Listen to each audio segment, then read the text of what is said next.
left in your wake. Everywhere you see, blinded yet infinitely. Let your mother time, matron, make shape of a line.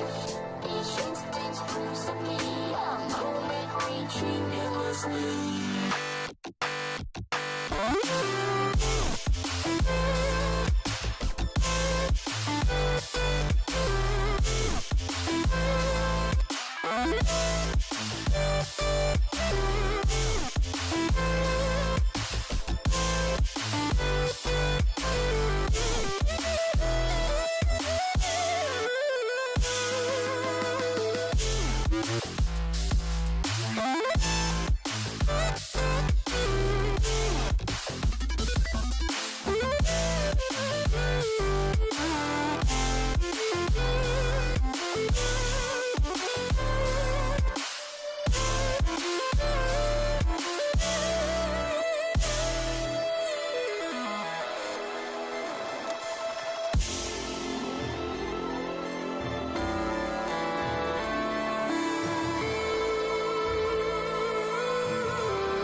I'm obese shoot me in the belly.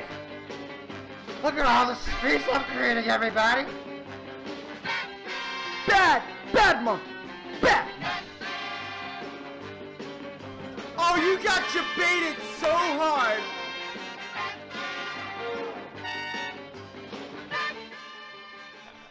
I don't think I can handle any more of this bot gameplay. Spylo. Hello, ladies and gentlemen. My name is Spylo. We have some coaching today and then some fun and games afterwards. Good to see everybody today. Good to see Varashi, Mountain Red. Hello. Optizen. Hello. Hello, Spylo. I'm watching your educational content. Yeah, of course. You're very welcome, Chunker. Yeah, we're devolving backwards. So we are in full degen mode today, but that's okay. We're going to make the stream good nonetheless. And yeah, so here's what we've got on the schedule. A lot of coaching today. We're going to do some quick play with the Patreon mates, the Patreon subs, and we're going to go from there. And then I'm currently finishing up a super secret, fun, happy, exciting, explosive project behind the scenes, which has been part of the reason why we haven't done as much cool things on stream as of this past week, because I've been so busy doing other things. So once that's done, we'll go back to new happy fun times. But in the meantime, we have to finish this project. It's a bit of a priority, so I apologize for that. We have a lot of ideas, a lot of content ideas. Let me read you guys a few of the things that I'm wanting to go over on stream. I want to talk about the new Overwatch 2 hero redesign philosophy, more TikTok stuff. You guys know about that. Looking to bring back Buff Hardtack, although I hear that he might be coming back for Christmas special. More on that later. More collaborations with a couple of different folks. Reinforce, Jake, and perhaps even Hottie. Some map guide stuff. We have Zen, Batiste, and Widow POVs to look over in Overwatch League. We have hero counters and synergies discussion. We have discussion on range. Yeah, basically we have got a lot of stuff. We got a lot of stuff to think about. So anyway, long story short, today is a little bit dry. However, especially after Christmas, things are going to get really juicy. So yeah, good to see everybody. Xelion, good to see you. Let's get started here. First session is with False Swords. Let's message False Swords to make sure we're ready to go, and then we will we'll get hopping, boys and girls. Juice indeed. I could not have put it better myself.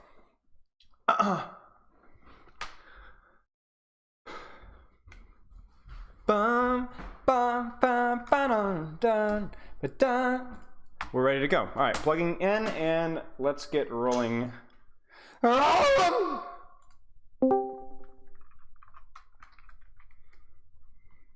Hey, how's it going? Good. How's it going for you? Doing all right. I am beyond ecstatic because we get to review a Roadhog VOD.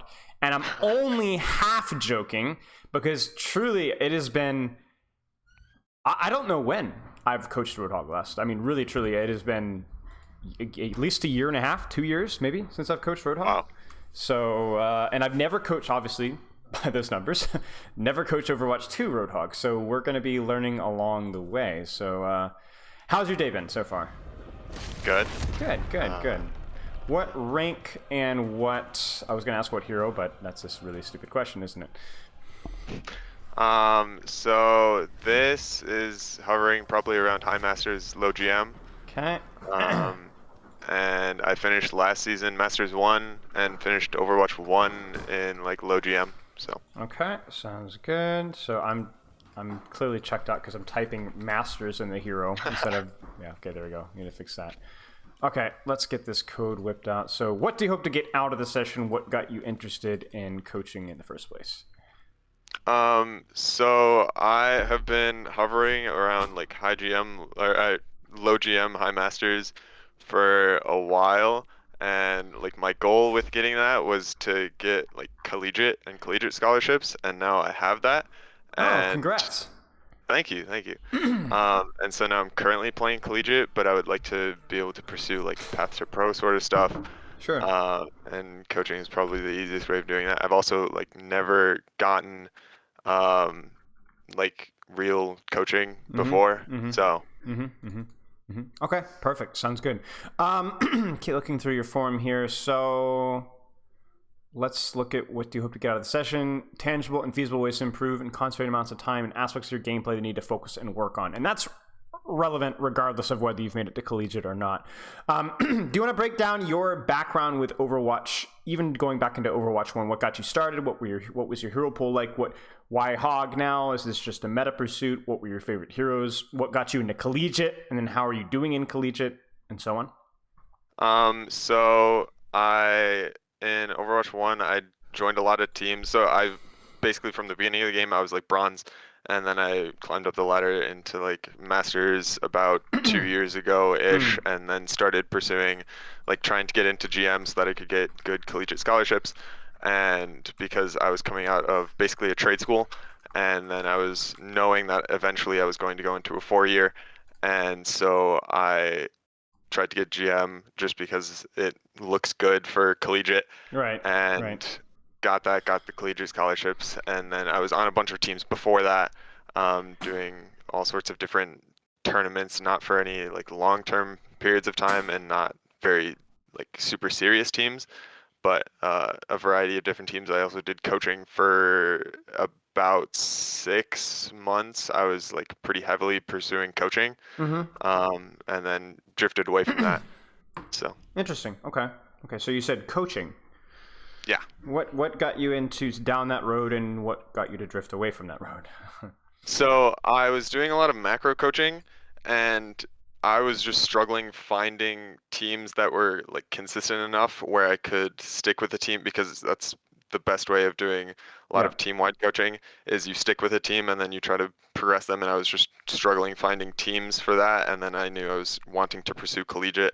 So I was like, probably the best way of doing that is being a player, not a coach. Yeah, so. Makes sense. It's kind of funny that you brought that up, because I guess I kind of put 2 and 2 together after so many years, because the first team that I really truly actively coached, I helped out with the Diamond team, but it was more of like a infrequent VOD reviews and just check to see how they were doing. But the first team that I actually like consistently showed up to every scrim and then helped out with VOD review was a Masters team back in 2018. I want to say late 2018, and that was. I honestly consider myself fortunate, because as you were describing it, it's hard to find somebody who can consistently, and we consistently scrimmed about 3 times a week, and we did so for months, 3 months or so. So I got to develop not only my practice of macro, but I also got to practice like my leadership within a team. And I guess just till now, I never really realized that I was kind of fortunate. So yeah. Okay. So it makes sense. You go into collegiate. How's collegiate going as of now? It's all right. Okay. We're not like at all top level collegiate. My collegiate team is all over the place in rating. And we're doing like mid-table NACE tournaments. So it's going fine. I'm trying to take more of a leadership position in that, but there's some motivation issues from some players on the team, and so it makes it a little bit harder. Makes sense. Do you think you guys are performing all right considering your rank? Because obviously that's always a huge factor. Yeah, I think so. Okay. How often do you guys usually scrim? What does your training usually look like? So we did scrim about 3 times a week, but as of recently, it's been minimally as of like basically the past month, because the NACE tournament finished up, and then there was like motivation issues and scheduling issues. So. So when you talk about the path to pro for you, is this more of a response to I really truly want to go path to pro, or is it more of a response to I would love to go collegiate, but I don't feel like the collegiate is training with enough intensity that like really satiates my drive, if that makes any sense? You kind of see what I'm insinuating, like asking, right? Yeah, I think it's a little bit of both. I think, especially because of the team that I joined, where not a lot of top 500 players. It's me and another player, and then it's Diamond Masters and all around there. Okay. So it's like it becomes hard to try to coach super high level when you have some players that are just don't have the, as I'd say in quotations, as much game knowledge, sort of. Yep. That's what you're saying. So it becomes a little bit more difficult. So just trying to get some more higher level experience, because I just love the game at like a higher level. I love watching contenders. Love watching Overwatch League and breaking it down and analysis of that. So what is your theoretical potential path then? Because if that's like you're in collegiate right now. I assume you're enrolled with the college, obviously. And so Yeah. what are your, I wouldn't say what is your only, but what are some of your potential options with that path, I guess? If you could, like, is it like, I would try and get better within my own collegiate team, or get better within my own collegiate team and then potentially consider what contenders opportunities I have? Like, what kind of, where are we at right now for you? It's probably a long way down the road, but I would like to be able to get better within my collegiate team, but then eventually pursue sort of like top OD and path to pro sort of stuff. Okay. And how would that work with your college schedule? You just find ways to fit it in, or what? Yeah. Right. So the way that the school that I go to works, we work basically on quarters, and for 3 months we do full-time work, and then 3 months we do school. And so right now I don't have a lot of time, but once I get actually into the schoolwork, I last quarter had a lot of time on my hands, so that I could do a lot of a lot of other team. So that would probably be in addition to my collegiate team. Okay, sounds good. Okay, so let's start then with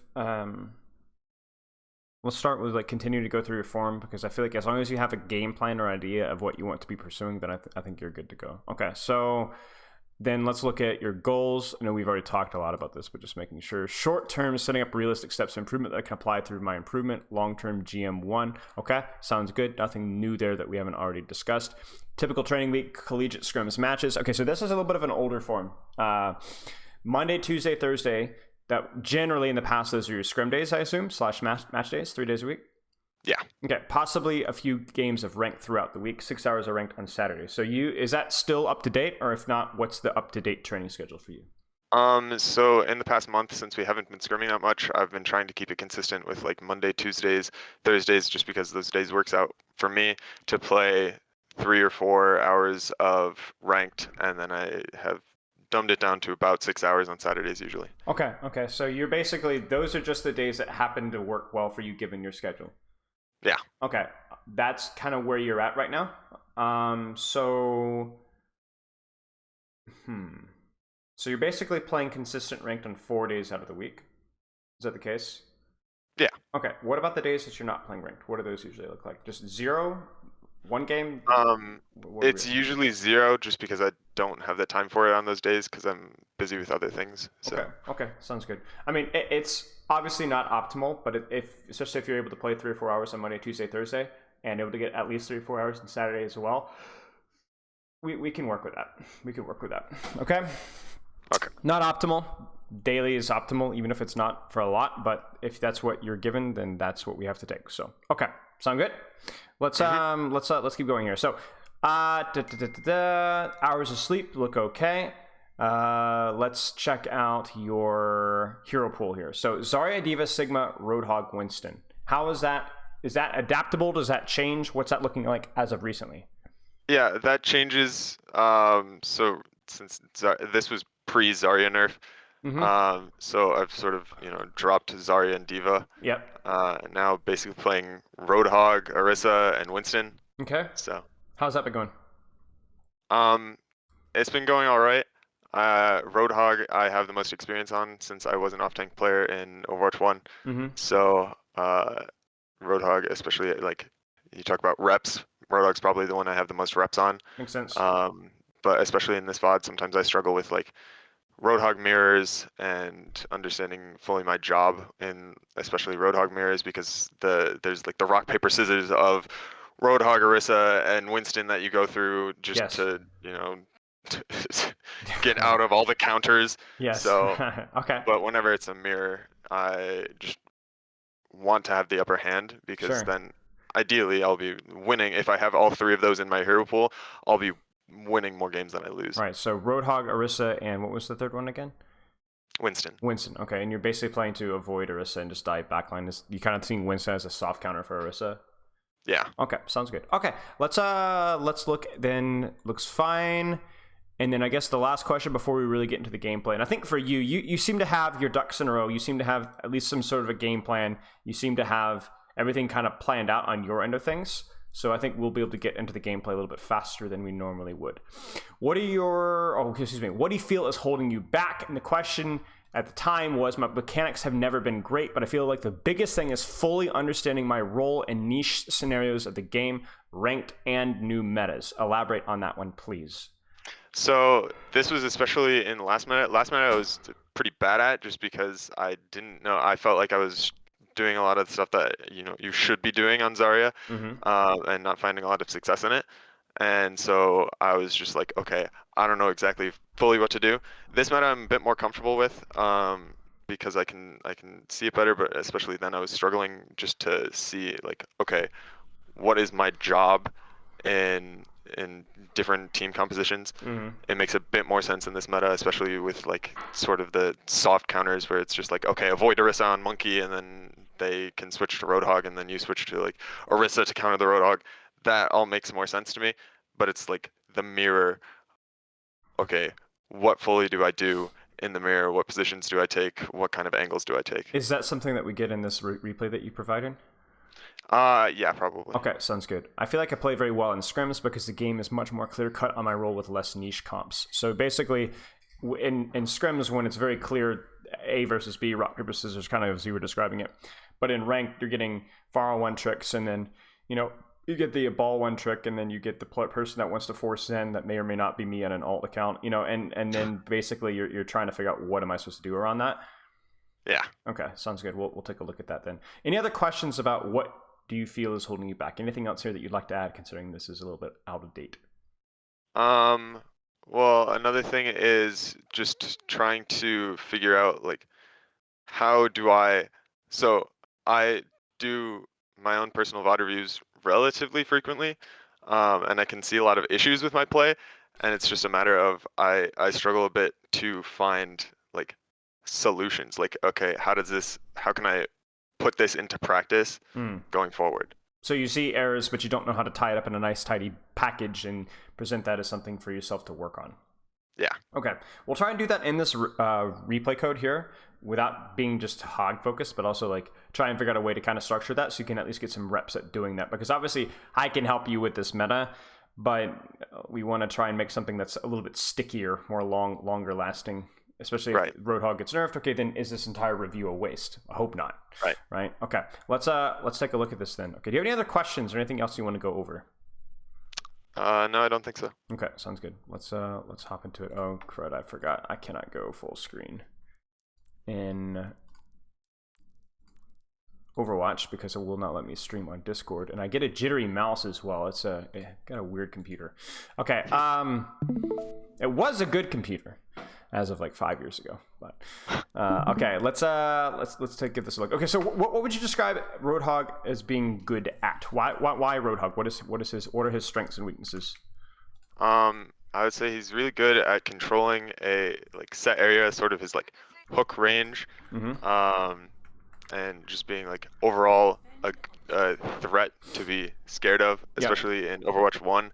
I played Roadhog during like in scrims against double shield, and it's just like he was a threat when he was taking angles and trying to get around shields and stuff like makes that. sense. And I think that's still sort of his role. Yep. I'd agree with that. Okay. So again, for the full honesty, I have not coached Roadhog in a long time. I have a general idea of what Roadhog is good at and how he should be played. However, what I would like to do is to not go in and try and assume things. I kind of want to be asking questions to you and be asking questions to myself, and let's kind of treat this like we're two scientists, you know what I'm saying? Hunched over a couple of bubbling bottles, because I would like to figure something out playstyle wise, and let's just ask a lot of questions. So in theory, I've always been the flank hog advocate, where at least to some extent taking off angles and things like that are really good, because head on versus some tanks, Roadhog isn't so good. But then also I wonder with the removal of one tank if that's as much necessary, but then I'm also wondering, okay, well, yeah, but maybe flanks are still just so important for controlling for your team.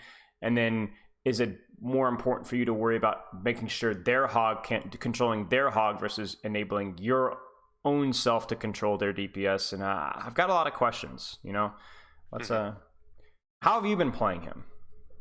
What have you learned? Sort of with that like rock paper scissors thing is like if I see an Orisa, usually I'm going to play more of a flank hog style, because if the Orisa wants to focus me, then she has to give up a bunch of space. And then against Winston, I'll play more frontline just because it's harder for Winston to just like walk up on a hog and Yep. he'll have to be more aggressive to dive backline. And I'll waste a lot of his resources before he's able to do that, hopefully. Yep. And then hog mirror, it depends. Yeah, it sure does. Try to feel it out. Maybe it becomes more about like what's the most important position of the map to control, and you focus on that. Right. Yeah, I think what you're saying with avoid the Orisa, bully the Winston, and then in the mirror, not so sure. Let's see.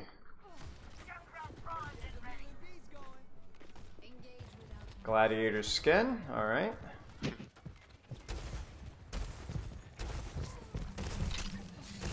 That'll work.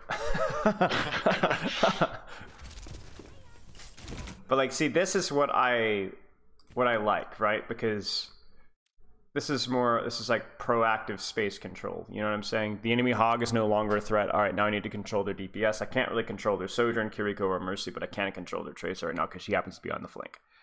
Right, so...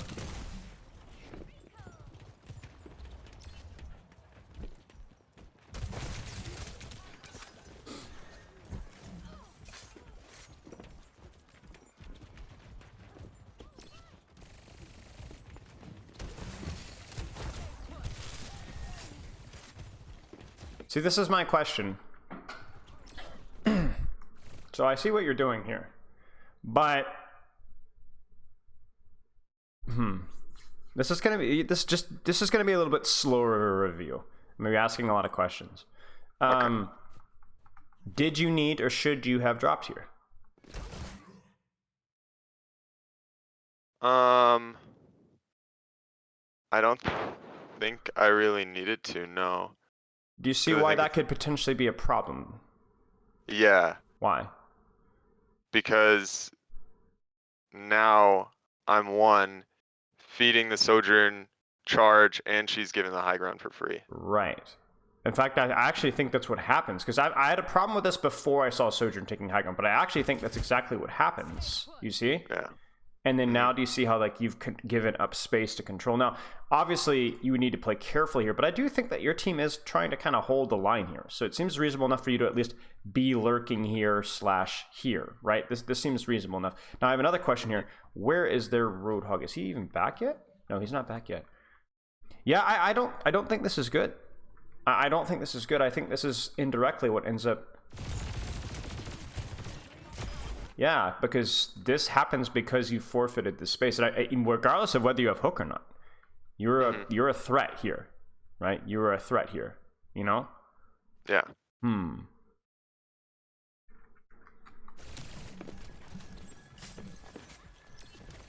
I also think that you should always prioritize which DPS do you think that you can control the most, right? So Tracer is somebody that we saw you controlling earlier because you were able to close it. You were able to basically just, there's nothing else to do. But right now, if you come here and Sojourn is still here, I think your job is to control Sojourn if the Tracer's all the way across the map. Disregard, right? Right.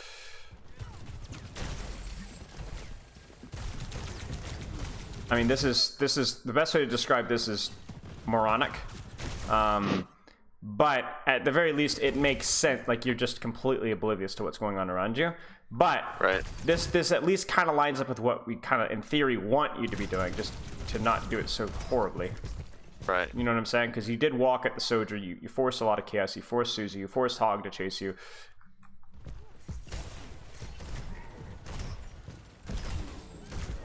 That's unfortunate.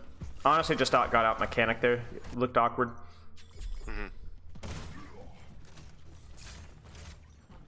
So, now here's a question for you. Would you, as Hog, what are your options here as the attacking Hog? So, there's controlling high ground, just basically up the stairs. And Why then would you sitting. control high ground? Make sure that the Sojourn isn't able to just sit on high ground and... Well, you're the attacking Hog here. I'm turning the tables. You're red Hog. Okay. Where would you go? There's up the stairs to the high ground. Yeah. Try to take that. Why would you do that? try to make space for your Sojourn to be able to walk with you, I would assume. Or there's that basically bottom left flank, Yep. which can just catch someone off guard. Yeah. And then perhaps going down main, even though I think that's probably the worst option. Yeah. Because that one doesn't really feel like it controls space, nor does it contest enemy space by threatening picks. Yeah. Fire. That seems to be like the question for me is would it be better here for you to play for yourself and to play for picks and threats just by threatening space on your own, or would it be better to help your team control a contested space? Yeah, that's... I'm not sure. I'm not sure either. Right here now, but I think it's actually easier for you than it is for the attacking hog, because for you it seems pretty self-explanatory, right? Which one do you think is better here, contesting the Sojourner or going for your own flank? Probably contesting the Sojourner. Why? Let's consider the other option, which is playing for yourself and going for your own picks. What other picks do you have available to you right now? If you have a general feel of where the enemy is positioned, which you should. Right. It's like Roadhog, maybe. Yeah. And that's not likely. Doesn't really feel like there's a lot available, you know? Yeah. Like maybe if you heard the Tracer going underneath, you could go mark her. But then again, it's like you have to consider like what's the most valuable position that they're controlling and or what's their most dangerous threat. And I don't think it would be the Tracer at that point in time necessarily. I think the Sojourn's the more direct, and this is the high ground is a more important position, so that it becomes I'm going to go to the most lethal thing. Like I know we're like a lot of people in chat are gonna be like, dude, this is Roadhog. It ain't that deep. Just go and get hooks, you know. But it is that deep, right? It is that deep. Mm-hmm. I think like right now, this makes a lot of sense. You know, even if you missed the hook, but what did you do? You see? Mm-hmm. This is yeah. Right now. Look what's happened. Their Sojourn's position has been forfeited. The Kiriko's position has been forfeited, and now the Roadhog. Now here's a funny thing. If we're coaching this Roadhog, this is kind of a feat, isn't it? Why? Because now the Sojourn's already gone. Right. So and is this a good flank for Hog? No, it's wide open, right? So if you're not actively holding the space for somebody else, you want to play for what's best for you, which is oftentimes something more sneaky.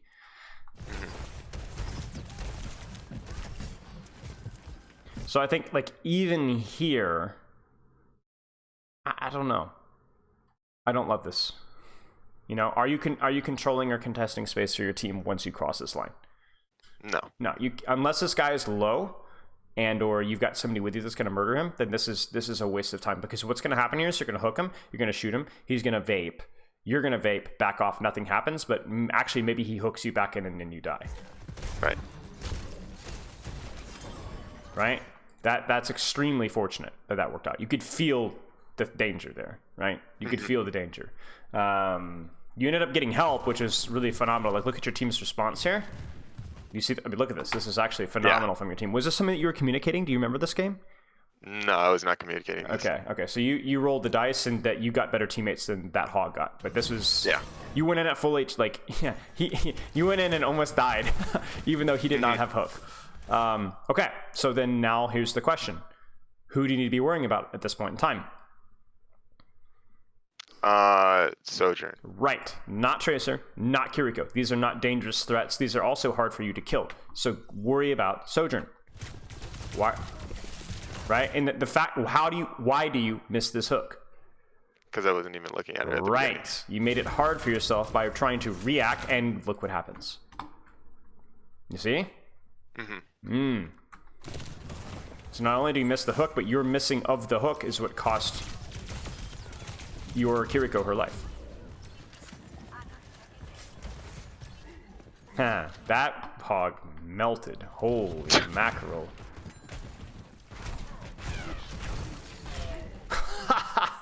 Double headshot. Holy crap. Okay. So you guys are going to go for the spawn camp? I mean, okay, if you're going to go for the spawn camp, this is where you want to be, right? Why? Why? What's two good things about this position for you? It's on high ground. And what's on your screen?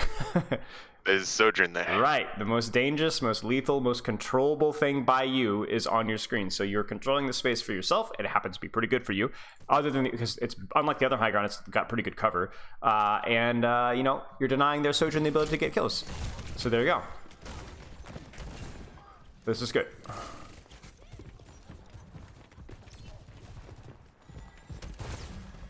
And like this is a terrible, terrible thing for them. Like obviously this fight's probably lost because love it. Good. Oh no, he got snaked. Okay, that's okay. It's okay. I like it. I like it. I like it. Okay. All right. So let's apply our theory again here, and this is just wonderful because now you have full scouting information. So where are you going? I'm going bottom right Why? because I can see that there's Sojourns there, and I think that's both of their backline. I can't see perfectly, but Yeah. It's hard to see, but yeah, this is what we've got. Right? Yeah. Do you need to help contest space on high ground? no, Why not? because their hog isn't. He's just sitting domain. Okay. Are they going to push high ground into infosites either? No. Probably not. So you can go in and assume that if I go top, that's going to be a waste of time. Okay, so I think going for backline here makes the most sense. You could also look to trade hog on cart with the information that you have, and you're going to get support there too. Let's see what happens. Infosites is gone. They see you. That hog certainly sees you on the flank, and then guess what ends up happening? Infosites runs out, and now what does that Sojourn want to do? You see? Yeah, she wants to walk. And look what you're doing. Well, you're missing a hook, but yes, you understand what I'm saying, don't you? Yeah. Yeah. And what I would go as far to say is obviously be careful of feeding shot here, but I mean it's not as important in current meta anyway. And where should you be at this point in time? I'm not sure. A little bit of a trick question. I think here is fine. Yeah, I agree. Yeah. You are in a good position to control the Sojourn. Again, the squishy that you're good versus, and the space that they were trying to fight for, and you're stopping it. So stay here. Keep shooting. Even if you don't have the hook, even if you're doing barely minimal pellet damage, stay here. Get on her. Don't do this. Don't do this. You know? Don't do this. Go back. Even if it's to get, okay, fine. You needed to vape, you need to cover. Okay, go back. She needs to go. She needs to go. She needs to go. You know? This position is important. Even from this position here, even if, let's say, this was completely vacated. Okay, then now kill the tracer. Like, if this high ground is completely empty, you could use it. You could use it yourself. You need to control the space. Because do you see your, I mean, look, we know what's going to happen, don't we? We've seen this already twice before, at least. You know? Let's watch what happens. Let's watch what happens. So she takes the position. She shoots out of it. She slides out. She goes in aggressively. And again, I'll think about how much you could have done from here. Mercy dies, Sojourn dies, or then you use this position and get a kill from here. Right? You are not in a good position to control their DPS, to control their space at all. You're dead. Oh. I mean, surely you could have played your life better there. Uh-oh. Ajax. Alrighty. I mean, this is just let her die. Nice hook. Run. He's got a hook. Run. Oh, maybe you're okay. I thought for sure you were dead. Classic mistake.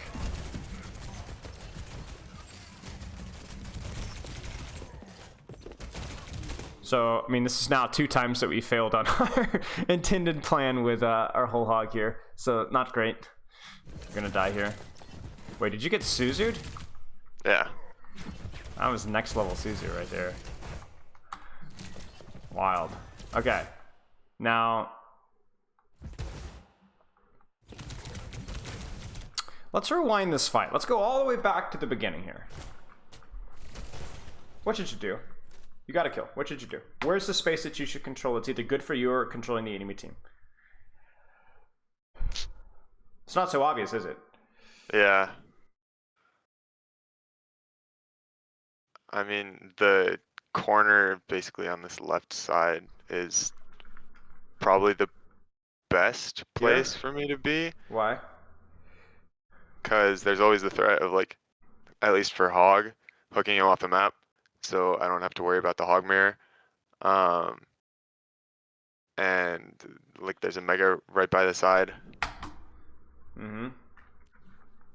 Maybe what about here?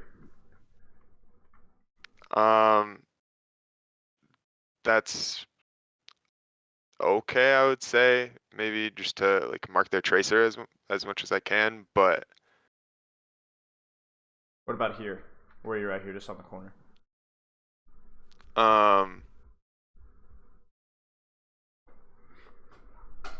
it's okay. Yeah, I don't know. I don't know. Just playing a corner, but Yeah, I don't know. So this is where I think your first suggestion made the most sense, but when it comes to like controlling space or helping yourself out in terms of landing more hooks, I don't know what would be better. I don't know. I really don't. I definitely think there's like a lot of the micro errors here are simply like you're just not playing your life very well. Like right here, for example, I don't know why you're here.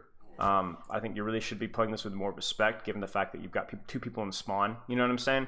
yeah. And then obviously, oh, you need to have ammo before you land a hook. And then like right here, you know that he's got hook. Why are you peeking this here?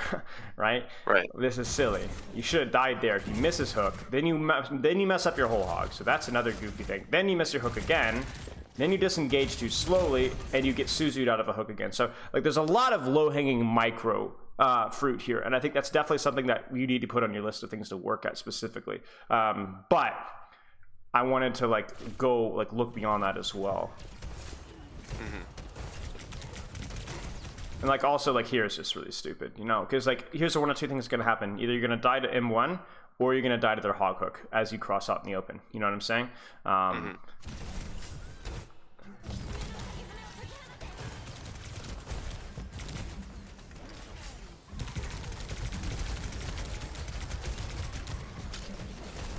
But yeah, obviously we ended up in a really cruddy position for yourself and for controlling the enemy team. But I would go as far to say that the majority of that fight's errors were more micro. You just were not playing well. Less so about how you were positioning. And like even here, it just seems... I don't know, it just doesn't seem very polished, you know? Would it be better to kind of peek for something here and then hook and then pull into here, you know? Right. It has to be, right? Like it has to be, even if it's just the hog. Yeah. And then again here, like, careful, really, please be careful here. Please be careful, please be. He has hook, you know? There's a hook advantage here. I don't care if you've got members of your team here. They have 4 now too. Like, this seems really, really risky. And now you're killable. Ooh, geez, like I really don't. I'm not impressed with your hog micro this game. Okay. You're not being punished because he's also not playing well, but you should have died at least 2 or 3 times over at this point, Navon. This is another question here where I'm wondering, like, would it be better for you to swing to this position here, right? Would this not offer better angles for your hooks, right? Right. It's not far too split from your team. You have good cover.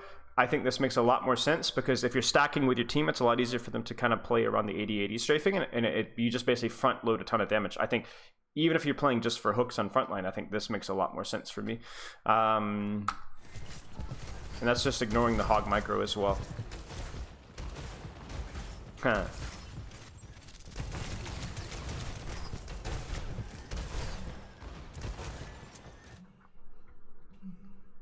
Do you see what's happening on your screen? Wait. Yeah, their surgeon's pushed up Right. very far. Right. She's allowed to be here, isn't she? Yeah. Yeah, it shouldn't happen. Now, this is where again, you can have your cake and eat it too. You could have been doing what you're doing here, which is just missing a lot of hooks from here, but also been able to, in better position to control the enemy team from taking these off angles, and still been able to, like, look at how defensive your Honest had to play here. If you're here, do you see how much more aggressively she can play? Yeah. Right? She can walk all the way up to this corner here and pocket you, which is what you want, right? So the reason why she's this far back is because of your positioning. That's why. So if you walk forward to this position here, the rest of your team can actually, and heck, you could have your Junkrat walk with you. You could have your Genji walk with you. You could have your Genji swing all the way wide out to here now all of a sudden.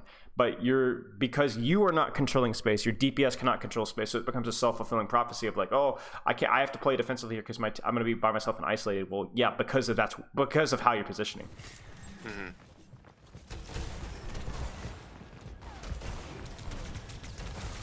I mean, nice hook, right? But holy cow, that guy should not have been allowed to even come close to there. I mean, look at what else is happening, right? You see this? We've given up this entire angle, but we don't care about this. Is not an angle. This is easily spammable. Easily, we don't care about you controlling the space. You're not controlling space. You're just a punching bag at this point in time. You're feeding that Sojourn shots so that when she does go aggressively on the angle, she always has charge. Okay.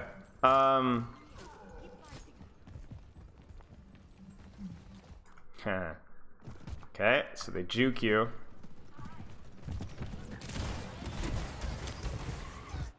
Again.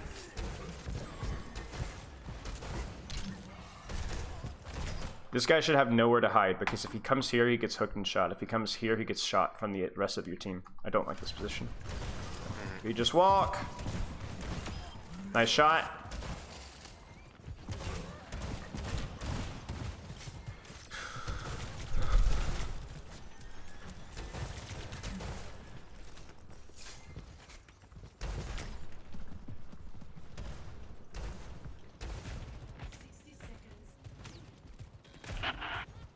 Okay.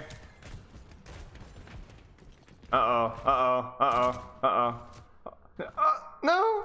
You're fine. No! No! Yeah. Yeah, I mean, here's what they would do. Here's what they could do, okay?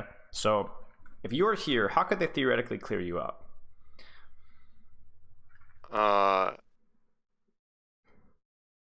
Hog could push me from, like, the left side. Yeah, they could put Hog and somebody else swing out to here. Yeah. Now, if they get hooked in, they die, right?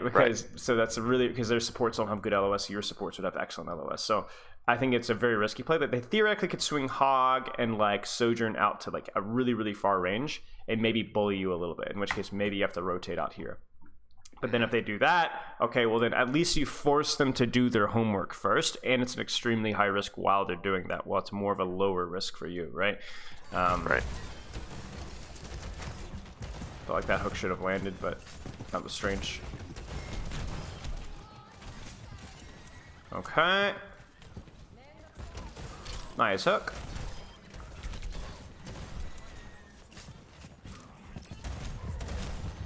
Careful, careful, careful. Nice. Nice.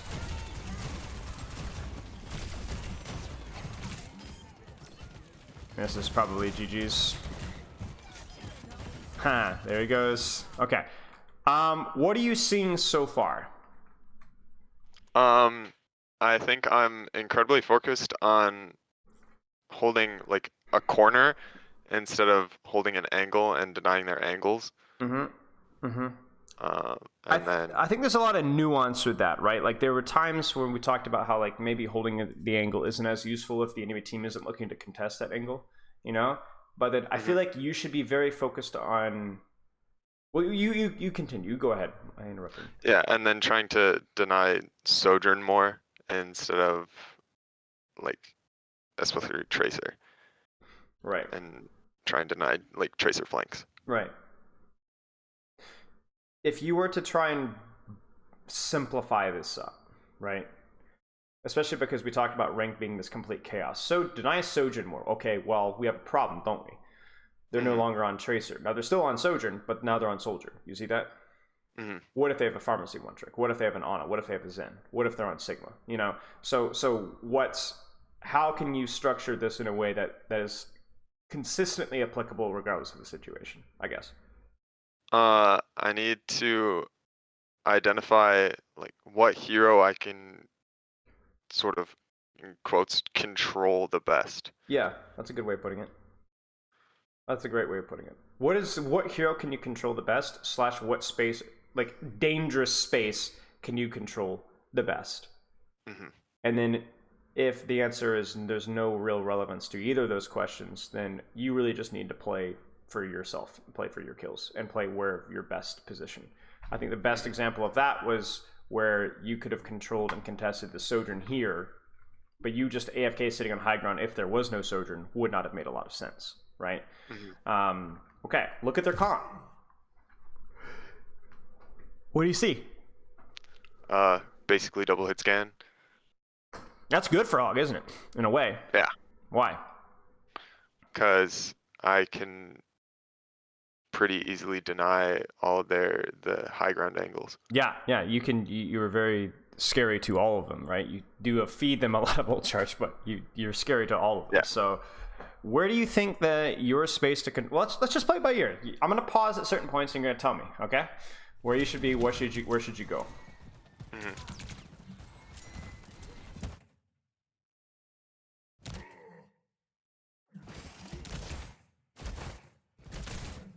What do you think?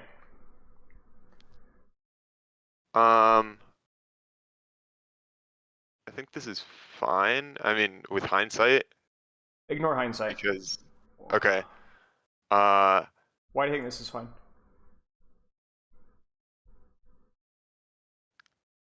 I personally, just from like playing this map a lot, I like taking the left side because it gives your supports a good spot to just sit in mega and not have any real threat to them. Sure. Are there any angles or have... DPS that you need to be denying at this point in time? At this point in time, it's basically just the Sojourn. Right. So this Sojourn should not be allowed to play here. She should be where? She should be on the high ground in the back. Right. Make her get out of here. Go back to here. Which ironically is the safest position for your team, right? For her to be, right? This isn't a great angle for her. So and then once she takes the high ground, then what's your priority?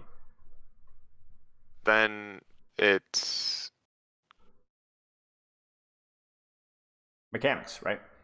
Yeah. Right? It's as simple as I'll play their hog, I'll play their hit scans. If you can get the entire enemy team all clumped up here, you've done your job. And then similarly to how like a tracer, she can get the entire enemy team all clumped up, then you've done your job, and then it's just click heads, right? So I like what we see. No real threat from that, right? And this is what we want, right? You've done your job. You've done your job. You look at your team, look at the angles that your Genji can take, look at your supports can take. You've done your job. Now this one, the problem with this though is it was very easy, right? There was nothing difficult or awkward about the situation. As we get the second point, I imagine it's going to be a little bit more complex, and that's what I'm more interested in. But like the funny thing is even here, it's like, okay, obviously she has shot now, but like if you're gonna shoot somebody, shoot the Sojourn, right? That's unfortunate.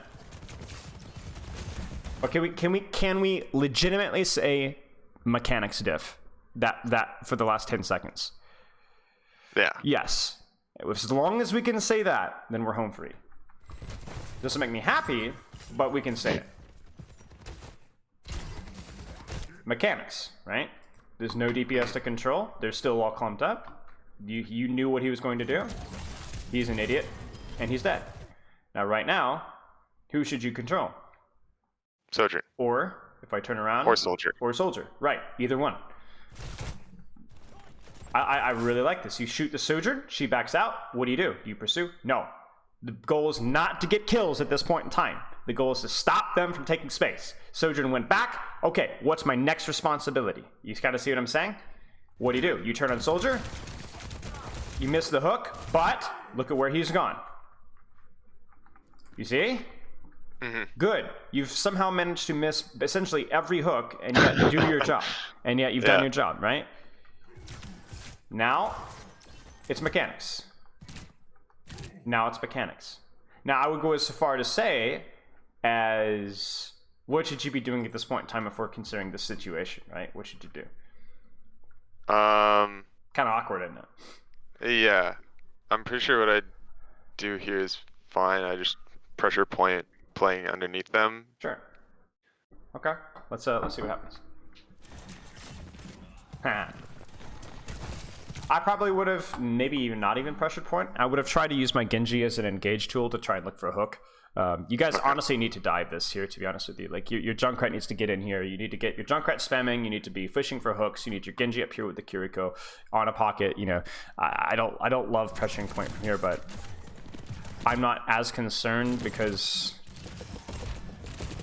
I mean, really, truly, this is just simply your Genji's getting absolutely demolished by the enemy Sojourn mechanically. And at the same point, with all due respect, you are also getting demolished mechanically. Yeah. You've hit 0 relevant hooks. So, yeah.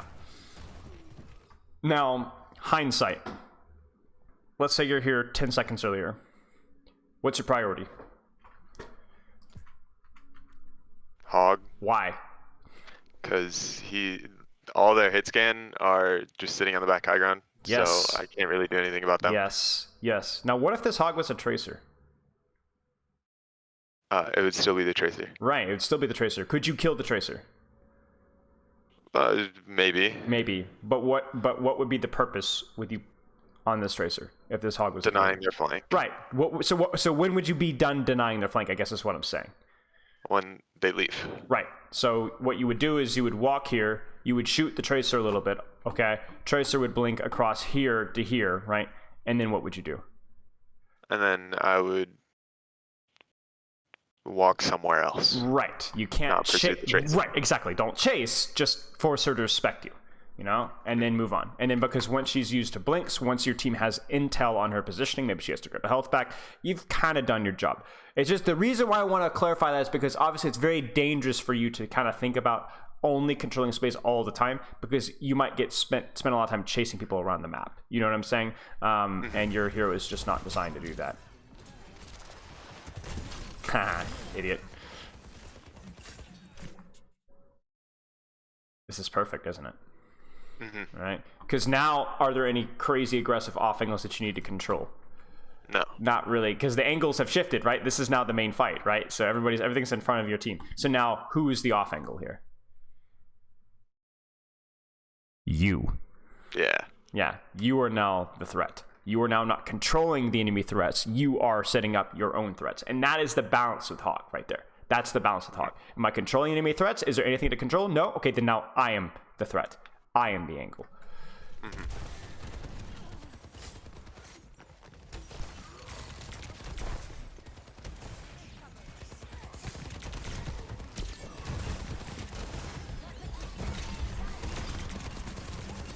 And that's it. Haha. Of course you hit that hook.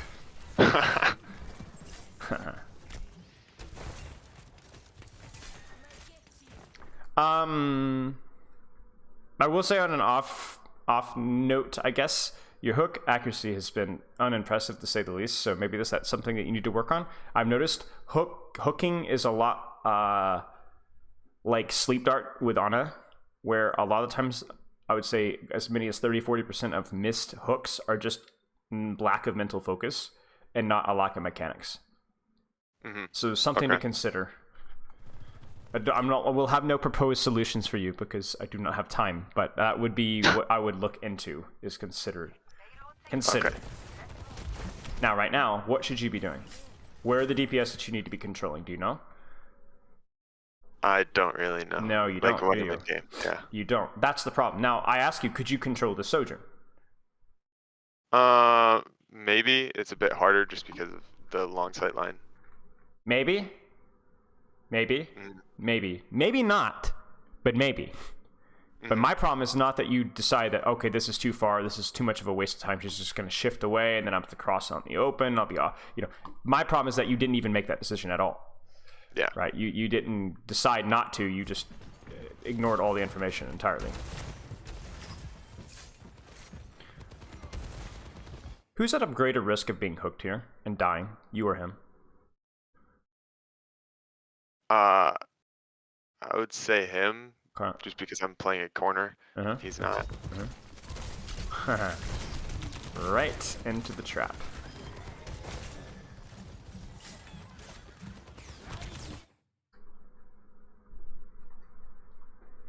Why were you here? Is there any real chance of you hooking this soldier or Sojourn from here?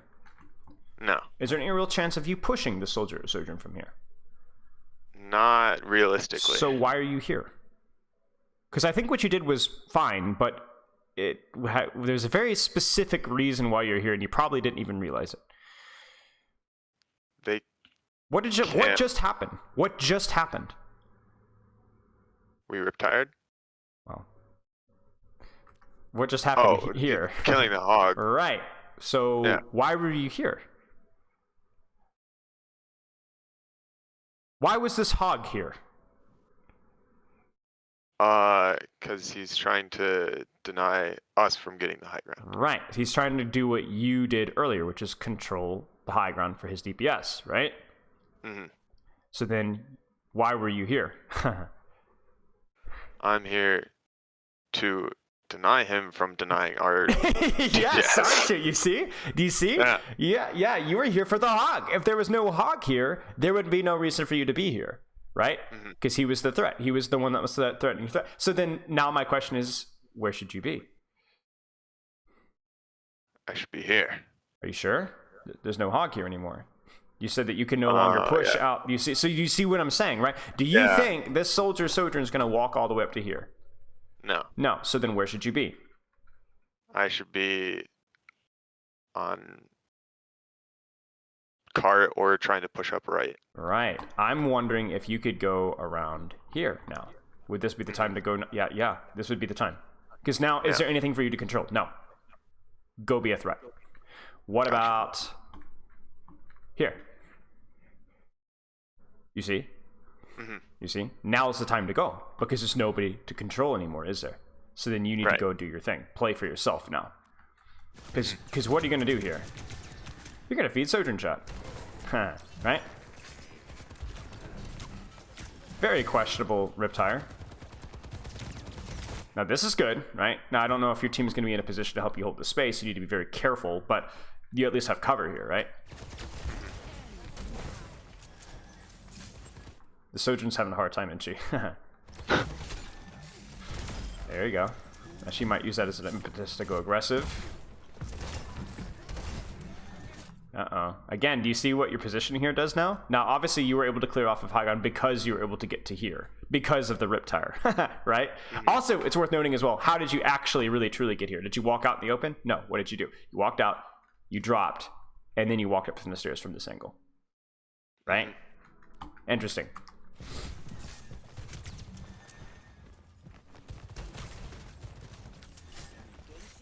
Oh, no. Oh, no. Oh, no.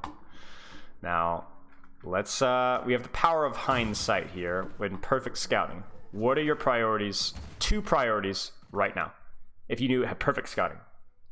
Hog, and then the Sojourn probably trying to, like, take the high ground. Yes, so then, what's the issue here?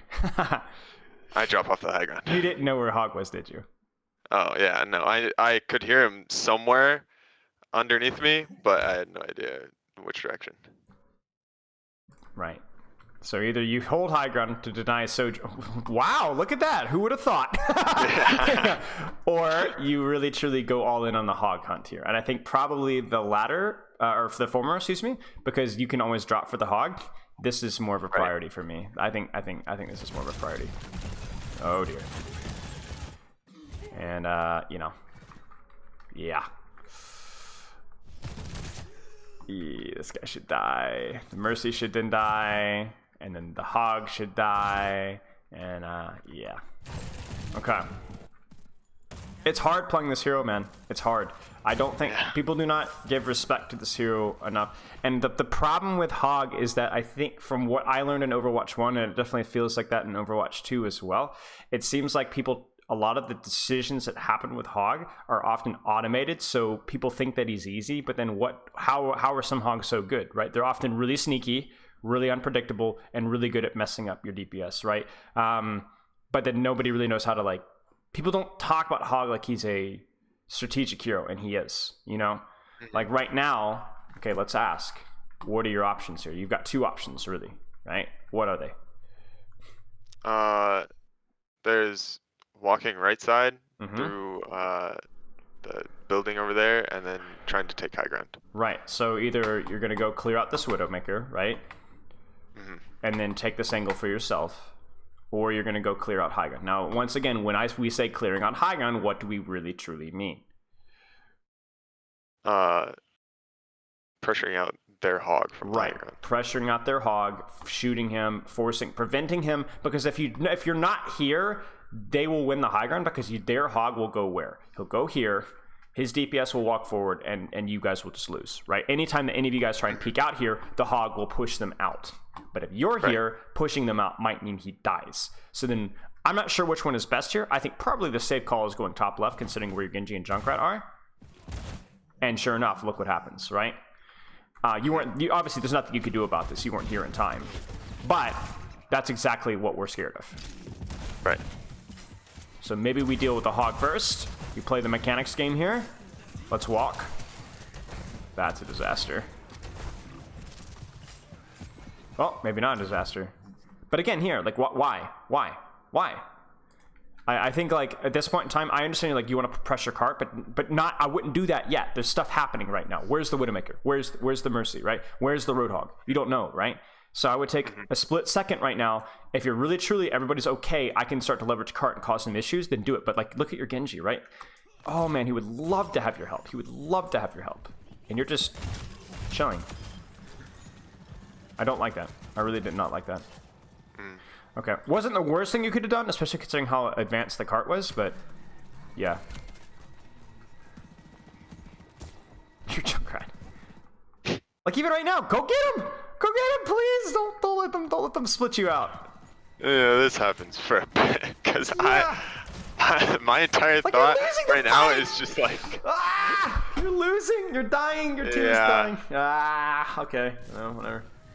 We reviewed a Winston day before yesterday. He did the same thing. They got like one pick and immediately just goes to cart, and they ended up losing the fight. I was like, no, win the fight. Oh my gosh. But you know what? It's funny. Like, we could look at this as like one goofy error, but this actually lines up exactly with a lot of your problems with Hog up to this point, right? Which has been you controlling the enemy aggressive angles, and then if there are no aggressive angles, then use them for yourself. You're doing one of two things. One, you do not control the enemy DPS angles, and then two, you're not oftentimes not even using the angles for yourself. A lot of times you're playing very boring, and this is important because that's something that we can always apply regardless of whether they're on Winston or Orisa, right? So if they're on Orisa, okay, you definitely need to control the enemy aggressive angles because you're not going to be able to sit on main at all and do anything, right? And then if they're on Winston, okay, if they're on a dive comp, maybe there are not as many aggressive angles. Maybe it's more about, for example, okay, so like let's say they're running the same composition but with Winston, right? What would you play? How would you play?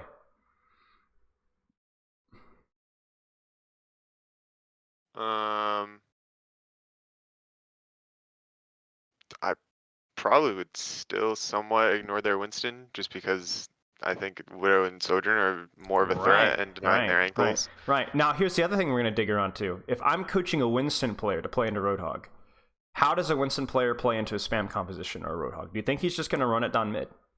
No. No, what's he going to do? He's going to try to ignore the Roadhog. Right. Get away from the Roadhog. Right, and not just the Roadhog, he's going to try and avoid sightlines off of your Soldier and off of your Genji, off of your Ana, off of your Kiriko, right? He doesn't want to take spam damage, which is going to mean where are you going to find him a lot of times setting up his dives? On, like, the edges. On the edges, which is exactly where you're going to be, right? You're going to go hunt. Like, you could, even if you were to ignore the Sojourn Mercy and prioritize Winston, that would often take you into places where you are not just sitting AFK. On card. You would need to go proactively prevent him from getting in those positions to kill you. This is wild. I mean, it's tilting, but like, I mean, they're not doing so hot. Oh no! Oh.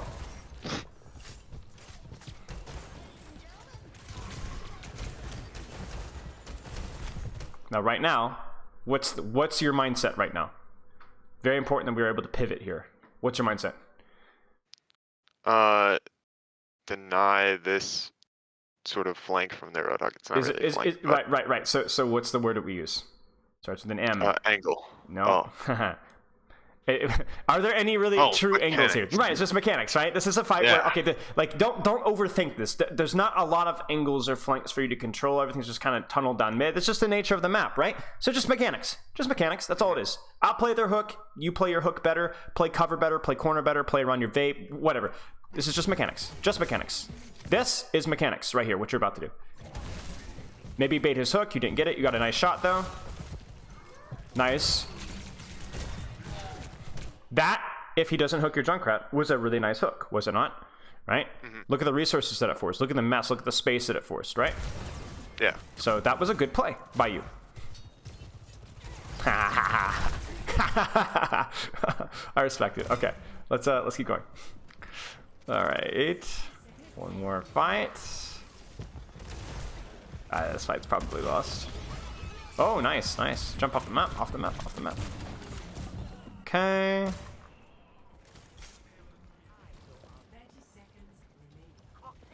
Nice. All right, now, who do you need to be controlling as best as you can? Tracer. If you can clear out Tracer or deal with their Sojourn, then you will. If you cannot, understandable. Sometimes that's the difficulty of Hog, right? That's why you have heroes like D.Va, right? To where they have mobility that can do the exact same thing as you. Even if there's less kill threat, they can do it easier, right? So right now, yeah, it's predictably the kill that we got here, right? Nice. Really big kill. Oh. Wait. Ah, disaster. Tilting. Okay. What do you see? A lot of mechanical issues. I agree. So what's the solution for that? Sort of what you were saying before, and just being like more like mentally engaged. And obviously just practice. You know, there's no real shortcuts there. Okay, what else are you saying? I'm not respecting like some of the really strong parts of the map, and making sure that even if like they aren't taking it at the moment, just controlling that space, even if there's like Yes. right now there's nobody there. Yes. Your whole philosophy is either I am going to play to control their aggression, whether that's from their Sojourns or their Roadhogs or their Winstons or whatever. I'm going to control their aggressive flanks and angles. Anything that's favorable for me, right? I can't control an aggressive Orisa, but I can control an aggressive hit scan. And then if they are all clumped, if they are not taking aggressive positions, then I can just play wherever I want to play. Where do I want to play? Where I can feel like I could get the most hooks, right? And that's it. Right. Anything else that you're seeing, or is that mostly it? That's mostly it. I agree too. I think you can look back at this and think about like the mind games that you're playing with the enemy Roadhog at many points in time was pretty shoddy, especially the first half here. I think you could have been punished a lot harder, but I wouldn't say that we've solved it, but we've definitely given you direction to go with your Roadhog in terms of how you should be positioning. And I hope, do you feel more confident that you know what to do now versus RNG Jackbox compositions? Yes. Okay. What are you looking for essentially? I'm looking for whoever I can control Right. the best on the enemy team. Right. Exactly. That's a great way to put it. If it's a pharmacy, okay. Can I take then you're setting up for their backline, right? Then you're setting up to control their Tracer. And then if that pharmacy gets too aggressive, you know what you're gonna do, right? I think it's as simple as that. And the difficulty is going to be, we've been able to slow it down and break it down to step-by-step process. But then obviously in the heat of the battle, and as the map dynamically changes, is to be able to quickly and reactively rotate. In the same way that a Zenyatta has to learn how to rotate on Oasis City Center, right? Versus ran at different compositions, you have to learn how to rotate and control different space at any point in time. I mean, think about it, there were many fights, especially on the second point, where you should have shifted your positioning like 2 or 3 different times over the course of like 30 seconds, right? And that's where I think the skill cap of Roadhog is, and that's how you're going to help your team win fights, is off of stuff like that. Even if you are beefing your mechanics, you're putting yourself in positions where the enemy team has to respect you more, and so that you indirectly win more fights off of that. Does that make sense? Yeah. Okay. Do you have any questions? No. Okay. If you do have any questions, excuse me, shoot them my way at any point in time. Do you know the replay code rule? Yeah. Okay. Sounds good. Exploit that, especially if you play against something super, super psychopathic and you're like, I did not know how to position or play here. And I'll chat with you later. Sound good? Yeah, sounds good. Cheers, mate. Have a good rest of your weekend. See ya. Thank you. You as well. You are very welcome. Cheers. All right, so that's All Swords, the Roadhog Extraordinaire. I actually really did enjoy that, guys. I did enjoy that. It's always a pleasure coaching something a little bit differently, especially with somebody who knows what they're talking about as well. So there's a lot more of a back and forth discourse. Figuring out. I especially love I love not knowing something sometimes. You know, you coach a hero so many times, and so you feel like you might maybe have it solved, but then you go into something brand new, especially something you haven't done in a long time, and then you know, all of a sudden you have to start second guessing things. You have to start kind of thinking things through that you otherwise would have taken for granted. Like if I coach Sojourn again, I like coaching Sojourn. Sojourn was great, but also Roadhog. Roadhog's a lot trickier. Like Roadhog, I haven't coached Roadhog in a long time, so there was a lot of, at least especially early on in that review, a lot of indecision. And even now, like I think, like I feel like I had a relatively good understanding of what we needed to do, but I'm not 100% certain. So I think it's going to remain to be seen how things go forward. We'd like to hear Spilo talk about the handling of Overwatch 2 this far. Seems like a boycott community is forming. Put that one in Ask Spilo. It's a good question. It's a good question. I know a lot of people are very angry about how the balancing is being handled, and I'm with them. I'm very upset about, not very upset, but I am frustrated at it too. I think we have a mixture of slow balance patches that are happening way too late. A lot of lack of discussion with the community, which has not been great. I mean, there's been better communication in the past, but also not like discussing things through. A lot of concerning associative balance mistakes, where in other words, we're hearing talk about, oh, how Mercy has a really high win rate, but not really asking ourselves why that's the case. That's just amateur stuff from a balance team that should know better at this point in time. The best balancing was early on in the beta, when there was a lot more discussion with Overwatch League players and streamers and stuff. In late alpha, early beta, there was like a lot of discourse, a lot of discussion, a lot of ideas being thrown around, and I feel like that has been lost, and I'm disappointed at that. Very disappointed at that. So I don't know why or how. I'm not saying like for example, even the recent patch notes, were they bad? They're okay. There's some good things about it, right? I think Sojourn Kiriko changes were reasonable enough. You know, obviously Doomfist got some love. You know, even though I know a lot of people are not super happy about the Doomfist buffs, and a lot of people are even saying that a lot of Doomfist mains are saying it's not even good changes. But the problem is that, as always, it's just Blizzard's going back to its old ways of where this patch was just. It's just too late, you know, and a lot of things that are happening at the same time, right? Where we're having, you know, a new hero gets released at the same time as we're nerfing previous metas. A great example for you guys is like, right, we're going to nerf the crap out of Junker Queen right as we release Kiriko, right? That seems kind of. I mean, I get Junker Queen was not a very fun hero to play, but it just seems strange. Another one is with the Junker Queen meta, they nerfed Inspire. Why are they nerfing Inspire? Brig was not the reason why teams are playing the Junker Queen meta. It was just Junker Queen. Why are you nerfing Brig?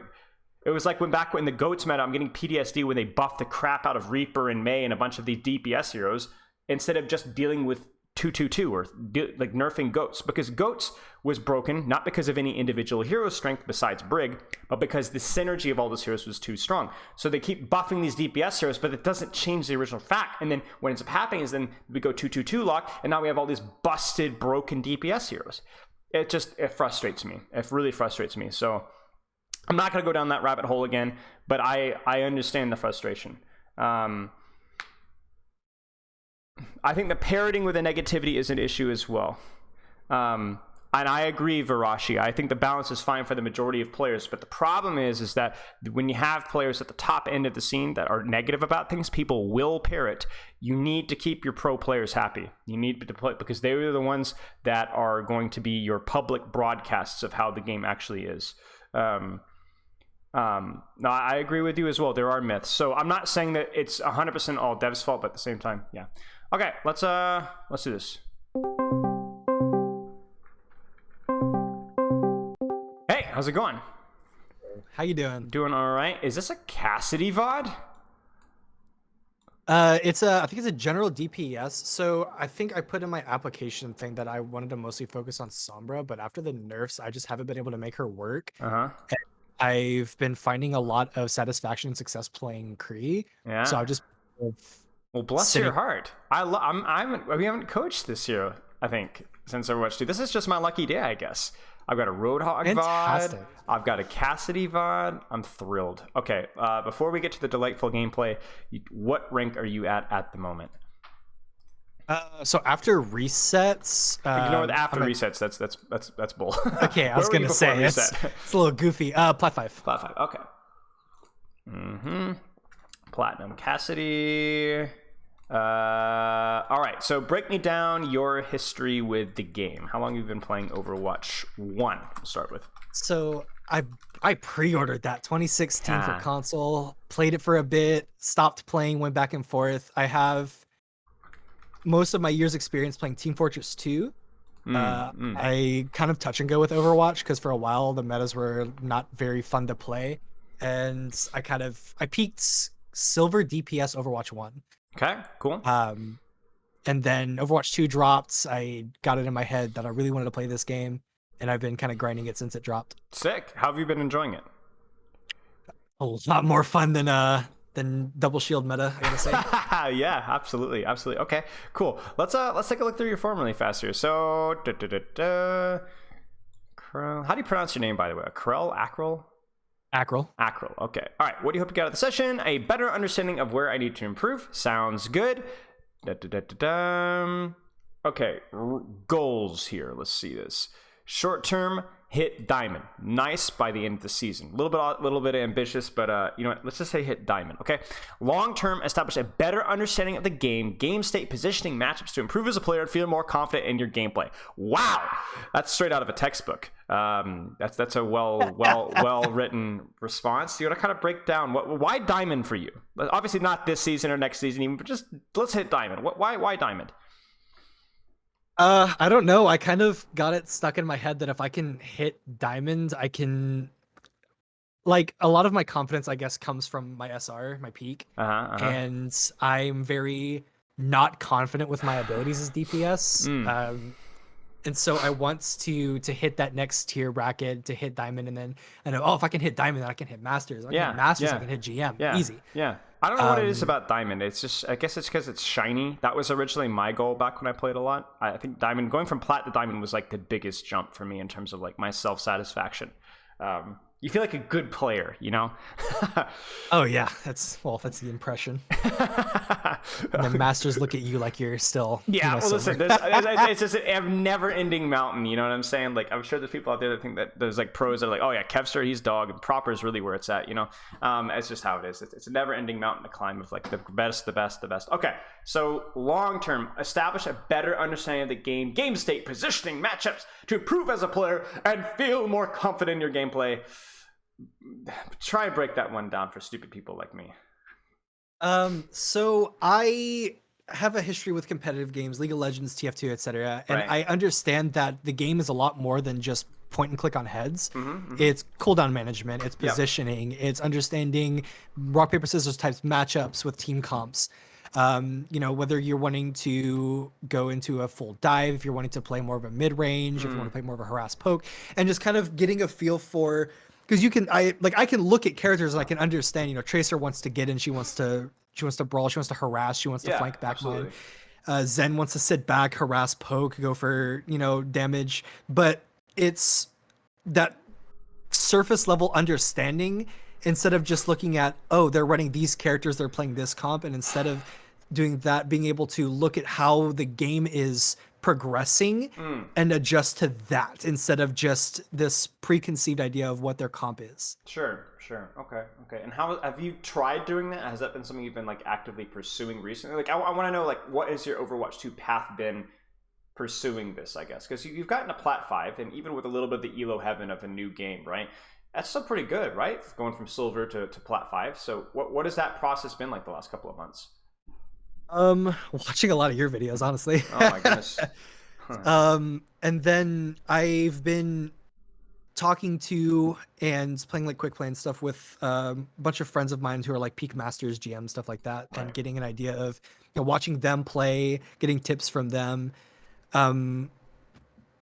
and just kind of trying to apply my understanding of the game from other games to here. What do you feel has carried over? Because I think I'd be very interested to hear. League of Legends. I think a lot of my League of Legends game time has translated over with cooldown and resource management, and then a focus on positioning is two really big concepts in League, and those kind of apply well over to Overwatch because there are certain cooldowns that you want to save for specific instances in my mind. Yeah, that makes sense. So when you say like cooldown usage, what is, how would that really? Can you give me an example in Overwatch where you've like applied stuff like that?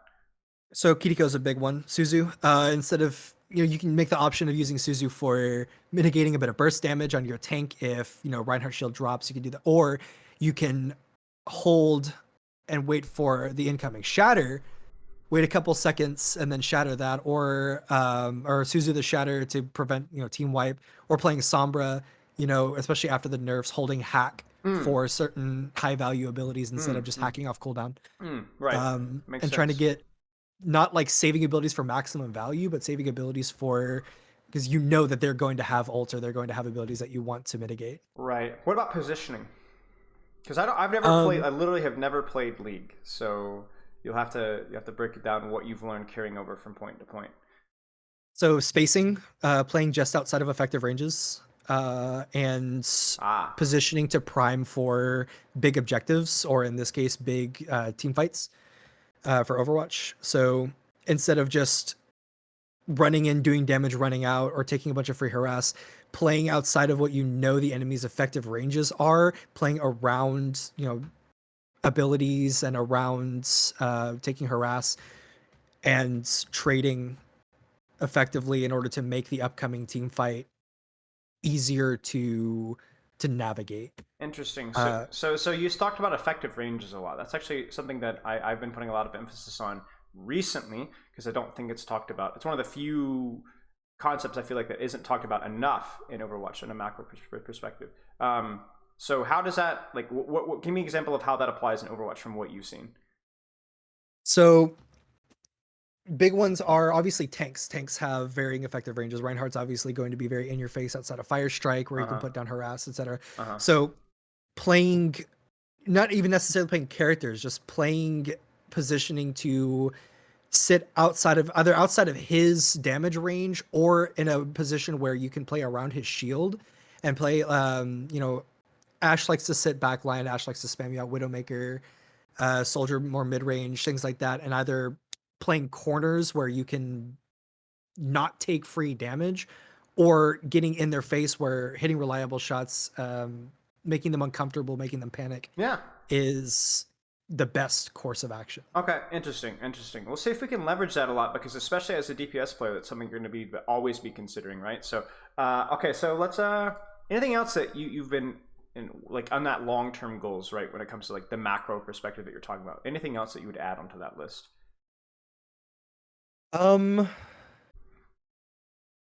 Learning how to maintain get into a focused mindset, because I find myself autopiloting a lot. Yep. If the game is either like super tilting or if the game is super easy, I find myself tilting and losing focus, and I make more mistakes, I position worse, and my aim goes to hell. I know that there are games where I'm sitting forward, I'm on my mouse and keyboard sweating, and I'm focused, I'm in there. But then I notice a lot of times that I zone out and I stop putting in that effort, and it just down spirals.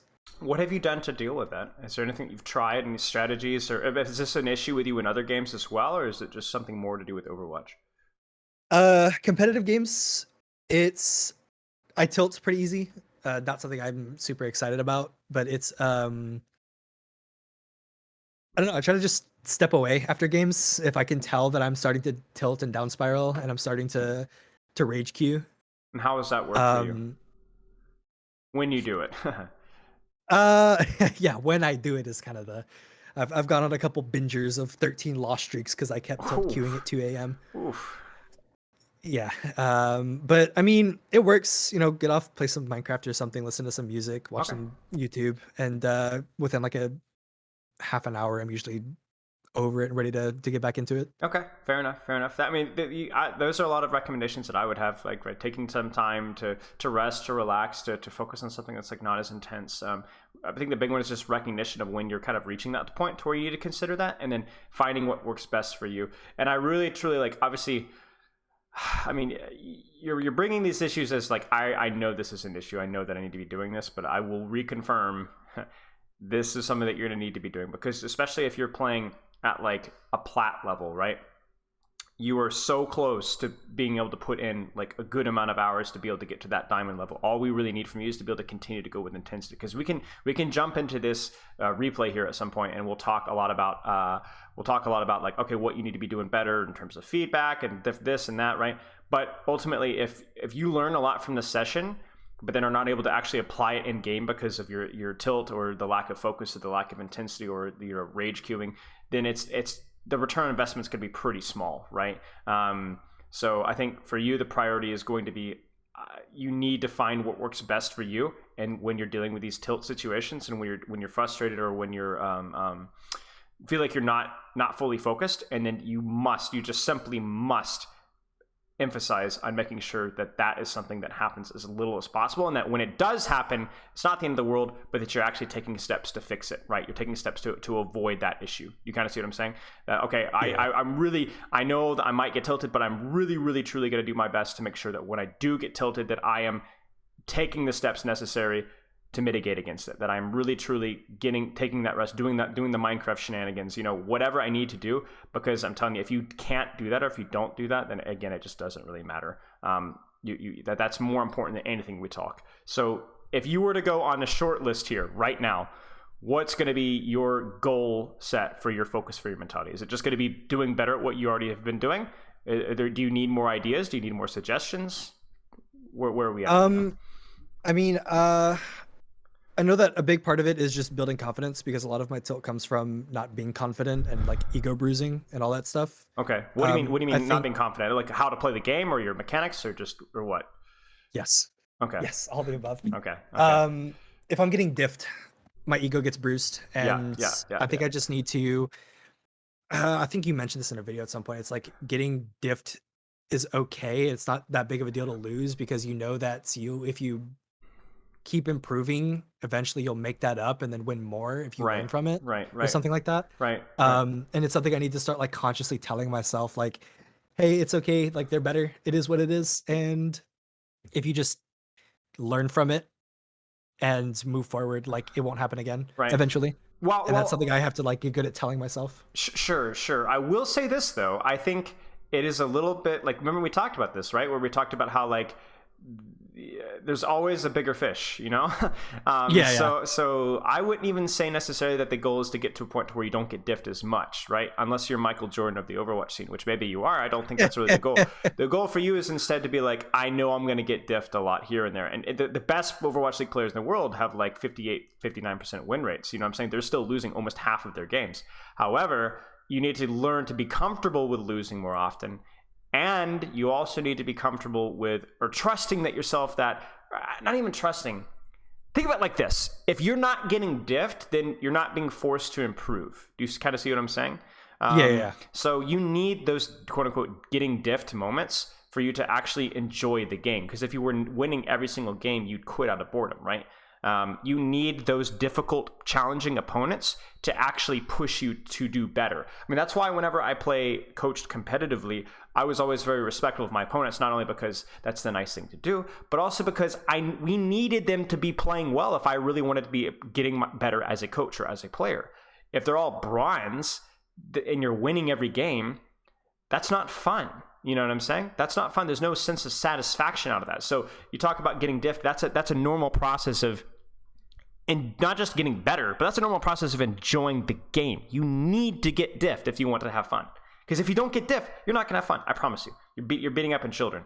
So I would rephrase what you were saying as, again, the goal is not to get diffed less. The goal is to be a better player And getting diffed is a process of being a better player, as well as getting diffed is what is the motivation and the satisfaction when you do win, when you do perform well. It feels that much sweeter when you've had the difficulties getting up to that point. When you know that the enemy team was good and that you still managed to clutch it out anyway.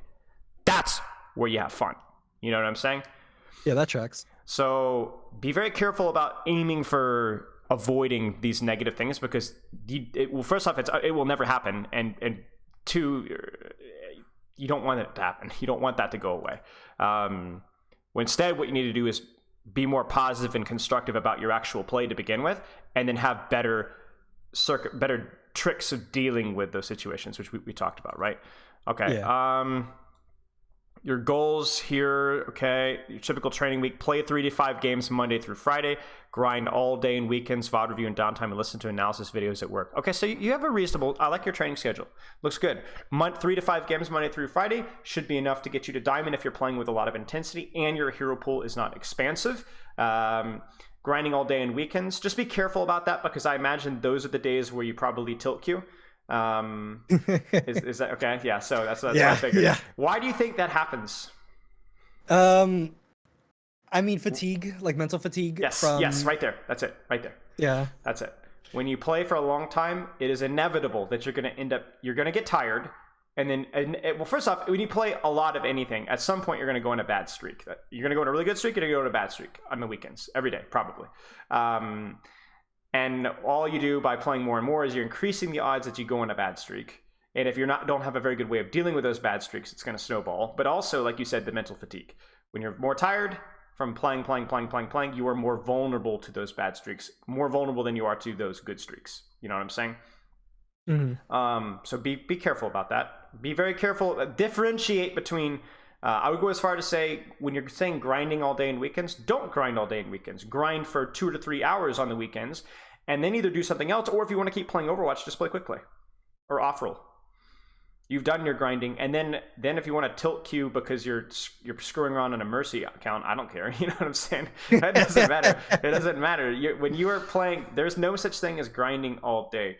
There's that in anything you can, once you hit that 3 to 4 hour mark, your intensity and your effort just tends to dip, no matter how much of a disciplinarian you are, and so you need to be able to like preventatively or just recognize that being an issue. You know, whenever I'm finished my streaming, especially after my 3 coaching sessions back to back, I'm usually gassed, dude. So what do I do the rest of the stream? Usually it's either lighter analysis work, more like fun stuff, or when I'm done streaming, I'm just chilling and doing like light editing work or something like that, because I don't have the mental energy to do anything besides that. You know what I'm saying? And you need to kind of recognize that as well. VOD review and downtime. What does that usually look like? Explain to me what the VOD review and downtime means. So usually I'll go with a buddy, or I'll just go back and review like my own games.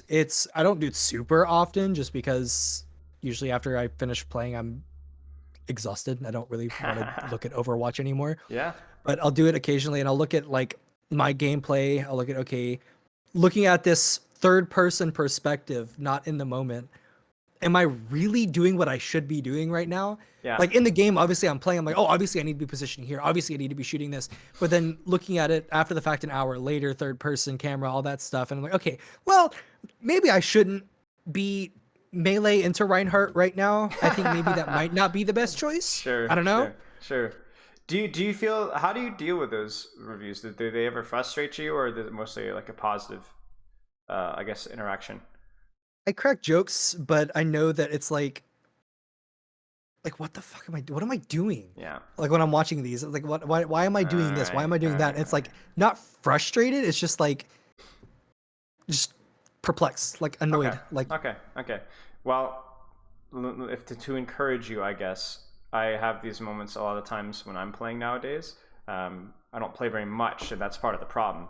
So as the greatest Overwatch coach of all time, of course.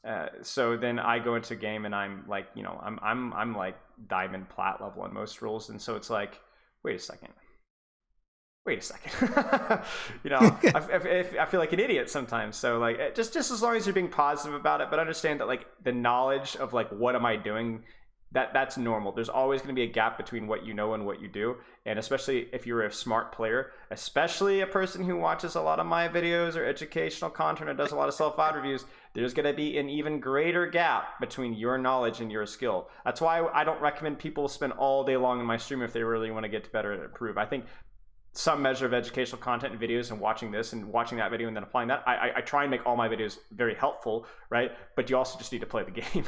You also just need to do it. So like, don't feel bad if you're like, oh, what am I doing? That's normal. Everybody, every single person in the entire universe is like that, who's not like completely like brain dead, right? So like that's just normal. So be careful if VOD reviews end up being more of a negative thing for you. Be very careful about them. And what I will say too is the goal of this this review is to give you things to look for in that review as well, to where you're not looking at what am I doing here. No, you should be looking for something very specific, right? Whether that's your positioning, your reload, your ultimate usage, and so on. You kind of see what I'm saying? Yeah. So it's not just looking for general errors. You're going to be looking for very specific errors or very specific things that you're doing well too. Your hero pool, obviously this one has changed, as you mentioned. Sombra mainly, Kree, Mei, Ana, Kiriko. What is that looking at like right now? Or what is that looking like right now? So it's been a lot of Kree Widow. And I've kind of unfortunately dropped the Sombra.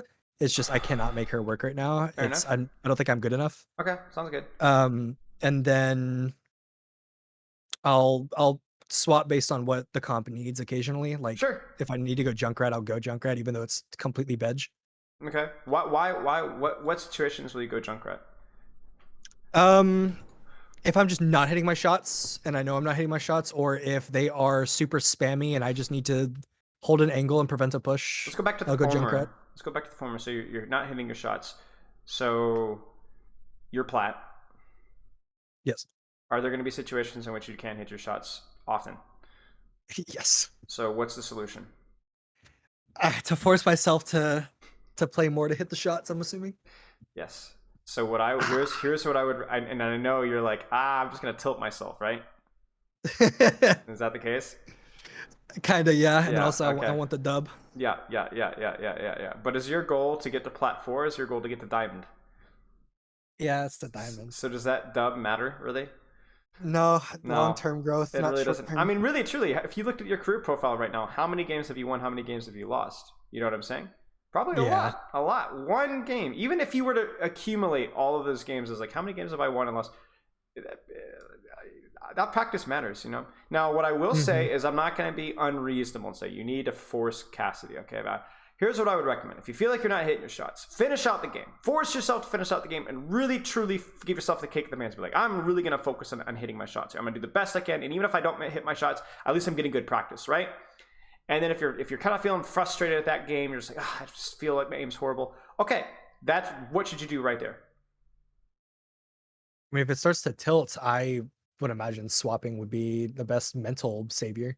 Okay, maybe. What I would ask is, what if you were to force yourself to stick on the hero for the game and then take a break afterwards? And maybe go into 5-10 minutes of deathmatch and see if you can warm yourself back up again. Yeah. You know? Yeah. I don't know. Maybe that truly doesn't work for you. Maybe what we're talking about is the better solution. But I would test and try things. You know what I'm saying? It's definitely worth giving a shot. It's worth giving a shot. Okay, worth giving a shot. See how it goes. If it really truly doesn't work, then is there another hero in your pool that you enjoy that maybe is not as aim reliant that you can practice as well? Because unless you really want to get better at Junkrat, which could be fine if that's what you want to do, but. No. I mean, then why play another hero, right? I mean, obviously Widowmaker is not the greatest swap either, but maybe that's where you're gonna have to pull out the Sombra, right? You know, I don't know. But what we have here is definitely not the best solution. Definitely not the best solution. It doesn't feel constructive. And now I understand I'm not going to push you to doing what I would say is perfect, which is ignore the tilt, just play, right? Because maybe that pushes you too hard and you get really burned out and you stop enjoying the game, and that's going too hard. Let's be reasonable. But like can we make it one step closer to something more productive? Yeah, for sure. Potentially. And I don't know what that looks like, but that's something that you need to figure out. Okay, because you're very analytical about the game, right? At least you seem like somebody who's very. I don't know if it's your other games background, but you like the positioning and the game sense and the range, and right. You've got all these things like, but you are the most important factor in your games, right? You need to be as analytical about your brain, your attitude, your mentality, your growth for improvement as you are about the game as a whole. Do you see what I'm saying? Yeah. There's a lot of people that have gotten to really high ranks not knowing very much about the macro just because they take good care of themselves and they're really attentive to what they need to do to improve, right? Okay, sleep looks okay. And then the last question, what do you feel is holding you back? Mentality, tilting. Did we talk all about that, or is there anything else that we wanted to elaborate on? Not really. Like, I can't think of anything now to really elaborate. I think it's just the tips you gave, like taking breaks, Yeah. coming up with like stop rage swapping and force growth Yeah. to a degree. Yeah. Should help, especially with the building confidence. Right. We need growth. We need growth here. We don't. I wouldn't even say like you need to stop rage swapping. Let's work at that though. Let's work at that. Let's make some improvements with that. I'm not going to lock you up and beat you savagely if you rage swap. You know what I'm saying? But we need to do better. We can do better than where we are right now, and I think that should be the goal. You know what I'm saying? Yeah. Aim. Okay, aim. Break me down aim really fast. You talked about it already a little bit with Cassidy, but can you talk with me? Is that just a general problem where sometimes you just feel your aim goes, or what? I think it's inconsistent. I very recently lowered my sense, which is actually I've noticed has helped a lot with hit What is your scan. sensitivity now? I'm 1200 DPI, 5.7, 6.7? That's pretty high. Still, even. It was 7.3. 1200 DPI. Holy cow, dude! That is crazy. It's just the same sense I've been using for like 10 years now, and I just never really bothered to like swap it. Okay. But yeah, I that's definitely on recently the high end. That's got definitely on told the to high swap, so I'm running a 5.7 right now. end. Okay. How big is your mouse pad? Pretty big. It's Like, compared to your size of your keyboard here, like in the. it's a little longer than my keyboard. It's square. I've never said this in a VOD review before, so congratulations. I would consider shifting your sense to like 4. I tried that and it was illegal. Okay, so then maybe this is fine, but I would keep that in the back of your mind as being something to continue to test with, because that is even now still remarkably high. Dang. But if it works for you, it works for you. So Hacksaw made something like 15k EDPI or even higher work. So obviously, if it works for you, it works for you, and I'm not going to pick at it. But just be aware that it's definitely on the high end. Yeah, I've been told. Okay. All right. Let's and the feeling of being lost in certain stages of the game, is that just simply like what we were talking about earlier, where like the autopilot. Right. Okay. Let's get into the gameplay here. So I will say that it's very important to kind of keep in mind what we've talked about leading up to this point is going to be more important than anything before, if that makes sense. Everything that we've said in terms of like your tilt, your mentality, your warm up. We haven't talked about your warm up, but like your swapping philosophy, that's permanent value, right? Permanent, and something maybe even beyond Overwatch, right? So when we stream this gameplay, I will help you with your Cassidy, but what we've set up to this point has been infinitely more important. Make sense? Yeah. Okay, let's keep that in mind. Let's look at some Cassidy. All right, what is Cassidy good at? In my mind, he's good at dueling. Okay. The one taking especially on like flanks. Sure. And okay. he's good for I mean, honestly, if you can make it work, tank shredding, if you can get that value in short range. Right. Right. Burst with nade helps pick off squishy targets in the mid range. Okay, sounds good. Do you have any questions before we get started? Nope. Okay, let's do this.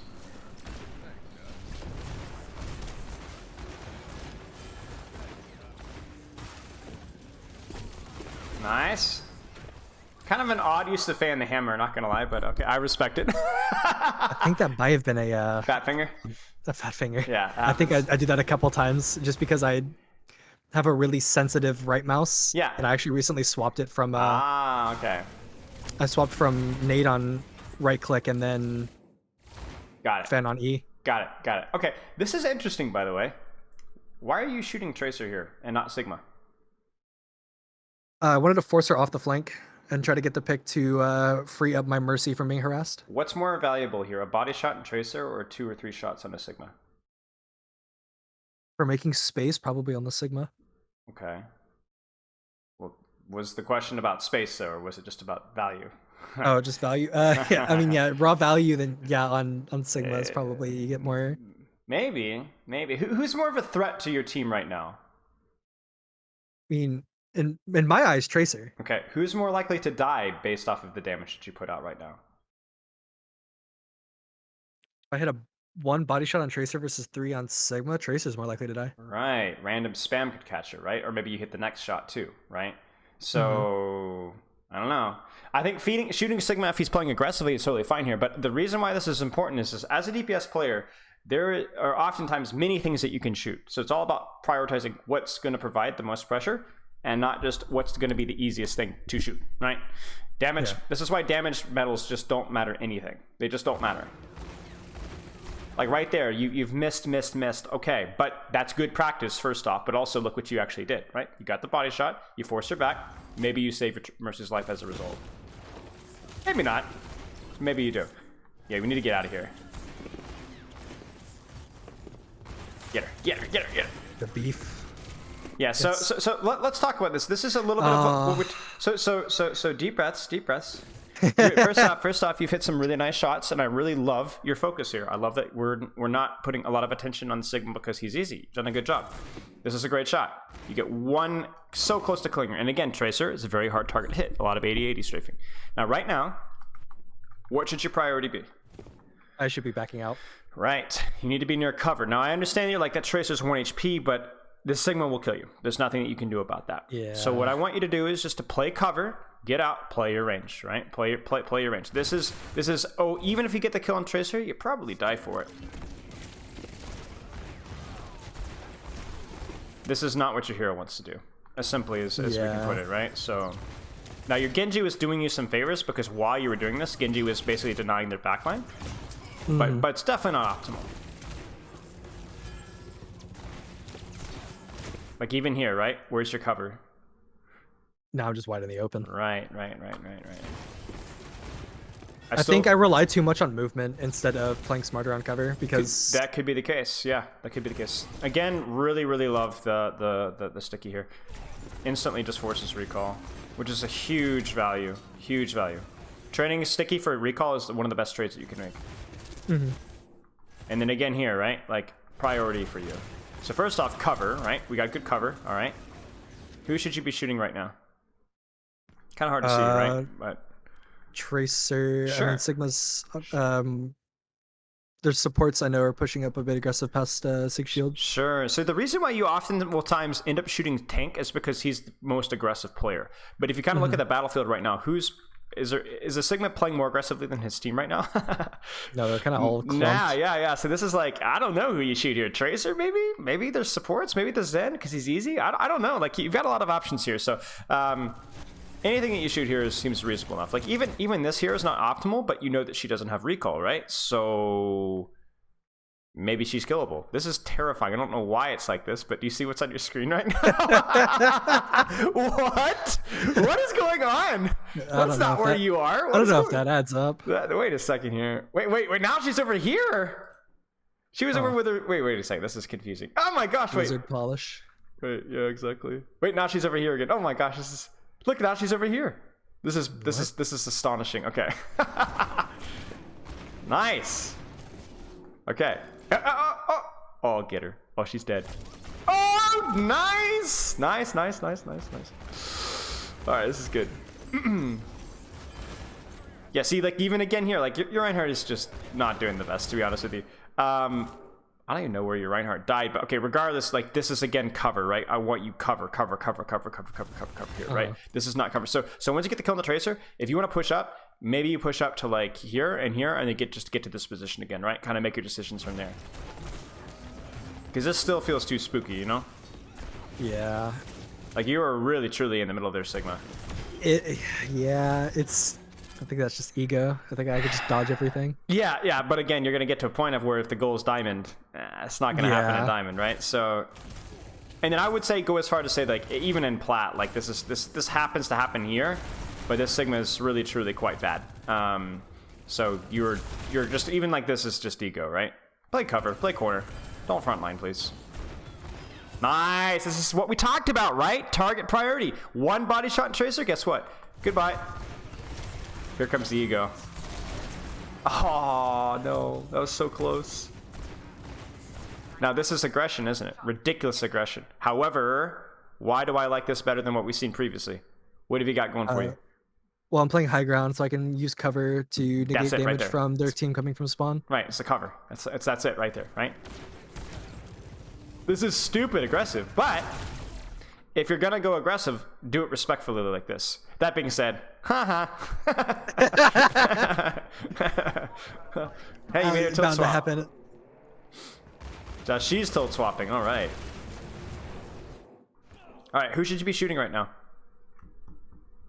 I mean, Sigma's easiest shot, I think, going for Sojourn is high risk, medium reward. Because I don't think I'm gonna land those shots, and she's probably just gonna rail me. It's not just about landing the shots too with your hero either, is it?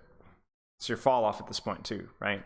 Yeah. Where you could headshot her probably twice, and I think she would die if you headshotted her twice, but I'm not actually sure. So I think this is probably the best for here. It's like this is where really truly the Sigma is significantly more aggressive than anybody on your team. So shoot the Sigma. Shoot the Sigma. I think that's probably your best bet. Because like you're doing a good job shooting the Sojourn, but you see how easy it was for them to heal that up, and you didn't really get a whole lot. She doesn't even move, right? Shoot the Sigma. So this is what makes Overwatch 2 so hard, is because, especially because the tanks have more HP, it's a lot harder. Because back in Overwatch 1, you could just get a lot of value just shooting tanks, right? Just shoot tanks. They're easy to kill. Overwatch 2, not so easy to kill, but that makes decisions like these all the more important, right? When you can shoot tanks, you should shoot tanks. Right now, who should you shoot? Obviously. If the Pharah is positioned. Yeah, she's crazy, right? And she's gonna die. Okay. Deep breath. And what did you accomplish with that? Let's remember, it's not just about the kill. I forced her off of yes. aggressing on my back She line. is completely MIA right now. That is a 4v5 right now, and it's worse than a 4v5 because look what their stupid Moira has to do now. She has to run over to heal the Pharah. She's a liability. Yeah. It's a liability. This is good. Don't worry about it. Now, right now, who should you be shooting? I can't really. It's hard to see. It's either Ana around shield. I don't know. I don't think I saw Moira behind there, so I think at that point I just back up. Just back up. Shoot the Sigma shield. Just shoot the shield.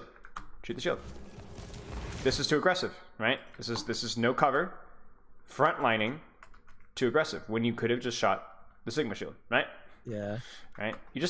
So I think a lot of your issues are kind of twofold, where you get a little bit tunneled on a target that you want to kill, and then you completely forfeit all cover to chase down that kill, and then you die. Then you die for it, right? And that's creating bad positioning habits for you, as well as oftentimes you end up forcing yourself to shoot the target that's no longer the best target for you to kill. Like the Tracer's low, I'm gonna run into the middle of the enemy team and get the kill. The Pharah's low, I'm gonna run in the middle of the enemy team. No. You have to be willing to constantly shift. And a lot of the times, sometimes who you shoot is more dependent on your positioning than the other way around. In other words, you wanted to position, like, let's say here, right? As a Cassidy, right? Somewhere like this, right? So then who do you shoot from here, right? That's the question. Not, I want to shoot the Pharah, so I'm going to chase the Pharah around the map so I can shoot her, right?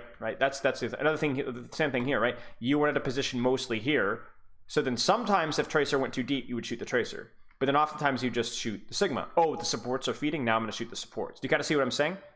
Yeah. So what I would do is I would put the priority on finding what positions work best with your hero. So something with cover, maybe like a mid-range, and then make your decision of who to shoot once you've found that position, you know? Like right now, what should you be shooting? Sig shield. Sig shield, right, because you can't really go anywhere. Okay, Hog's walking forward. You can maybe walk forward too. You walk forward, and then now you're shooting Pharah, right? This is good. This is what you should be doing. But like right now, it's more about the positioning and less about who you're shooting. So like right now, where should you go? Is this good here? Is there a better position? This one, by the way, to be frank with you, this is awkward. This is a really awkward like position of the map for you. But where do you think? I think one pillar just to get a sight line on cart, because I feel like if I walk up with my Hog, I'm too prone to getting dove by Pharah. So I feel like sitting on pillar and just pot shotting off cart. I'm not getting best like value per shot because of fall off, but it's my safest bet to dish damage. Yes. This is awkward. Going to be a little bit tricky versus Sigma with the splash damage, but I do think it's probably the best position for you given the circumstance. And then once you get here, you could make a decision of who to shoot from once you get there, right? And so, like, let's say if you were here, what would you be shooting at this point in time? Probably the Sigma or the Moira. Yeah, Sigma or the Moira. And then, oh, wait, there's Pharah, right? Maybe we can now adjust to Pharah as you go as aggressive. You see? Yeah. Nice. Let's see that. Let's see that again. I want to see the clickety. Ooh, you're insane. Nice. Huge. Well done. Nice. Nice. Calm down. Holy crap, dude. The 5K. All right. There we go. Nice job. And it's funny how, like, okay, it wasn't the optimal positioning, but you were at least near cover. You were at least at a good range, and you could kind of set your feet a little bit. You know what I'm saying? You weren't under as much stress and pressure in the middle of complete chaos. You see what I'm saying? Yeah. And Mustard Legs is playing Mr. Heroes again. We are now on Reaper. Okay. What do you think about this positioning here? For right now, I think it's fine just to get eyes on who they're playing. Obviously, I'm not going to get a ton of damage off, but it allows me to put some poke while they try to push up back to... Yeah, 100%. Go. Now, if they are on like Widow, that would complicate things. But I think this is for sure the best play. Now you get a little bit of aim practice. We love it. Fat finger. Yeah, that's okay. Positioning? Could be tighter to the wall, just because I'm giving free sightline to Sojourn. Right. Now, what I'm scared of is this, where you've now, it's like you've locked in on target one, you know, and like you are now completely tunneled on this target now, and then your positioning will get worse and worse and worse. Oh, maybe not. No. Hey, you proved me wrong. I love it.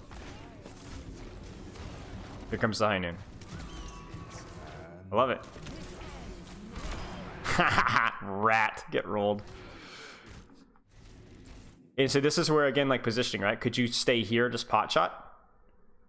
For sure. Yeah, it's not optimal in terms of your fall off, but it's probably safer. And you're going to be able to do good damage from this angle as well. So if you are going to go here, it's going to all be about your positioning, right? This is insanity, you know? This is so deep, you know? Like, if you're going to do aggressive, then go aggressive and get the corner, right? Again, nice headshot. She's dead. So it's like you win the fight kind of, sort of, but also kind of lose it. And it's just, it was unnecessary, right? It was unnecessary. And again, it's always comes back to utilizing your positioning as your decision for who to shoot, not the other way around, right? Okay. Now, this is aggressive, isn't it? But because I don't really have a exit. But can this work? I mean, small chance. The thing is, they swap D.Va, and I see that, and D.Va just runs on me, and I can't really do much. Sure, it could work. Just be very careful, right? Just be careful. As long as you're playing near cover, then this could work just fine, right? And you do have cover. I mean, you're doing. And look at this. This is fall off, but you're doing good damage.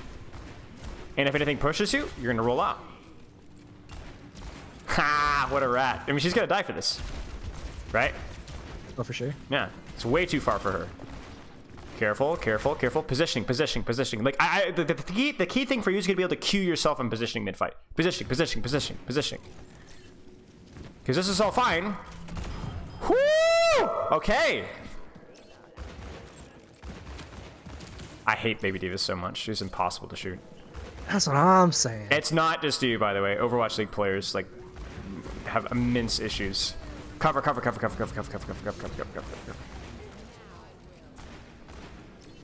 I would not peek that. Yeah. Ha.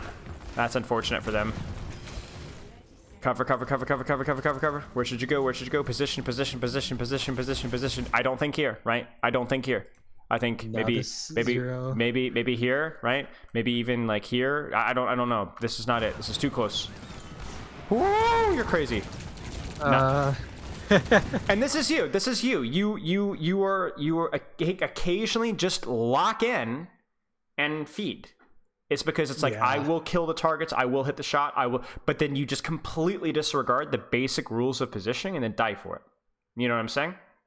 Just idealizing the outplay instead of thinking about the game. Right. Like, realistically. Your mechanics are fine. You know, your aim is obviously, I'm sure it's inconsistent. Everybody's aim is.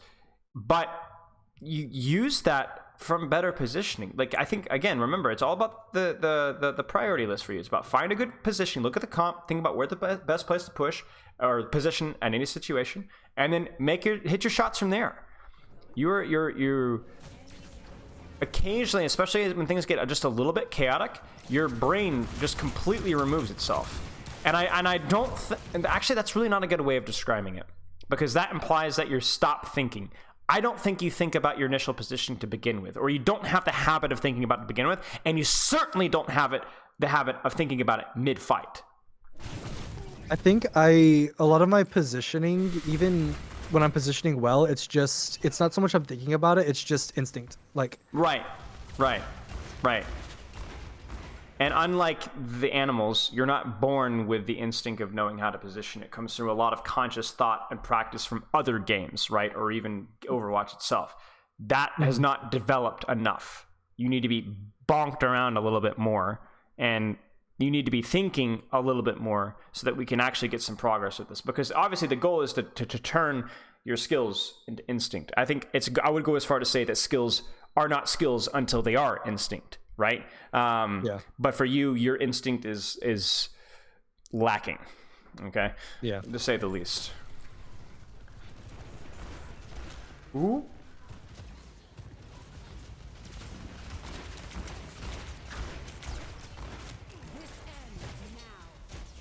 Oh.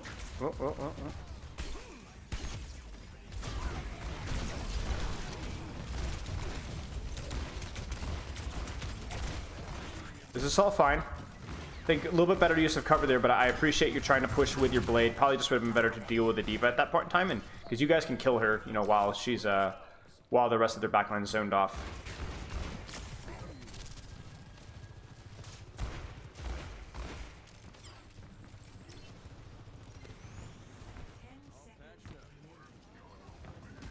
So here's the thing. I know what you're doing. And this might be complete trolling the lobby. But here it comes. Oh, really? Here it comes. But is your brain engaged right now on where you want to position? So actually, I remember this. I was thinking about this a lot. See? That's what we want. Right? Right. Now this is the thing, is I'm not saying played more defensively. Like, you could be hard flanking this entire map, but if your brain was engaged and you were timing things well and being really sneaky about it and playing like a rat, that would be better than what we're doing right now. You know what I'm saying? Yeah. This is good. Like, I don't think this is gonna work because they're on Diva, but I respect it. You know, like, okay. Like, if you overestimate Plat players. Oh yes, but we're playing for Diamond. Remember what I'm saying? True. Regardless, I do not want you to worry about whether this is the right play versus the enemy composition. That's not important right now. That's not your biggest priority. Your priority is that this pre-fight downtime is actually being used for you to set up something. And because that has been just atrocious recently, and here it comes, right? I know it's gonna work. You're crazy about dropping in the middle of the enemy team, by the way. That was stupid, with all due respect. However, setting up at least on high ground and going for the noon, yes, that was a play. It's because I heard that Diva had pushed up, and so I knew that she either pushes me with Matrix, Yes. or she stays on curve. You know your stuff, man. You're thinking these things through really well. Like, just do that more. I think like you It's put just up understanding versus application, I think, is my biggest issue. Yes, exactly. And this is why I'm very concerned about things like, oh, I just play all day on the weekends, right? Because what we saw in the first defense, right, and the second defense to a lesser extent, is the playing all weekend mentality where you're just kind of going through the motions, right? And I don't want that. I want those 3 to 5 games in the weekdays fully engaged, thinking about your positioning, corner, cover, positioning, right? You do that, and then you do that in the weekends. And then if you just want to troll the lobby and do whatever the heck you want to do afterwards, I don't care. Doesn't matter. But this is bad. If I paused this at numerous times and asked you, where should you be? And you always came up with a better answer than where you were consistently. That's a problem. That can't happen. There's always going to be fights where your skill and your knowledge are going to be gapped. But for you, at least with the positioning, that gap should not be happening as much as it is right now. Right? This is just kind of like, it's the right move, but it just didn't feel like you were really engaged, thinking cover. I could beat this guy if I just played curve.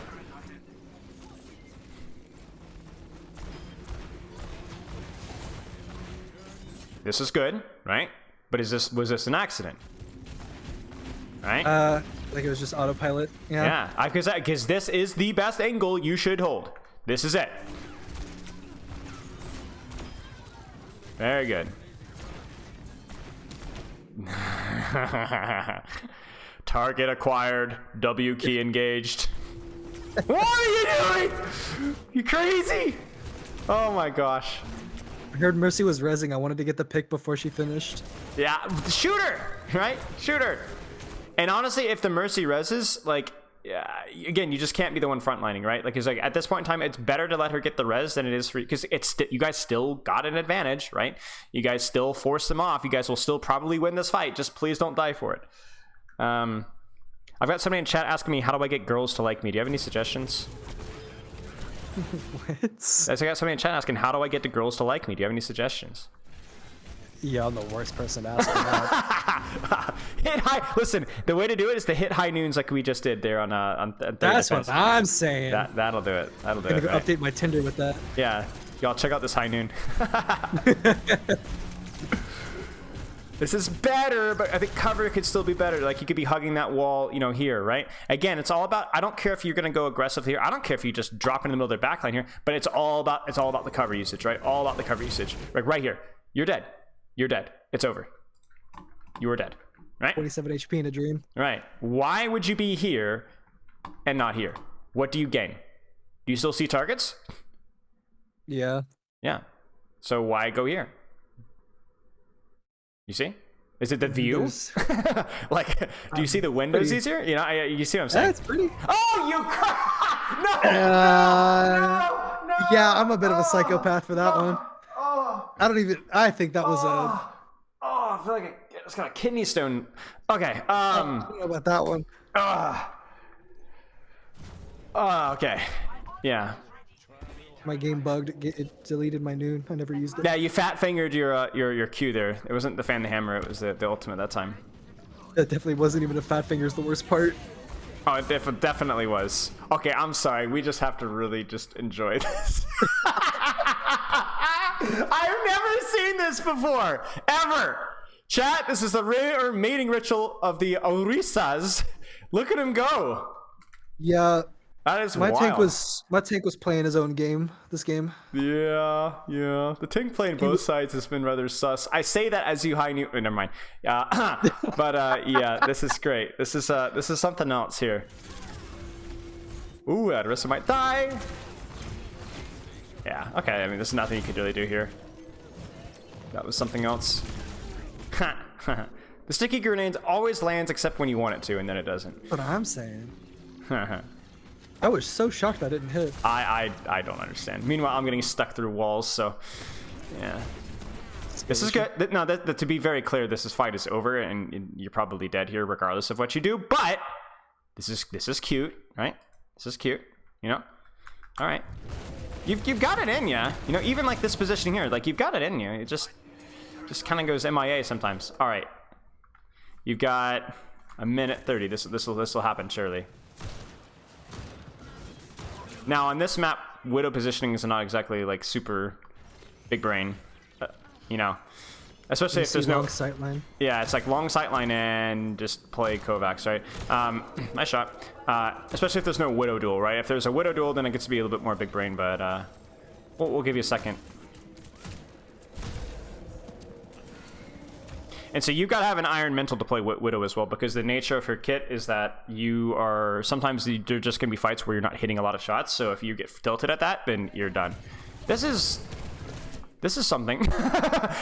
This is something, right? Again, positioning, right? Like, like you could just be being chilling back here and just blowing them off, you know? That's a lot of my bad habits from TF2 coming into play there. Yeah, nice shot, nice shot, nice shot. I guess they'll lose, but nice shot. I mean, you're hitting shots. You are not the problem here in terms of. Oh my goodness gracious! You hate to see what happens next.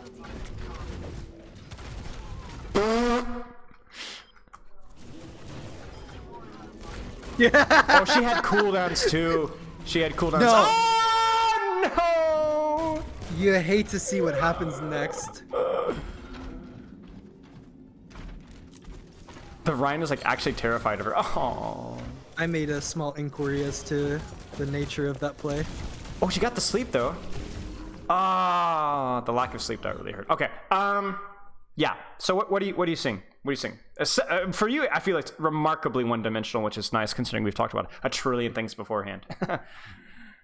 What do you sing? Right now? This game. What do you sing? This game. Oh, a stark lack of awareness of positioning. Okay. And well, what's the solution? What's the solution? Thinking more about the game instead of when. Because that's such an autopilot response. Yeah. Get it? Get it? Like actually taking into consideration where I should be positioning during fights to avoid damage and to maximize my own uptime. And pre-fight too. Pre-fight. I think that's even more important, because I think you go into these fights a lot of time, you could probably predict what angle you wanted to try and control or what cover you wanted to use, and you didn't do it. You know, you didn't do it. Mid-fight, it's a lot harder because you might be trying to shoot people, but I think you would do yourself a lot of favors by doing some of your homework ahead of time. Do you see what I'm saying? Yeah. Okay. And then obviously being aware of mid-fight, if you do tend to have the I kill target, I walk, you know that we need to work at that habit as well. But I think that one will be maybe something that we look at after we confirm that you can actually set yourself up for success ahead of time. You know what I'm saying? Let's start with that and then go from there. Do you have any questions? I had one. It escaped me. We've got a few minutes still, so take your time.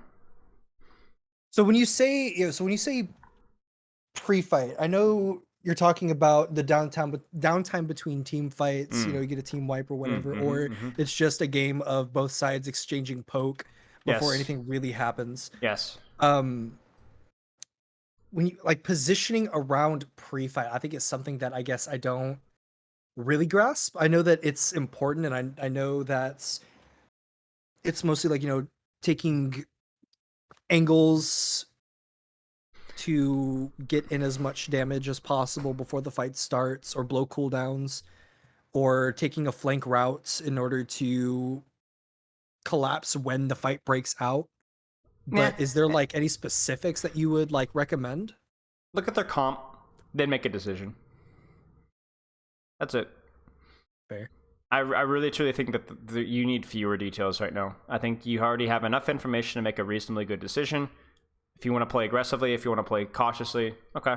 If they've got snipers and you're going to be like, I need to go flanking these guys. If they've got like a dive comp, you're like, oh, I need to play kind of careful.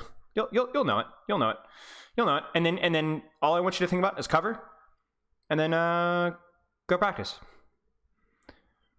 I really don't think that you need more details right now.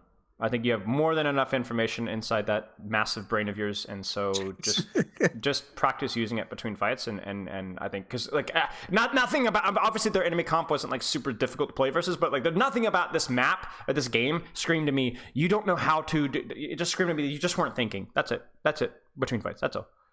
Okay. Fix that.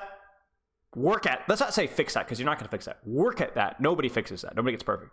improve that, we'll have a better time. Okay? Okay, I can see that. And I remember, what's the most important thing that we spoke about? Was it any of this crap? It was the like the mental fatigue and the tilting stuff. The mental fatigue, the tilting, the time spending on Cassidy versus the time spent on the rat, and so on. Right? Okay, yeah. Okay. Do you have any questions? Not right now, no. Okay. Do you know the replay code rule? I do not actually. Okay, so the replay code rule is you're going to play a bunch of games and then you're going to rest and relax. But at some point, you're going to play a game where you're like, I didn't know how to position here. I didn't know what to do with this particular couple of fights. And you're going to send me the replay code. You're going to send me the timestamps. It could be 3 or 4 fights, doesn't matter. And then I will get back to you with some feedback of how I think you should position in those situations. Sound good? Perfect. Sounds good to me. Okay. Do you have no other questions? Not off the top of the noggin. If you do, just message me at any point in time. All right, sounds mate. good. Appreciate it. It was good. Good luck. Good work. And I will chat with you later, okay? Sounds good. Take care. See you, Ackrel. Bye. So, that was Ackrel, Cassidy Extraordinaire. And chat, you're going to have to excuse me for one moment because I believe my team just won. So, I'm helping out with the O1 Esports and the Saudi E-Leagues, and I think we just won the championship. هذا هم الأبطال، هذا هم زيروان، هذا هم مرة ثانية بعد ما أخذوا That was fun. في النسخة الأولى كملوها مرة ثانية في النسخة الثانية. أبطال ألف مبروك لفريق زيروان النسخة الرابعة لهم بهذا اللقب. ألف مبروك، يحافظون على لقبهم للمرة الرابعة على التوالي والنسخة الثانية معنا في سنة 2022.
Yeah, as in Steam. Yeah. Okay, I think that seems like a reasonably fair tweet to put up. Okay, chat, we have we have another coaching session. Jack Mac. Ready?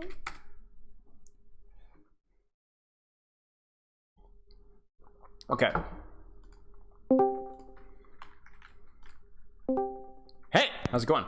Hey, what's good? Sorry for the delay. Hope you're doing well. Let me get this replay code pulled up here. Sigma VOD. Hell yeah. Oh my gosh.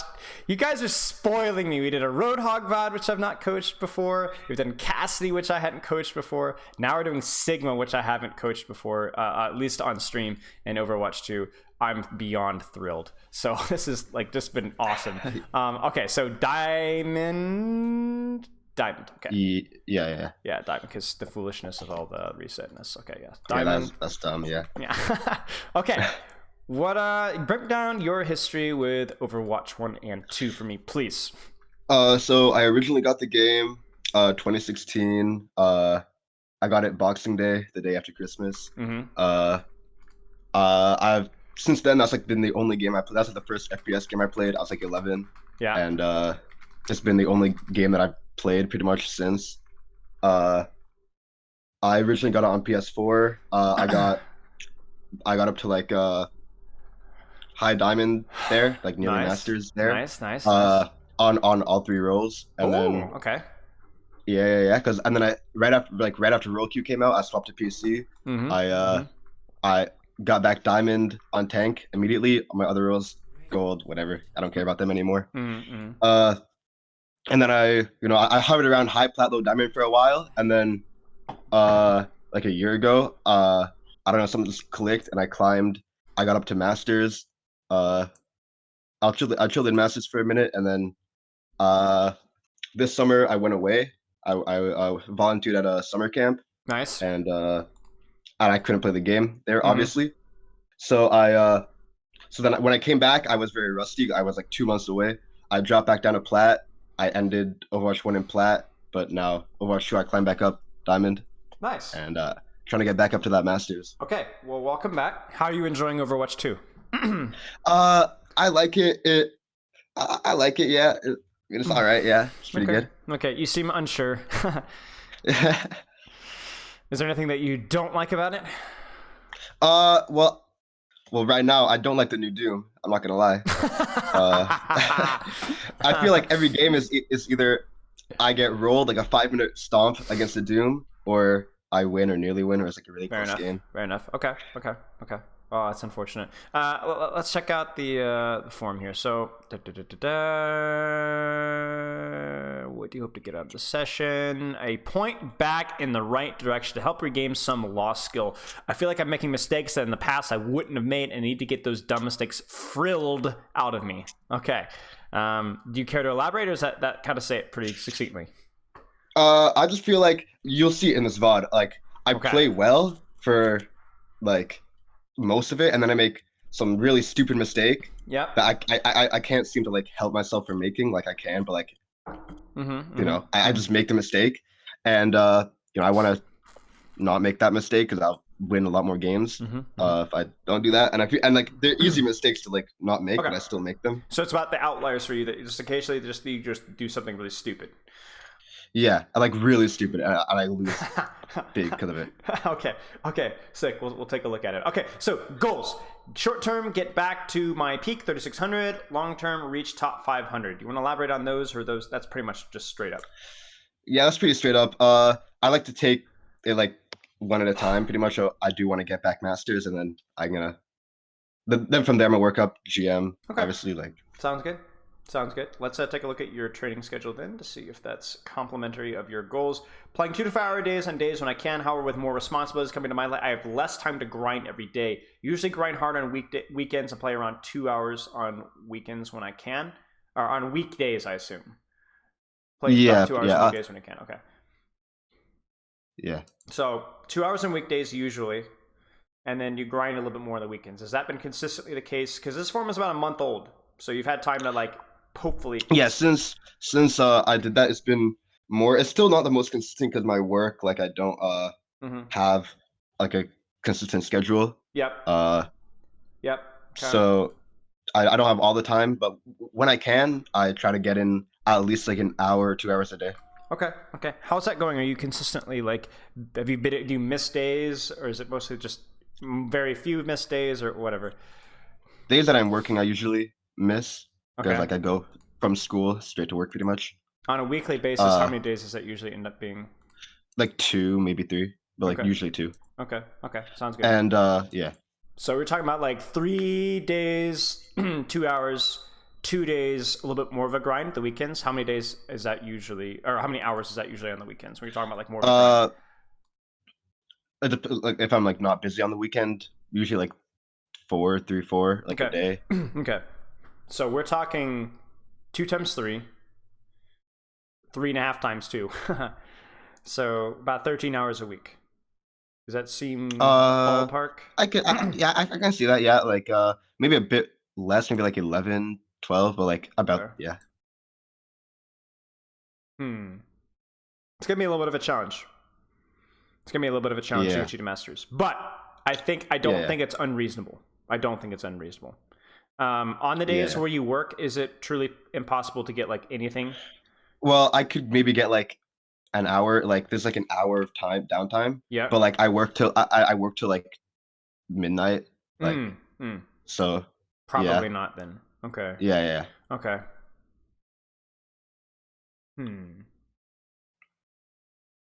I think we can work with this. Let's at least try. And see if we can clean up your gameplay. And then we will see where it goes from there. Sound good? Yeah, that's good. But obviously, like when you are playing, it's all going to be about that intensity and making sure that you're not wasting any time whatsoever. Because if it is the 11-12 hour range on a weekly basis, Masters is going to be more of a challenge. Yeah. How do you warm up? How do you warm up if you do? I usually I play like a game of quick play, maybe some like hop in the practice range for a bit. Like usually a quick play game does it for me. Like Okay. Yeah, that's fine. I wouldn't spend any time in the practice range. All about efficiency, right? So I would not spend any time in the practice range, and just jump right into it. Okay. Okay. Let's keep going here. So sleep is inconsistent to say the least. 5 to 9. Break that one down for me.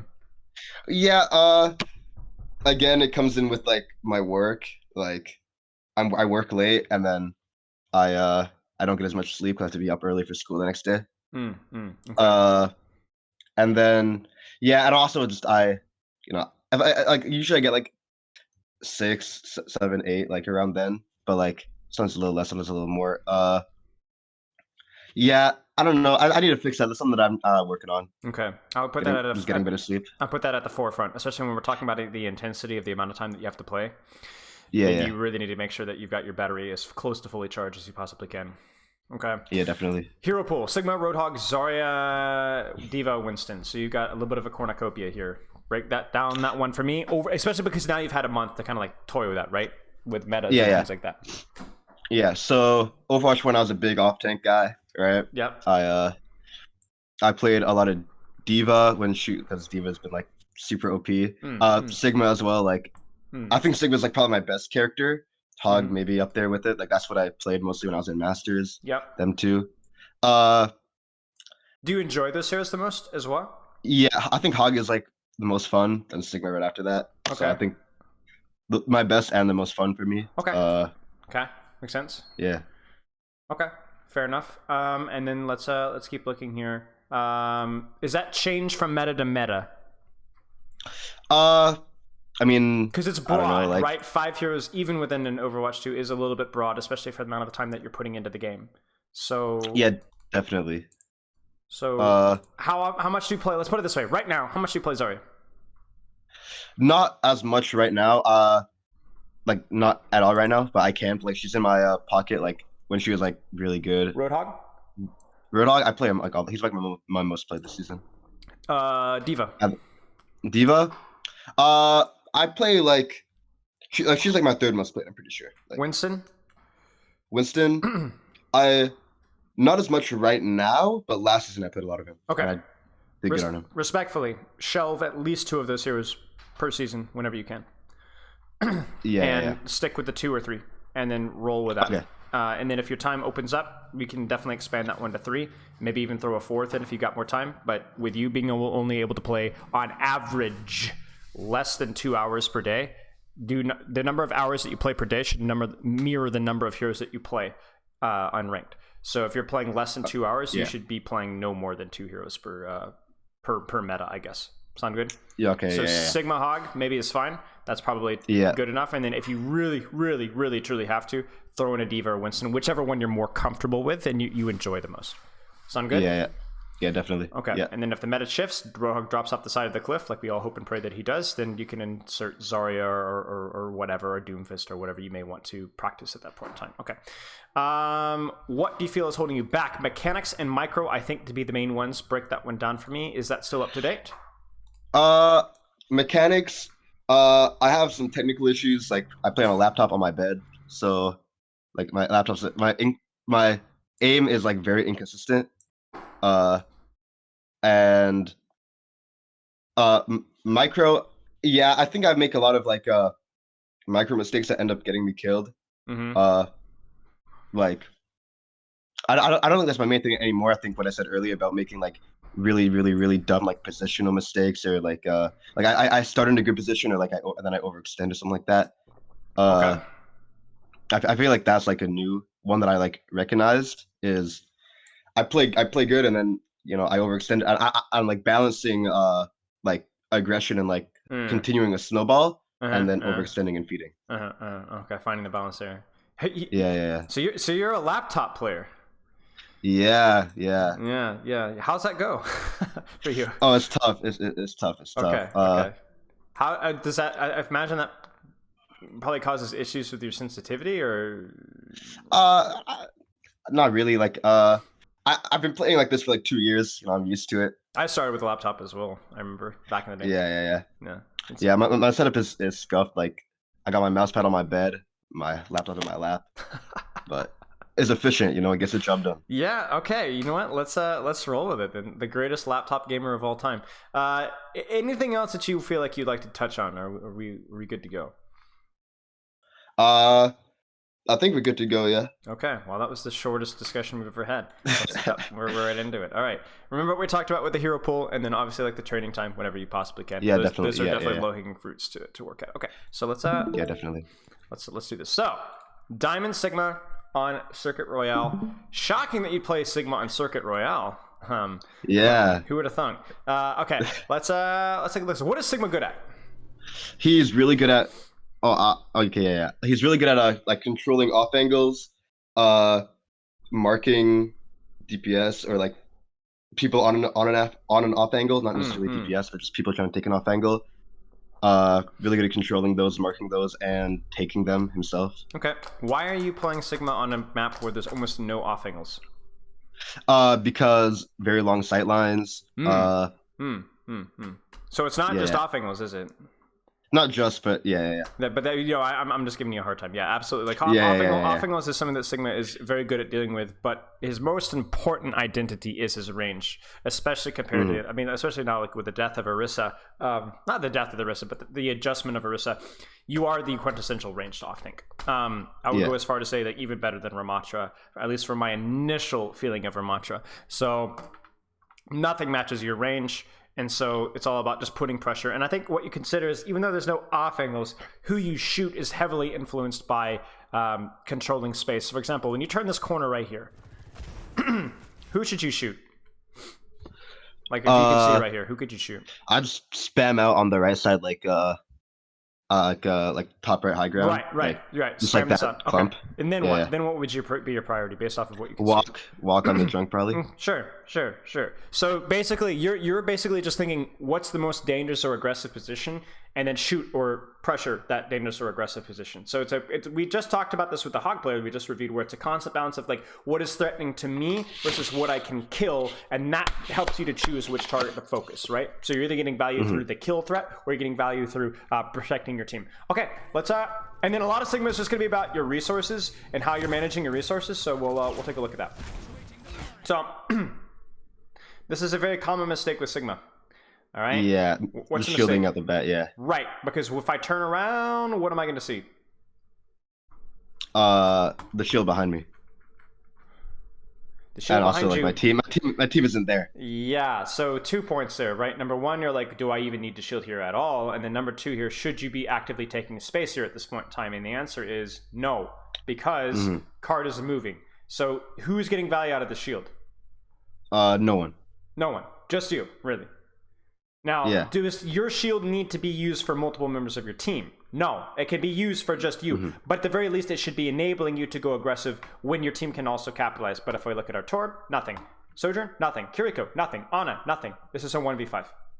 This is a 1v5 of resources, which is so important, because if you want to push or need to kite later on, you do not have the resources to do so, right? Yeah. What does it cost the enemy team to burn your shield down to half? Like some ammo. Ammo, yeah, right. An inexhaustible resource, even coming from an Ashe. Uh-oh. I don't even think you saw her. I think you're looking for the Ashe. You're like, where is she? She's here. Okay. Okay. So then my question then becomes very importantly, who should you be shooting now? I think that's fine. He's the only person in my. Oh wait, the Junkrat. I didn't even see him. Yeah. Just a little bit of a scan here, right? Because coincidentally, this guy's feeding his brains out. Coincidentally, this guy is also the person that ends up killing your Sojourn. Shocking. Those two things are always going to be correlated. Always. Whoever's feeding is often the person that's going to kill your team if you do not respect them. And right now, you're shooting Roadhog, but that's not the priority right now. He can't even hook anybody right now. Yeah. And Junkrat's still sitting there. He's still sitting there. And now, you see this? The Ashe, yeah. Yeah, and this is unbelievably important to Sigma because the oftentimes, because of your range, the number of people you can shoot at any given time is usually rather quite high. You know what I'm saying? There's usually a lot of people that you can shoot at any point in time, so it's very important you choose the correct one. So right now, Ashe, and then maybe Junkrat. Okay, and then nothing else, Hog. Okay, right? Like right now, this Ashe is now. Ironically, now you're shooting the Junkrat, but you should not be shooting the Junkrat now, right? Because look at his positioning, right? He's too far away, and also he's not playing aggressively. So now we should be shooting Ashe. Okay, there we go on Ashe. There's a little bit of bounce. We got it. This is also like, look at your screen again. Who should you be shooting? The Ana, probably. The Ana, right? Like we're playing a game of whack-a-mole, right? And you're always lagging behind. But this is just a good skill to work on, right? Yeah. And by the way, this skill matters a lot with another hero, Hog, as well, right? Yeah. So if we're talking about Hog as a hero that you want to play, matters. I will say as well, if we talk about map rotations and things like this, it would be more useful for you to go back and to clear high ground like this. Yeah, probably. Yeah, I did that second round of this. Yeah, they drop but a smarter team actually is just not going to care and just going to let you let you do this thing, and then they're going to kill your backline. Yeah. Rock's fine. We don't need to nitpick that one so much.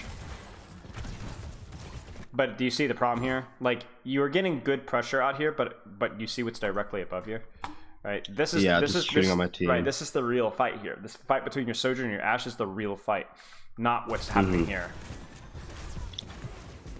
So that shield is from lag, by the way. Like, I was just lagging there. I didn't throw it out that far. That's fine. That's fine. Did he not have hook? Oh yeah, he didn't have hook. Yeah, he didn't. Yeah, I blocked it. Yeah. Okay, nice. Because I'll be honest with you, you're doing okay. That's kind of a beef of a rock there, but this is okay. Like, you're doing okay things, but you're doing it. It's just fundamentally you're just not in where you needed to be. Yeah. So okay, let's keep going.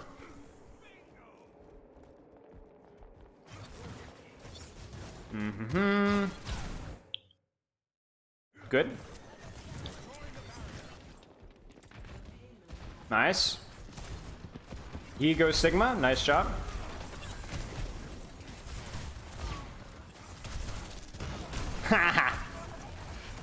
That was not great.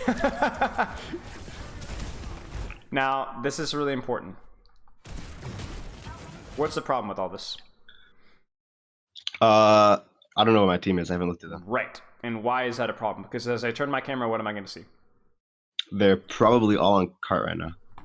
In fact, nobody's on cart right now. All right, nobody's on cart right now, but even then, your Ana, your Torbjorn, and even your Sojourn right now are not in a position to help you out the straight. So who wins this right here? Who's going to always win this straight? Always, right? Because they've got 1, 2, 3, 4, 5. You've got at best 2.5 with the turret, right? Yeah. So you're not going to win this. You're just not going to win this. So we can laugh about you getting a rock, but you're just not going to win this. You're just not going to. And while your team is trying to go up and push you, you should be controlling. You should have backed off, played the corner here, and you could have even controlled this angle here, right? Yeah, this is just never going to work. You're going to flux this. Yeah.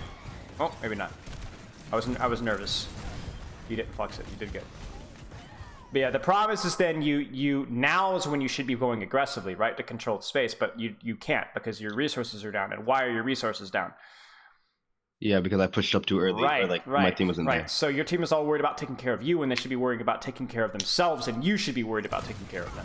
So this is a disaster of timing. I mean, it's such a dull concept to think about sometimes, but it is so unbelievably important, especially as a tank player. Because a lot of the time, timing is screwed up by tank players and flankers because it's not always easy to see what's going on behind you or to the side of you, is it? And that's why it's so important. This probably will work just because these guys are actively feeding, but I certainly hope that there's some form of follow-up here. There is. We should be okay. No, I get slept here. Ah! Disaster. Okay, that one was maybe an issue of timing, but also just awareness of CC, really. Okay. Yeah. Now we're going in aggressive. We're going in very, very aggressive. What do you think? From you.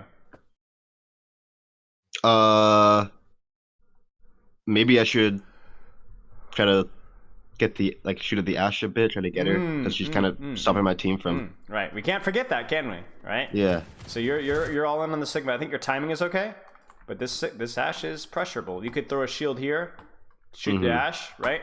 Because again, it's about risk of threat versus risk of kill. The Sigma is definitely a little bit dangerous, but the Ashe is just as dangerous and more killable. So, Yeah. You are. I mean, these are good shots, but it just sometimes feels like you're just letting the team fight pass you by. You're just kind of going in on your own, and you're not really considering what's like again right now. What's happening, right? You got a Nano Sigma on your backline. Yeah. And you have a Torbjorn flanking. So which one do you think you should be worried about right now? Probably. Honestly, I saw like if I go like try to get on the Sigma, like he'll die. But then maybe the rest of the team, like while we're all focused on him, will kill our team or like. Sure. I wanted to focus on like the rest of my team could maybe take care of him. And I can try to kill the rest of them. That's the first question we asked, right? What's the most dangerous and what's the most killable? This is very dangerous, but I don't know if it's killable. This is also very dangerous, but this is killable. You see what I'm saying? Yeah. So I think this is the right play. But my problem here is that I feel like this could have been so much more of an easy decision if you'd simply set this fight up better by denying the Ashe, then focus Sigma, then go for backline, right? Going more sequential about it rather than you who are just, it just feels like you're running it down, you know? You're running it down. You're running it down. So nice shots, but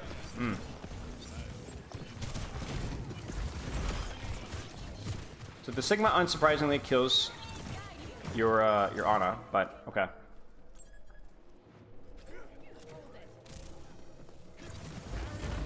Careful, careful, careful, careful, careful, careful, careful. I appreciate the pressure here, but now we've got less than half of our shield, no rock, and no shift. And look at your team. Yeah. Right? Be careful. I like the early pressure, but there's so many better ways that you can do it. You know what I'm saying? Where could I, like how would I here do it better? Just from there? Yeah, just here. Because can you get pressure on the choke? Yeah, I can, yeah. Yeah, you can. And then you will not lose any resources. Why? Because they can't see me, really. Right. Well, they can't see you, but if they do see you, what will they also see? Just my whole team. Your whole team. Right. And you have better cover usage as well. So... yeah, definitely. Now, things work out okay, but we still don't have a shift, do we? Yeah. Nice. Nice. Can your team help you on these targets? Not really. But what can they shoot? Ready? The 3, Sigma. 2, 1. Right. Yeah. So that's all you need. You need them just to shoot something. That's all you need. And guess what? Look at the Sigma. He's low. He's backing out. He's got no cooldowns. That's what you want. Yeah. That's what you want. Yeah. Okay. All right. Very nice.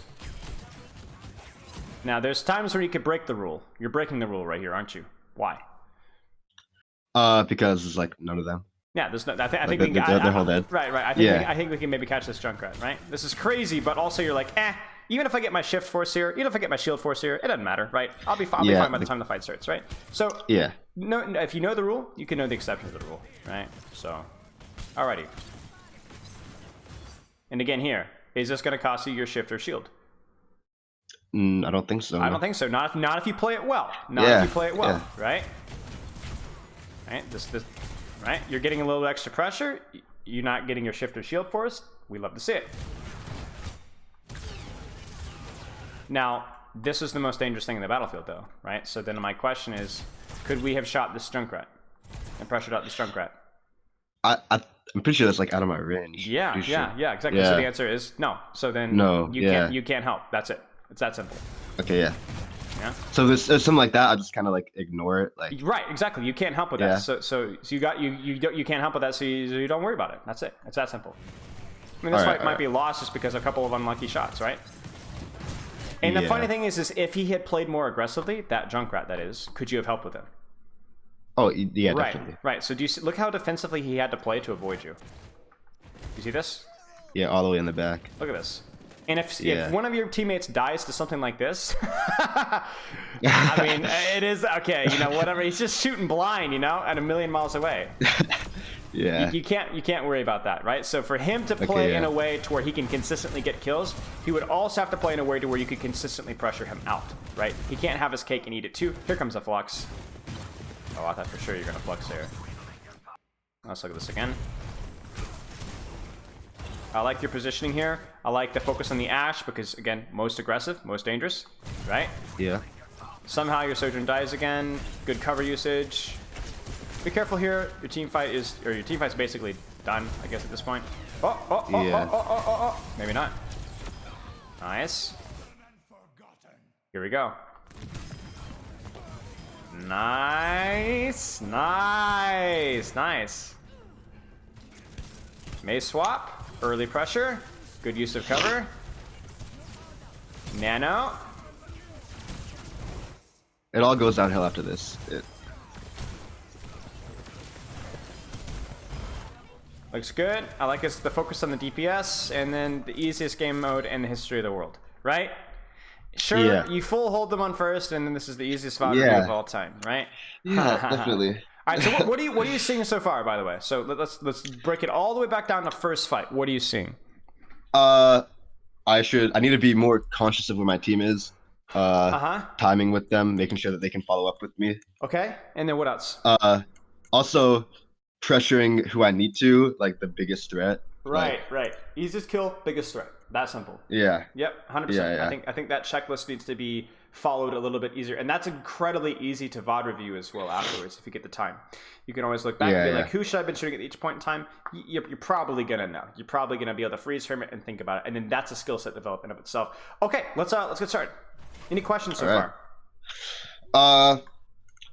Not really. I actually kind of do have one. Sure. So if like in a situation like that with not necessarily that situation with like the Junkrat there, but if there was a situation where I'm on Sigma and they're playing in a way that I can't really do anything against them, do I just swap or do I have to like change up? Give me an example of how they might do that on that map.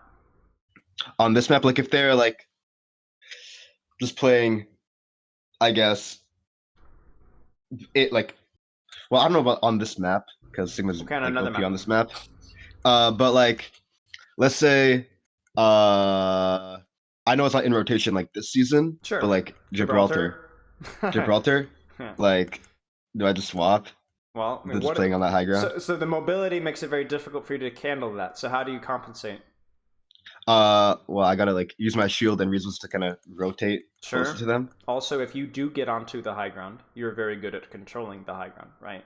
Mm-hmm. So it's hard for you to get there, but if you can path and rotate there, then it's very good, right? Yeah. Now Sigma's not good on that map, but that would be the way to play around it. To walk, like for example, that Junkrat on that high ground there on third. Clear him out. You could walk like walk around that backside. Run at him, right? Now you have to be careful, but you could run at him. And that kind of logic would apply to Gibraltar. And then the problem with Gibraltar though is that if you lose that and then you're on second point, it's hard to run at anything on high ground. But that would be this. It's a lot like Reinhardt, how Reinhardt plays with maps like that, or Orisa, for example, right? You either play to avoid their high ground advantage entirely in a rotation, or you need to walk, do your homework, leg it out, and clear it out. Yeah. But then it turns out a lot of the time is this wasn't really a problem in Overwatch 1 when I had 2 tanks, but then mid-rotation, like we just get picked. Like someone on my team gets picked and then like I mean, I can't really stacking up and rotating is a lot worse in Overwatch 2 because there isn't 2 tanks, there's not a lot of sustain, so you have to play a lot more to clear and contest their space than just to group up and rotate. So that's where like the clumping up and just playing to push cart and avoiding their high ground is a lot weaker than it is to actually clear out and contest and hold their high ground. You know what I'm saying? It's just a lot harder to do that. So you might have to play split off angle. You might have to try and bait the dive on yourself. You might have to clear out the DPS first. That's a whole entirely different level of difficulty. And that's where something like a Roadhog might be better because Roadhog is a little bit less static than Sigma. So you can kind of go around the map, hunt their DPS, clear them off of high ground, and do the exact same job as a Sigma, but do so in a more self-sufficient manner that your team doesn't have to support as much. You know what I'm saying? Yeah, okay, I get that, yeah. But I mean, it's I'm not gonna lie to you, it's hard. It's hard. There's a reason why high ground maps are dominated by mobile heroes, right? But yeah. Definitely. Okay. Who should you be shooting right now? The May. The May. Probably. Or I think this is fine, but like May is probably more as quickly as higher you priority. possibly can. Shoot May. Yeah. Quickly as you possibly can, because she is going to do damage from that position, right? And Sigma will as well, but we want to control the people. She is more affected by a volley of shots than the Sigma is. That's the main key, right? Yeah. Now here, you might have to shoot Sigma, but this is a perfect example of what you're doing right here. The right thing to do. You're ignoring the Sigma, aren't you? Yeah. Who are you shooting? Trying to get some. Just the Mercy and the Ashe. Trying to get some spam off of them. What controls and creates more space for you? Stopping the Ashe and the Mercy from right. So watch how they respond to this. Watch how they respond to this, right? Any damage that we get here, much more permanent than damage done on Sigma. Yeah. Messes up her shots. She unscopes. She's reloading. She's unscoping. She's moving. She's 80-80 strafing. Guess what? She's not sitting her feet doing damage, right? That's what you want. Yeah. We don't care about the Sigma. We don't care. When this backline becomes isolated and this guy is the only one going aggressive, then we care about the Sigma. It doesn't feel very succulent and juicy, but it's way more impactful, right? And the funny thing is even if you consider it from an ult charge perspective of things, you're like, I haven't hit that many shots, and he's been doing a lot of damage to me. But look at the ult charge. Do you see that? Yeah, because the tank passive, right? Yeah. The tank passive, yeah, you get more. Also, I'm hitting like more people. Like, it's 2%. Good. Keep shooting her.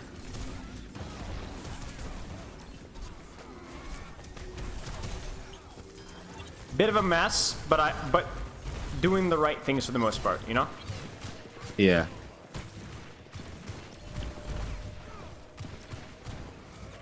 Okay, let's do it again. And by the way, the Mei is really just not scary to you at all. Even if they get a good wall on you, if you're not actively trolling your shift, your cooldowns and your shield, you should be totally fine. I kind of get, like later on in the game, I get destroyed by her, so.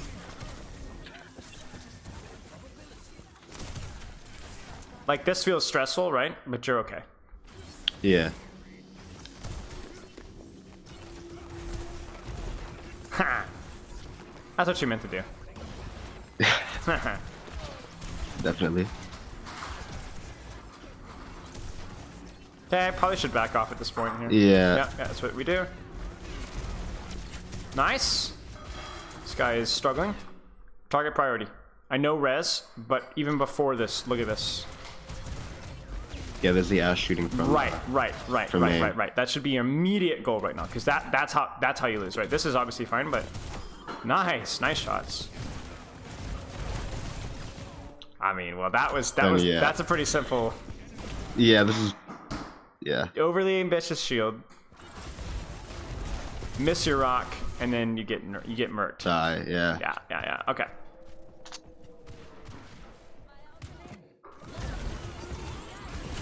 Oh no! Did you get? Oh, she saved your life. Is this a fine trade for you guys? Holy mackerel! Okay, that's unfortunate. It's as simple as cover, right?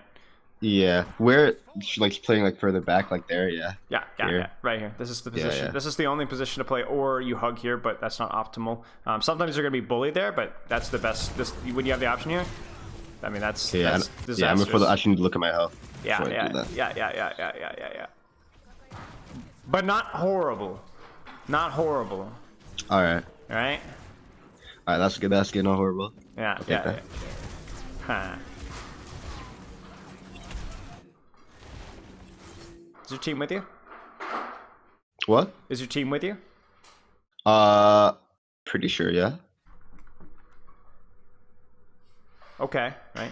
I want you to be doubly sure though, because just because it's working out right now, it doesn't mean I'm not going to bring the light that needs to be a habit for you. You know what I'm saying? Yeah. I need to look behind. Yeah. And then target priority here. Who should you be shooting? Yeah.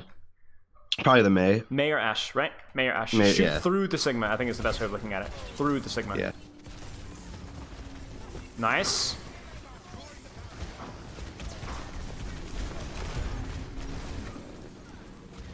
That's unfortunate. to me, this is just simply like resource management because you're going for the rock, but you see the problem here. This has nothing to do with the Mei. You have a full HP shield that you're just kind of dropping, and then you die with full HP shield. Yeah. Okay, so this would have been a situation where like I think you're simply just too close to the enemy composition. First off, like I need you to be getting more range pressure when you can. You know what I'm saying? Yeah, play a bit for the back. Yeah, just play to your like to your in range. there. Like this is not like obviously pushing Mei at some point is fine, but this is not effective. And then you should have dropped your shield on you and then gone for the rock. This is not wise. Yeah. Bad day to be a Sigma, I guess. Alrighty. Well, tragic. Good. Nice. Do you know where your team is? I'm pretty sure I saw it out of my corner of my eye. Yeah. Okay, good. We can walk in this Ashe if we want. Good. Right. Right. Deep. There's aggression. This is the most lethal thing right now. She dies. Nice. Where's the Ashe? There she is. Get her. Nice. Now Kiriko or Sigma. Nice. Okay. Good job. You see? Well done. Yeah. Feels a bit messy because you left the Ashe, but it feels okay. Yeah. Go ahead. You were gonna say something. But like in a situation with like that, right? Let's say I did walk on the Ashe. Yes. Right? Like in the moment where you saw the Ashe, that'd probably be the best play. But then if I did walk on her, then the Mei would have came behind. So how do I like make the decision between doing that? Here's the thing. We initially said Ashe, but you saw this. Yeah. See? So then this becomes the priority, right? Now. Yeah, but let's say like I originally like I already had walked on Ashe, like. Right. So then it's too late for me to do this. So then your Tor probably dies, right? And is that like a mistake on me? Like if I push the Ashe? No, it would have meant that these guys probably would have died because look at what's happening with the Mei. You see, she's getting a mercy pocket. So where's the mercy pocket right now? Right? Not on them. So not on Ashe. In the circumstance, having the information that the Mei was here was the most important thing that you needed to know. You needed to know where the DPS were so you could decide who was the most aggressive, right? Mm-hmm. However, if you made a mistake, it wouldn't be the end of the world. Now, I will say this is a great, I guess, teaching moment because then if somebody is missing, that's a big problem, isn't it? Yeah, because you don't know who's the most aggressive, do you? You don't. This Mei could be back here, in which case you don't care about her, in which case you walk in Ashe. Or the Mei could be hard flanking, which he was, and you didn't know that. And this is an important skill for you to have, isn't it? Because that's how you decide who's going first, or who's going most aggressive, right? You need full information. So this could be a skill set that we build along with knowing where your team is positioned. Also, as stupid as it is, where are their DPS, where are their off angles, so then I can make a decision about who I best need to push or who I best need to control. You see what I'm saying? If you don't have that information, you won't be able to make the right decision of who to shoot. Yeah. That's definitely something that I used to be a lot better at that because I got you know Temporal? Yeah, I know Temporal. Yeah, I got coached by him, and that was like a big thing he pointed out too a while ago. Yeah. Yeah. It's a good skill to have. Yeah. Like right now, who should you be shooting? Probably Mei. Mei, right. And it's very easy to decide on that because you can see everybody, right? This map is infamous for being able to see everybody at all times most of the time, but obviously if you're playing Sigma on other maps, it's not going to be this easy, is it? So this is going to be a skill you're going to need to have. Yeah. Now she's above you, isn't she? Yeah. You know? So you need to quickly make a decision about how you respond to that, I guess, is the question, you know? Can you deal with the Mei dropping in your backline? I mean, I don't know. Maybe not. But in that case, you need to be ready to trade backlines, don't you? You need to make sure that this Sigma can't walk up to follow up off of the Mei. Because the thing is with Mei going off in this flank here, they lose a lot of damage, don't they? For a brief period of time. So you must punish people off of this.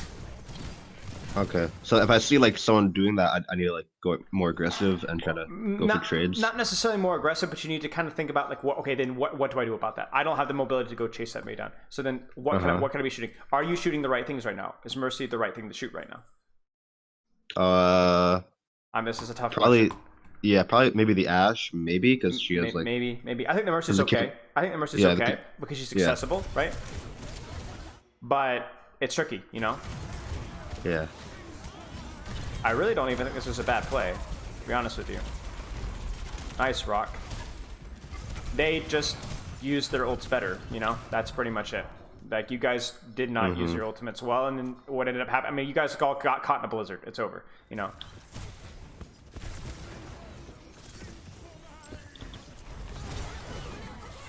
Unfortunate. So this might be a good situation where I think you're shooting the right target, but I'm not very impressed by the way that you're doing it. Okay, so to break me down, what potentially is the issue here? I'm just low ground right in front of them. Right. Now, here's a really great question. Is Ashe even the right target for you to shoot? Maybe. I think Mei might be a little more. Right. You see, it's about the aggression, isn't it? Yeah. Right? Yeah. And ready for this? I'm gonna blow your mind. What about this guy? Yeah. I mean, probably. look at the level of aggression here, right? This isn't an Ashe on an off angle up here. This is an Ashe all the way in her backline, right? And now I know you are good versus an Ashe, so it's very tempting to do this. But this is where you have to weigh the strengths and weaknesses of each decision, right? So for you are hard tunneling an Ashe, but it's compromising your corner, it's compromising your cover, and you're letting this Mei Sigma get away with anything that they want. And I don't think that should be happening. Mm-hmm. You know, I don't think that should be happening at all. Even if you want to dig it deeper into the Kitsune rush, right? This Mei is in the Kitsune rush. This Ashe is not. So who's more dangerous, right? Like definitely the Mei. Right. Yeah. So this is it. This is why it's very important. You cannot just say, "Oh, I deny the enemy Ashe." Well, now you should be shooting the tank. You should be shooting the Mei, not the backline. This is not who you should be shooting. Right? Yeah. Okay. Yeah. I see that. Yeah. Good. 4-star ice block is massive. You just remove her from the battlefield. But really, truly, this fight is lost because you were shooting an Ashe. And it's funny because you see what the result is. Does the Ashe ever feel like ridiculously pressured? No. Does she die? Like, no. She's too far. She's too far. Like at worst, she's just kind of annoyed at you. But that's a great red flag that you were shooting the wrong person. Okay, yeah. And this is why it's so important that you understand the concept and not just like the target priority, because the target priority tells you nothing about how they're playing. Sigma is phenomenal versus Widowmaker, but you're not going to always be able to reach Widowmaker, are you, right? Yeah. You know, so, okay.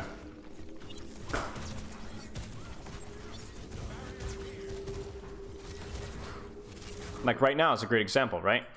This is an inaccessible target. This is an inaccessible target. This is not. Shoot the Sigma, right? Okay. Yeah. And maybe the Mei, because I think she's just at your max range there. And this is good, right? You're getting the Sojourn. I mean, that's brilliant right there. But right now, it's probably Sigma. You know? Yeah. I don't love this just yet. I think you're fine. I think you're fine to just continue to spam and shoot, and then look what happens when you do that. You get picked. Yeah. You get picked. You're like you walk forward, and then you get picked, and then why do you get picked? Because who should you be controlling and contesting right now? I mean, you should be shielding this, right? Yeah. Shielding, and then shooting either Sigma I shouldn't be. or the Sojourn, right? Now, does the Sojourn die either way? Maybe, but you did nothing there. You did really, absolutely, completely, and utterly nothing. Yeah. Yeah. Sojourn. Ah, it sucks. Shield. Okay. I mean, she's just having her way with you guys. Mostly because it's been 4v5 for a long period of time. This is good. Right? That was good. That was good. That's very good. Yeah, suicide there. I don't know. It was really, really rough. I don't have a problem with what you did here. They should probably die for this. Oh my gosh. That's ridiculous. Okay. I think it's okay. Turn around. I could be like a second later. Yeah. Yeah. I'm not even saying this to say this is bad, but just be aware. Not now. Yeah. But now. In general, yeah. Right? Okay, my team is with me, my wood is lagging behind, so I'm gonna move from here to here and then go from there, you know? Give her some time to walk forward. Nice rock. Free ultimate. Should be fight winning. I like the attention here. I didn't even hear Mail. Oh, there I did. I heard it. Oh, no. Tragic. You guys have a real problem of Mailts. These Mailts are getting way too much value on this map. Nice! Who should you be shooting? The May. May, right. Yeah. And that's what you do. There it is. Now, who should you be shooting? I can't see who. It's just a big clump. Oh wait, the Sigma. It's hard, isn't it? Yeah, it's a big. This is fine to shoot, but this is also fine to shoot, right? Either one. This is accessible, but this is more aggressive. So I don't know. I think this is okay. Just be aware that you're not going to get any healing, right? Why? Because my Sigma is blocking them off. Right. So your team is busy trading with the Sigma, so just be careful. Yeah. Okay. Yeah, not great, but it could have been a lot worse. Okay, what are you seeing so far? Once again, we ask. Same things. Need to look where my team is. Yep. Because and keep track of enemies better. Because like, just in general, the people in the game. Because my team is just, I'm just ignoring them pretty much. So I think that's the main thing. Oh, look at you! Look at you! I don't know if you're waiting out Sojourner, but this is what you should have been doing.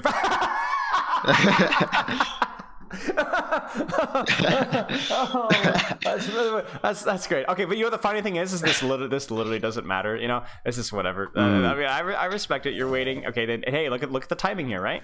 1, 2, 3, 4, 5, and look at your shield.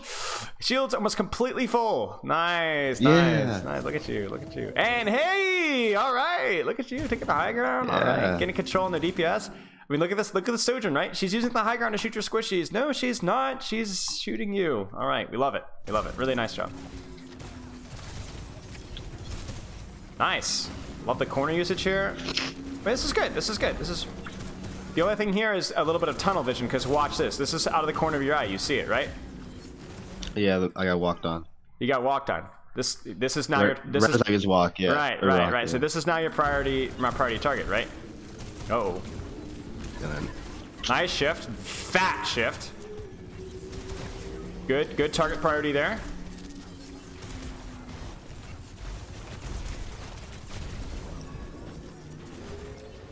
I mean, there's a lot of good things to say, you know? It's not perfect. I think you guys being down one is difficult. Okay, surely we shoot right.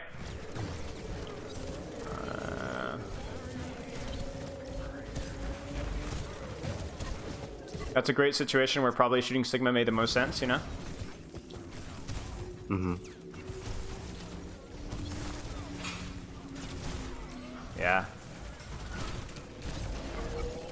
Yeah, not great from your team wide, but I think for the most part there, target priority was better. I think position could have just been a little bit tighter to cover, like being more decisive about where you actually wanted to go, you know, left or right. But not the end of the world. I remember I was like kind of lost there. Yeah. Oh, she's dead. What? Yeah, I was so confused there. I should have ate this, honestly. Yeah. No, I'm thinking of, yeah. Is that it? Wait. There's a little bit more, but not really. I'm seeing a lot of spinning on. Okay. Okay. Oh, nice, and a nice tidy little bow here. What are you seeing? What if you were to give yourself a short checklist of things to work on? We've talked about a lot of we've talked about some Sigma specific stuff, but as usual, we've talked about more intangible skills too, right? That are not necessarily Sigma specific. What are you seeing? Just awareness overall of my team. Okay, when should that when I, like I'm going in, like I need to look at my teams all day with me. Sure. Look. Okay, so number one, build better timing by giving a better check of your team's positioning right before a fight starts. Skill number one. Skill number two. Doing a better job picking out the biggest threat probably that I can access. Sure. But do a better job of track. And I think that was mostly a problem when you just forgot to track who was more aggressive, right? Yeah. Thinking. I think you have enough knowledge to make that decision better, but I think actively making that decision and practicing that decision would be helpful. So tracking the biggest threat as your target priority. Good. Number 2, and that's going to be really important against things like hogs, things like Orissas, things like Winston comps, sniper comps, Sojourn, Junkrats, things like that. Okay. What's another skill that we've talked about?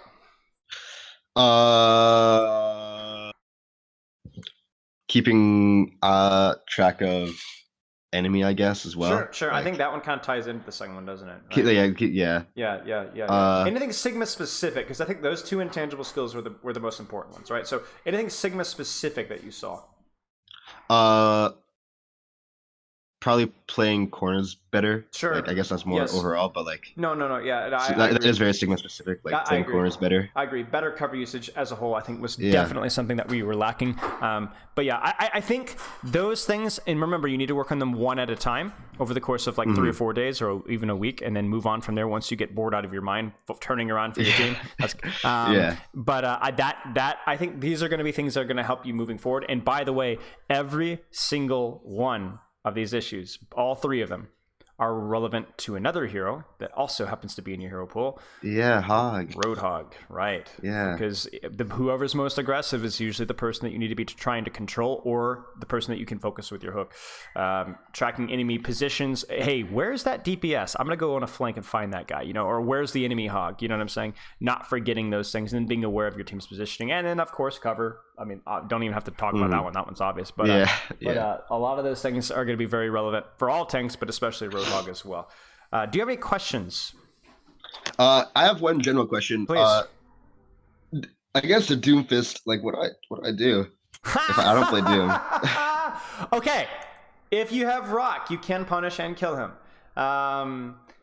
However, it's hard. I know Sigma gets rolled by him. Okay, it's hard. So then that becomes let's go to question number 2. Who's the most aggressive person on the battlefield that's punishable, right? So remember, when we decide on our target, it's a mixture of who's most aggressive and who can we kill, right? Remember on third point where you were avoiding shooting Sigma Mei because you're thinking those are not targets I want to shoot, but they were so flippin' aggressive compared to the rest of their team that you absolutely should have been shooting them, right? Yeah. Now apply that logic to playing versus Doomfist. Okay, yeah. So like if he's I see that. Like if he's like feeding his brains out, like he's playing way more aggressive than his team, I focus him. But like if his team is not, or like if not, I focus the rest of his team. Exactly. Because you just don't like shooting him as much. I mean, maybe a rock that's all fine and dandy if you can hit the rock, but it's all about is he completely being way more aggressive than the rest of his team, in which case I can focus him. It's totally fine. Or if not, there are better 1v1 matchups for you, essentially. I mean, again, it always people just like 1v1 matchups are relevant. They're very relevant, right? You do great versus snipers in a 1v1. You do very great versus squishies or spam heroes in a 1v1. So if there are also spam heroes that are equally or close to as aggressive as a Doomfist, then those become your priority. I think the way you said it was also really, truly perfect, which was, is he being more aggressive than his team? Just like the Sigma Mei, right? They were more aggressive than their Kiriko. They were more aggressive than their Ashe. So then that was something that you could have looked to punish, Yeah. If the Doomfist is going aggressive, really aggressive, but his Ashe is also going more aggressive, there's a priority there, right? Yeah, go on the Ashe. Right, exactly. Because that's just something that you're better at dealing with. Okay, any other questions? I don't think so. No. Okay. Okay. If you do, let me know. My DMs are all. I will. Yeah. Do you know the replay code rule? I just learned it today. Okay. Now you know. Great. Is that like free, or do I have to pay for that? No, it's free. It's free. Oh, sick. Yeah, and you could use it. You could use that with Roadhog as well. Okay. Yeah. So if you're like, oh, okay, I think I got an idea with Sigma, but there's a couple of situations where I'm like confused with Roadhog. Use it with Roadhog. All right, sick. Yeah, I will. Yeah, no problem. All right, cheers, man. Keep in touch. Good luck, and remember your short checklist. All right. Yeah, man. Thank you. You're very welcome. Have a good one. See ya. Yeah, you too. See ya. All right, that was Jack Mack, the off-tank extraordinaire. Hope you guys find that one helpful. I've just been absolutely delighted today. We've had 3 heroes that I have not coached much, if at all, and I'm just really, really, really, really enjoying this. Okay, chat. We have a replay code review in just a moment. Give me 1 second. Let's see here. Arashi. The reason why I'm looking this up is because I want to know what kind of review this is. Oh, it's a classic roast. Varashi, are you here?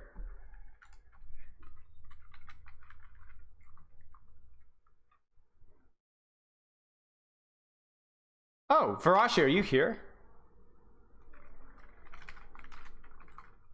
You want a normal review? We can do that. We could if we start soon, we can do it. We could do it. I don't mind. Let's do it. All right, let's roll.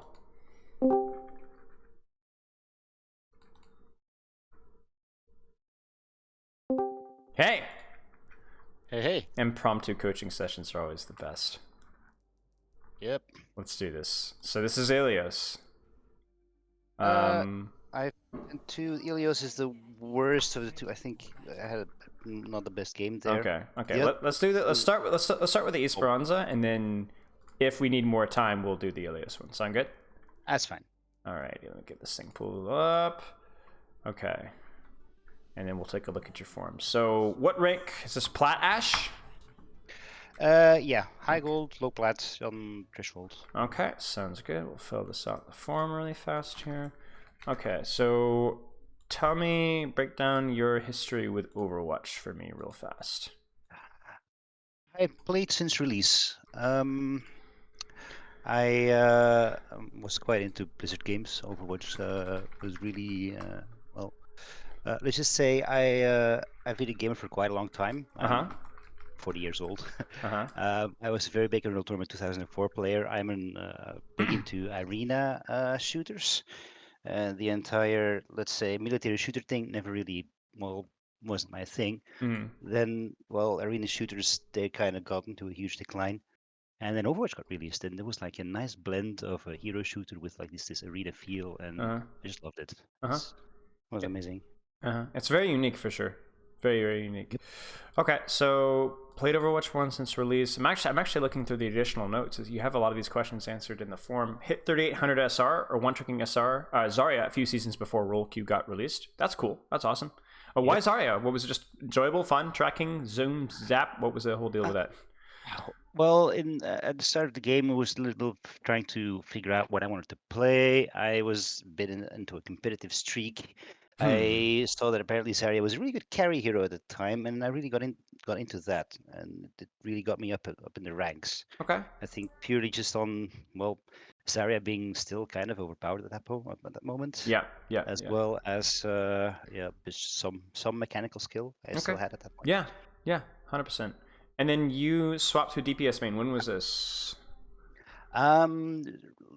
During Goats, actually.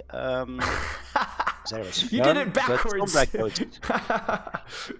Yeah, but I really got into Sombra at that point. Yeah. And Sombra Goats was actually the sleeper counter at the start. Yeah, true.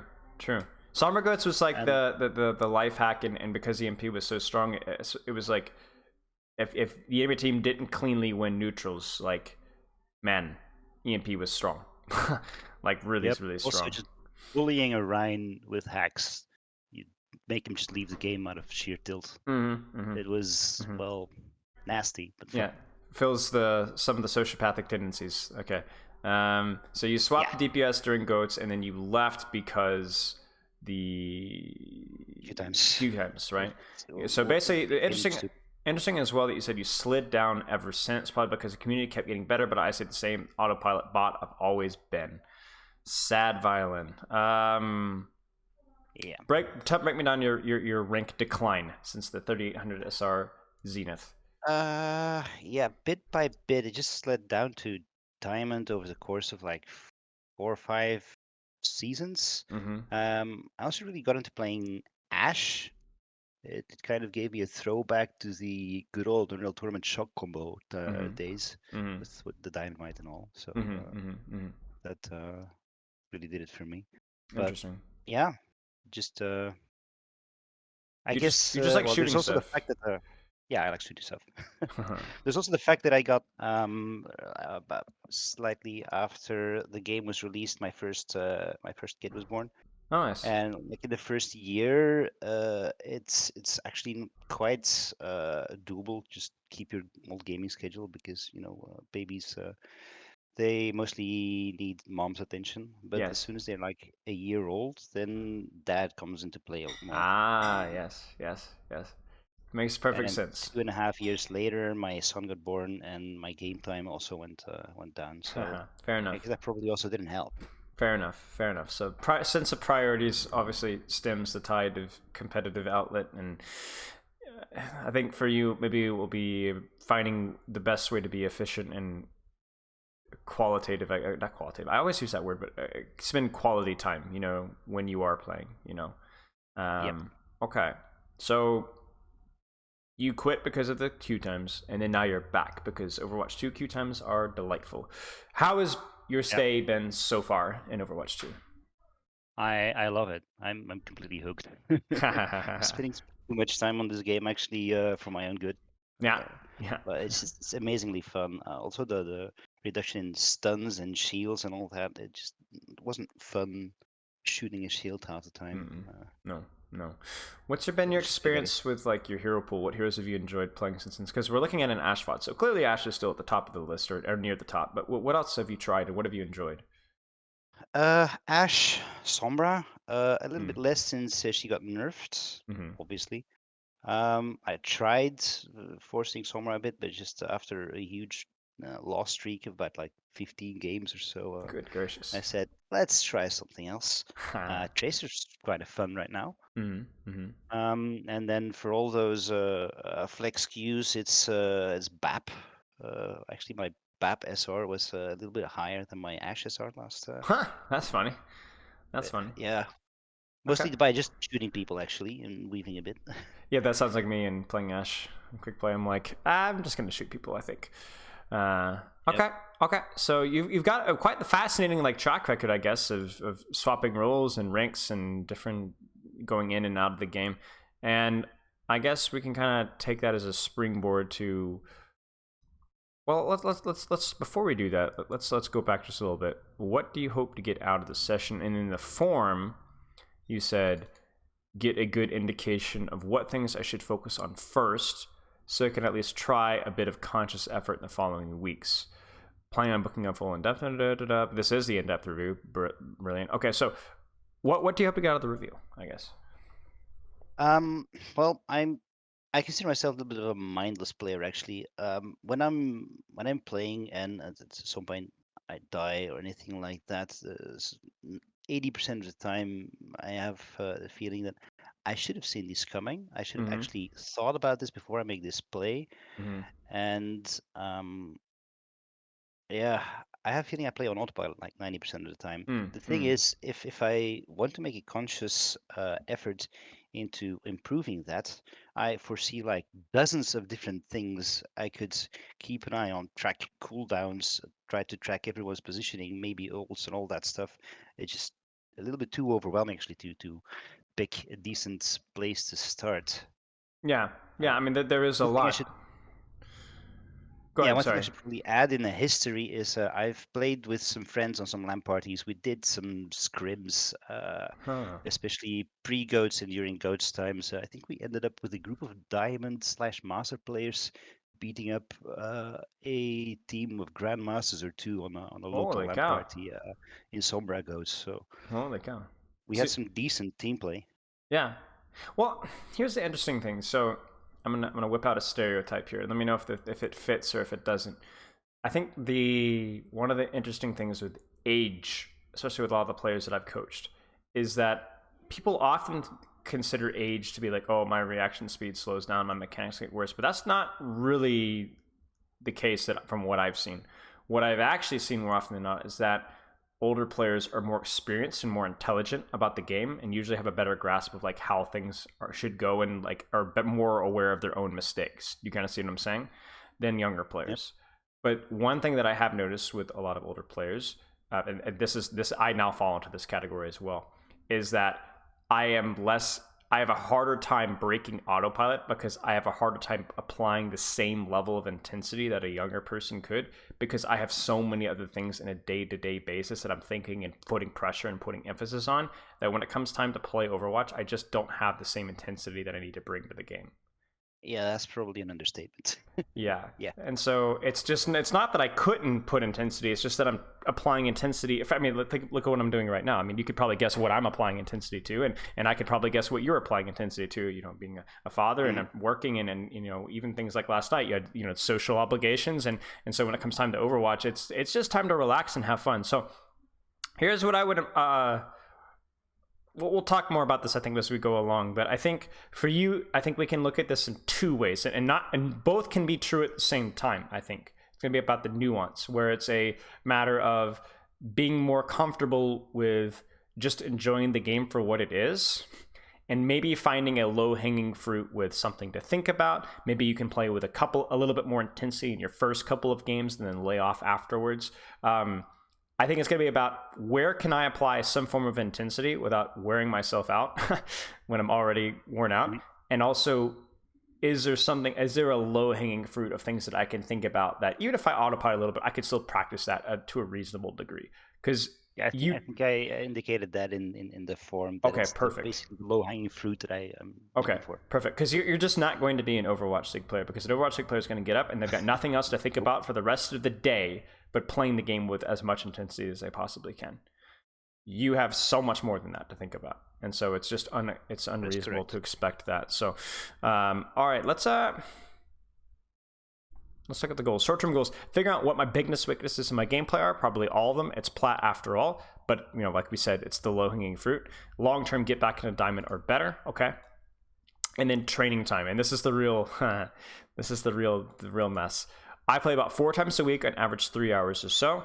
Mostly comp, though quite often there's some derping on an alt. Quick play with some very low-ranked friends. Joining on my main makes the games absolutely miserable for them. I've noticed that as well. I'm oftentimes the more higher ranked player in the group of friends that I play, and it's usually not. It's sometimes fun, but sometimes it's just a frustrating experience for all, because it's like I'm carrying the game and then they're playing up against like masters players and they're just not having fun. But yeah, it's terrible for them. Yeah, typical day is getting my 2 kids ready for school, work 8 to 10 hours, mostly remote, random housework, make food, put kids to bed, work out a bit, sit at my PC for some gaming by Summer trying to find some time to practice the violin. Oh wow, look at you! You are the Renaissance men all the way through. Okay, that's awesome. I have a little bit of a music outlet as well. I love music. How long have you been playing violin? Since I was 6, so that's like 34 years. Oh my gosh! How would you describe your level of skill of the violin? I'm the better amateur. Let's put it that way. I'm not as good as the pro. Yes. But I'm of a local music school. I'm actually the principal violin player in the orchestra. Do you have any footage? I won't necessarily show it on stream, but do you have any footage of you playing or like with the orchestra? Because I would love to see it. We recently did a concerto, the entire Per Hintz suite from Grieg, if you know that. I do. I'm a huge fan. Recorded, but I don't have the footage yet. Is it okay? You'll have to send me. I'm a huge fan of. I'm not gonna even try to pronounce the song, but it's Solveig's song, I think. Oh yeah, that's amazing. Beautiful melody. That is one of my actually all-time favorite classical music songs. Is by Jin. So we actually played the entire theater, so including the dialogue as well. Oh, you must send it to me. I will watch it off stream, please. I beg. Okay. And try to acknowledge the presence of your wife from time to time. Good for you. I think we talked about this. There's just some things that are just more important. That's just how it is. So like, I will say this though, 12 hours a week is really not bad at all. That's not bad at all. So I think, obviously a lot of that time, as we said, may not be fully engaged, fully intense, but it's not bad. It's not bad. Happy I can do that actually. You know, that's 12 hours a week it's not unreasonable to consider getting to diamond from that. My only concern though is then I knew what this question answers was going to be. I go to your sleep, and that is the daddy sleep right there. 5 to 7 optimistically.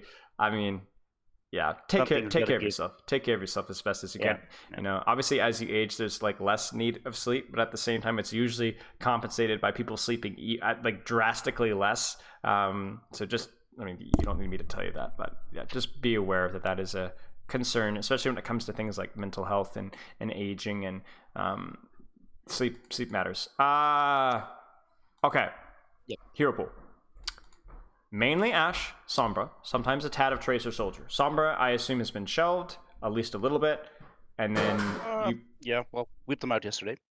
True. And it went very well, if I remember correctly. And then Ashe, Sombra, Tracer Soldier, sometimes. That's it for DPS, I assume. Yeah. Okay, and then in between BAP and Zarya for those Battle Pass Flex challenges, and obviously if you're playing with friends and things like that. So here's what I would recommend. I mean, you know what the low-hanging fruit with this is going to be, I assume, right? You've probably been around my channel enough to know. Yep. Let me personalize this one for you. Is there a way, and this is where we can kill two birds with one stone. When you start your 3-hour segments, can you discriminate between training time and playing time? You kind of see what I'm saying? I haven't actually done that yet. It usually starts with like the first few comp games that I tell myself, all right, let's keep an eye on positioning. Let's try not to do any stupid stuff.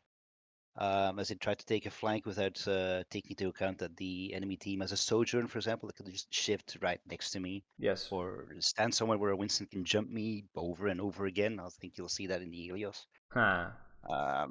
And then after a while, it just tapers off. But I don't have any very clear goals at that point. So I guess real training time isn't there as well. Right. So if I had a bullet list of actual things to look at, I could probably distinguish between them.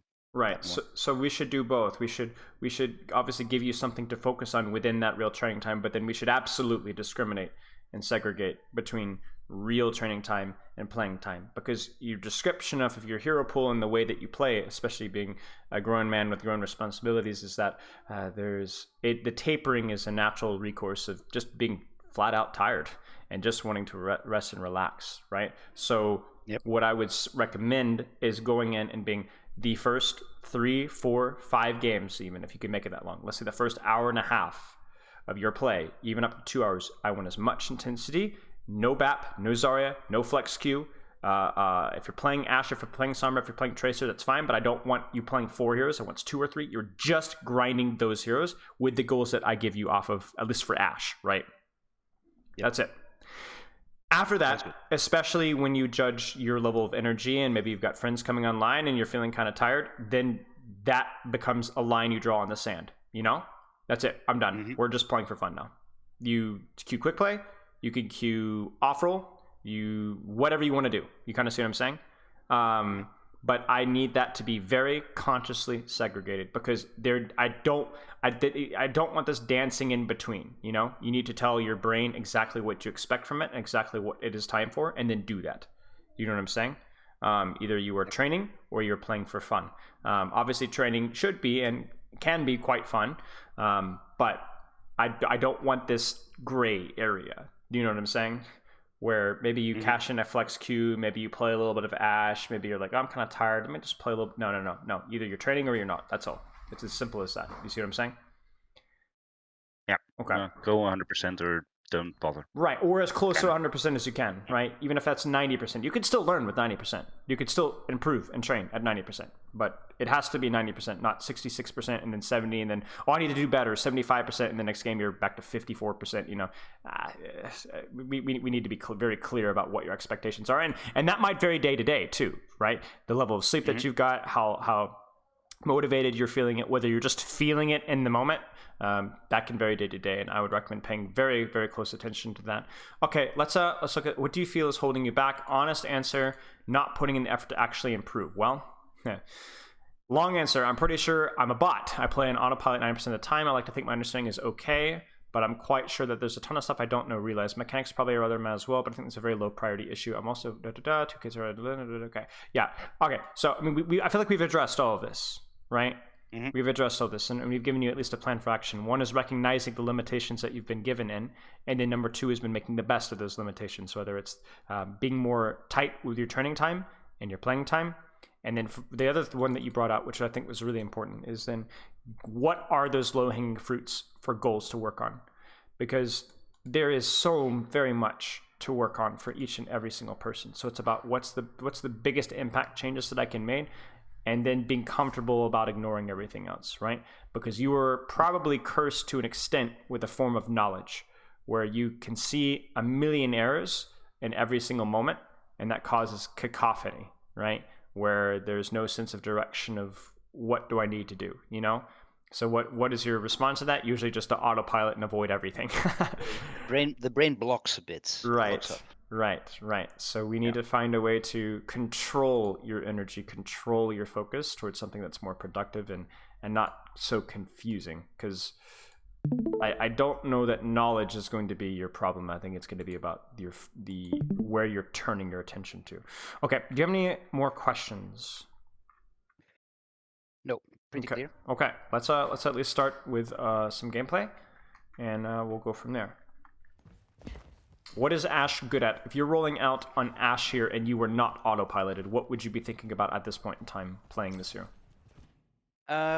Medium range, poke, some possible crowd control with the dynamite. So I'd try to set up, take an angle on the enemy team. Sure. Somewhere near cover, preferably. Love it. And first scope out what is actually the enemy composition, because if they have a Widowmaker, I do not want to actually contest her. What's a mistake right here? Just made a very crucial mistake that completely contradicts what you just told me. I know that you're not fully focused here, right? But if you were to be fully focused, which is the goal, what should you be considering with what you just did? I'm immediately in line of sight of whatever that might be scoping out this particular. Correct. If they have a Widowmaker, you might be dead. But what if they don't have Widowmaker? What did you just use? A cooldown. Right.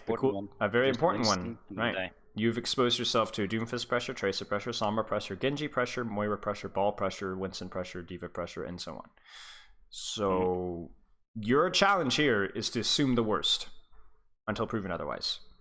When you roll out, your immediate response is, I don't know. So I know that they're going to be on Sombra and Widowmaker and Doomfist. I just know it. I know it. I'm going to assume the worst. Okay, they're not. Then I can make a decision accordingly. Because what you do by that is not only do you force yourself to get in the habit of being engaged each and every single team fight from the very get-go, but you also remove those outliers where maybe you do get punished, right? Because maybe you don't get punished, but maybe you do. Let's not even leave that up to chance. You see what I'm saying? Yep. Okay. So then this would be simply, walking up to here, or coach gunning out a spawn, and then by the time you get here, you're still here faster, but you have full information and you have your coach gun back. Okay.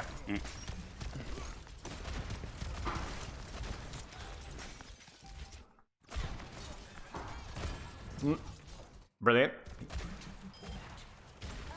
I also really love your positioning adjustment here. Now, why are you here?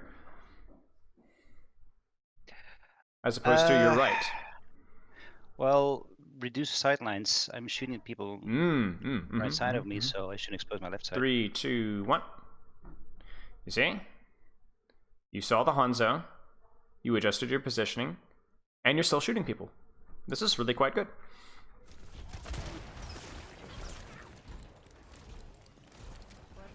You're like, oh wait, there's nothing here. Yeah. This map is not very intuitive. There's also like this like crossfire. You're like, oh, and then you're like, oh, it goes nowhere. It just wraps around. Yeah, it's okay. All right. And why do you peek back to the right here? Like, why do you swing wide here? Do you know where the Hanzo is? No, I think I already forgotten by that point. Probably, but also it works out because you see your hog. He's walking on the Hanzo, right? So he's walking forward, so then this Hanzo is no longer a threat. We're kind of like creating a conscious thought flow that not always is going to be possible in the heat of a battle, but yeah, okay.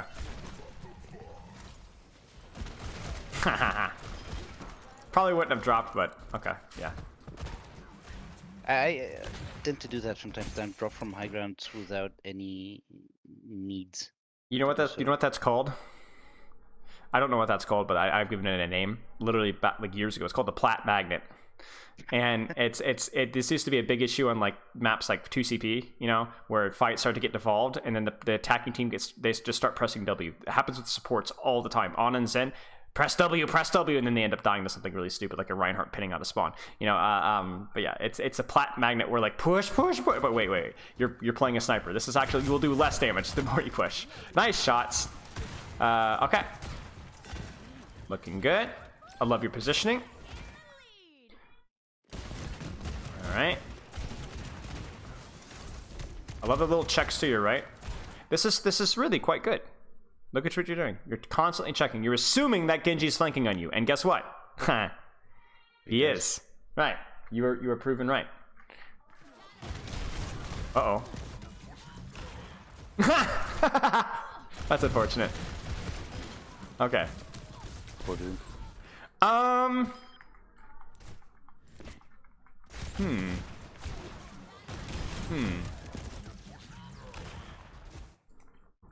You know, I think this one is just as simple as like you probably needed to get to a position where you're not being crossfired on from. Like you can kind of see it right here where you've got somebody from here, you've got somebody from here. It's the same reason why when you were positioning here, you were positioning in a way to where the Hanzo could not shoot you. Now, obviously there is no Hanzo in the battlefield, but there's something that's almost quite as dangerous, right? So I think, and you're positioning here, this would have been better for you to deal with one threat at a time rather than putting yourself in a position where you can be shot at from both the left and then the right, you see?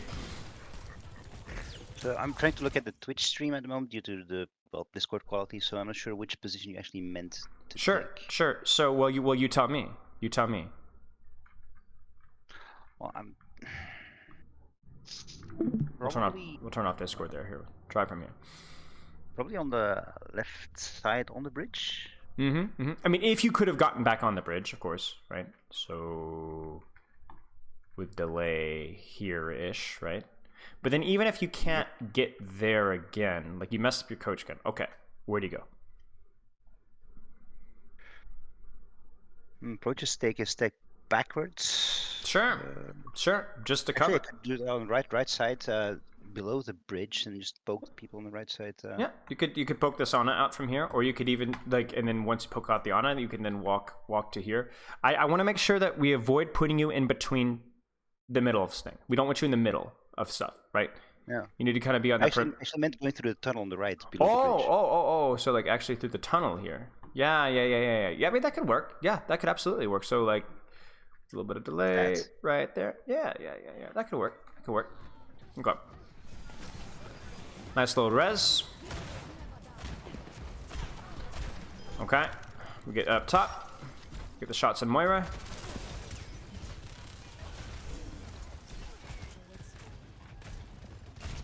Nice little flank on the Ana, and you notice that like a lot of these positions that are feeling good are because you have everything that is a threat to you in front of you, right?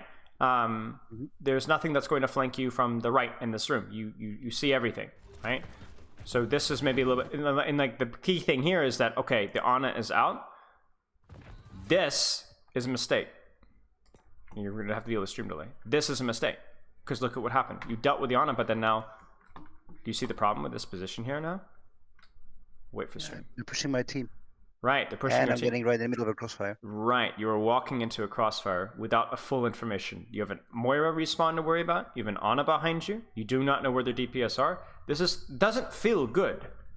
So the best thing for you to go is just, as uncomfortable as it is, probably to double back and go back to where at least you can keep track of where the enemies are.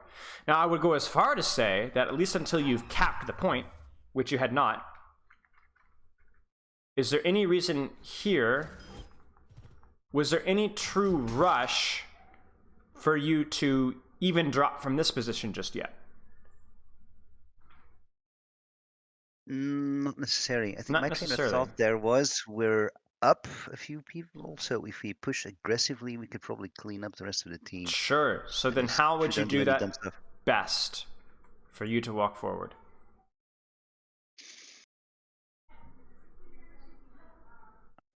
You see? Yep, there. Better sightline. And again, remember, we're talking about the crossfire rule here, right?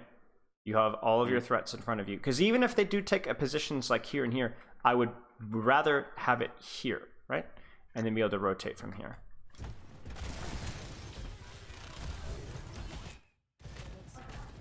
this feels clunky, right? And it ends up working out okay because it's an alright flank, but not great. Yep.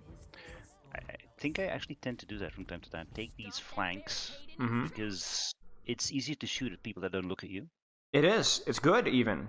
Just be aware of the drawbacks and I as end up well. Killing myself often for that. Right. Well, it's fine as long as, like I said, as long as you understand the drawbacks. So you go for the shot. It's a high risk, high reward play. The Ana has disengaged. You've done your job. Reset back to your normal positioning, and then look for an opportunity to go for another flank later on. Right? You took the flank. It got value. Move on. Don't continue to compound and stay in that position because it no longer has shock value, does it? Right? You've given away your position. What do you think about this position? Is this a good angle? I think it's fine. Everyone in front of me. Have some cover. Agreed.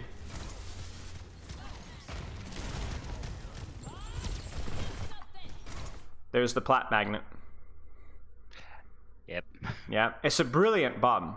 It's truly perfectly placed. You could not have placed it better because it gets a crossfire, it hits squishies, and it stops the robot. Like, it's delightful. Obviously, Sleep Dart might kind of ruin your day here, but I think it's probably fine. But here's the Plat magnet. Look at what this Bob is going to force. Let's just look at this from a third person's perspective.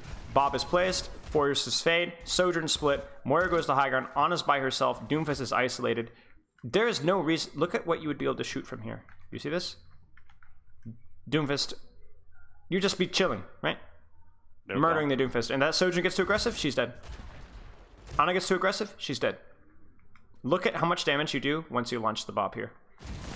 I don't even know. I can just predict, as can probably you, right? Yeah. I checked your older Ashe video. It's one of the things I've actually tried to take into account. Which is what? The Bob? The Bob laser. Ah, yes. I mean, it looks great. This is it. It's over. They have 1, 2, 3 ultimates here, and you've pressed Q, and it's over. There's literally it's unlosable at this point. But you do basically no damage after Bob because you've just jumped into the mosh pit, you know? And then you almost lose because you die to a Sojourn that you should have easily been able to play around with better positioning. So, yeah, nice kill in the. That was actually some really. So the funny thing is about this kill in the Junkrat, a little bit scary, but this is actually like some of the best mechanics that you've shown so far. Look at this. 1, 2, 3, 4, 5. Like, that's actually pretty hard to do, especially under a high pressure situation like that. Well done. Alrighty. I do not think your mechanics are a major issue, as you said in your form. I would agree.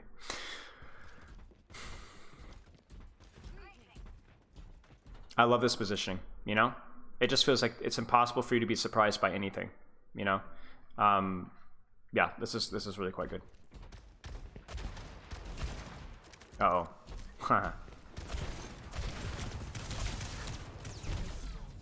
So, there's one error and only one error here, which is what? I am smack dab in the middle of the opening between the two covers. Right. Because everything feels absolutely delightful about this, and it's just frustrating, you know? It's like, because you did so much right here, and just one micro detail here, and, you know, she hits the shot. This Doomfist is in serious trouble. But, yeah. Oh, that Doomfist survives. That's actually crazy. Okay.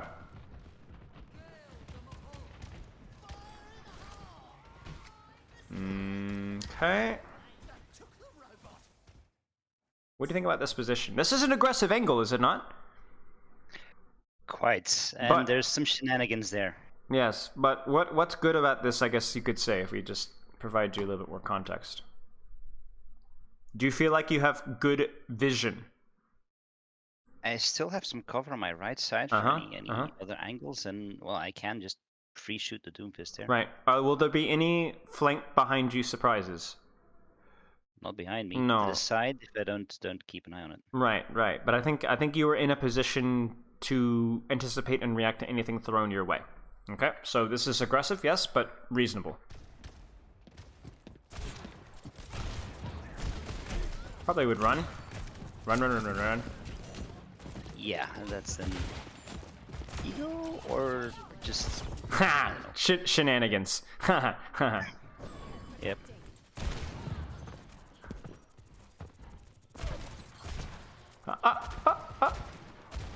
Again, positioning is shenanigan-y, but reasonable. Good cover usage. Everything's in front of you, right? Right? No surprises. No surprises. That's what we want. That's what's cost our life a few times, but nothing here. Uh-oh. There's a surprise. We get out reasonably well. Uh-oh. Uh-oh. Uh-oh. Ha! This guy's dead now. Okay, you know what? Here's the thing. Bat crap insane, but you played cover reasonably well.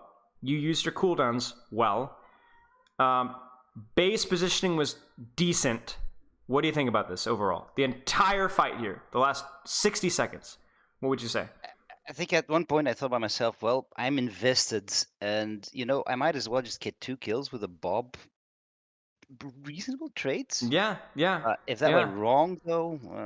I mean, if shoulda, coulda, woulda. I think you played this one reasonably well. My only problem here, I think, was when you moved from this positioning to this positioning, thereby exposing yourself to this, which has ended up being what almost killed you. Remember?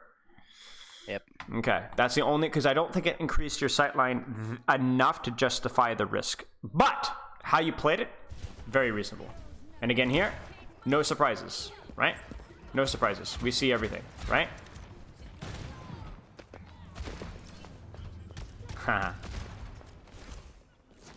Yeah, you see the hesitation there. Like, if I walk forward, the doofus is gonna hit me from the back. Yep. That guy, nice. Careful, right? You see what we've done at this point in time? Understandable, but be careful. Because I could... It's tunneling, I think. Right? I can smell it. You can smell it, right? There's something behind me, right? Oh, run.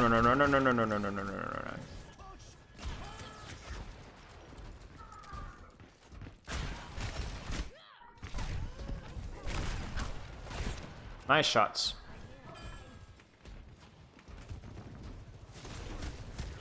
And he should be dead, and he is. Now, Reaper is dead. Where do you go? I ended up just staying in the lane. Where should you go? If I go right side, I kind of split myself off from my team. Possibly just a little bit more back on the edge where I can capture the Reaper the first time, which has decent cover and still doesn't expose myself too much. Now the Sojourner has shot, but at some point, if you can get across, sure. But you get caught, I think, too far forward. I mean, you can kind of see here. This isn't where you want to be, right? This isn't where you want to be. Worst case scenario, you're here. But that worst case scenario would have kept you alive here. Yeah. I think I just reacted too slow to a combined push of the entire team. Because I was kind of tunneled and getting that dynamite over there. And you know, it's funny because we talked about how like all the low-hanging fruit of Ashe and just playing the game in general and talking about tracking cooldowns and ult tracking and the impact of all of those details, right? Really important, right? However, if you were to be objectively, we are now 6 minutes into an 11-minute game. What has been the impactful mistake? Or what have been the impactful mistakes over the course of like the last 7 team fights? Too aggressive positioning without properly having an idea of where the other possible threats are coming from. Right. So a mixture of just not being aware of where the enemies were and not great positioning. Has there been anything egregiously bad with your cooldown usage? Aside from the coach gun rollout, I think that was fine. Right. What about your Bob placement? That was okay. Yeah. What about your mechanics specifically? The rank, it's good. Yeah, I'd agree as well. So this is why it's important to have that hierarchy list, because I don't see cooldowns as being a problem for you right now. Is this something that you could improve on? Yes, marginally, but it is the antithesis of the low-hanging fruit for you, right? And when we talk about intensity and training, and especially when you only have so much time, I know where I'd invest it if I were you, at least from what I've seen. I know where I invest my time and my attention, right?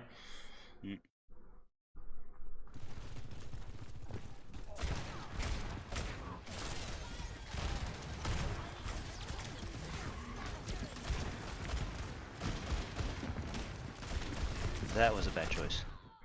Correct. Again, we look at cooldown usage here. The initial positioning, does it seem reasonable enough? No problems there. No big issues. I will say the one issue here is that your hog is not here. So that's part of the reason why this fight feels so bad. It's like, how are they pushing you? Well, it's because your hog is MIA. He's not back yet.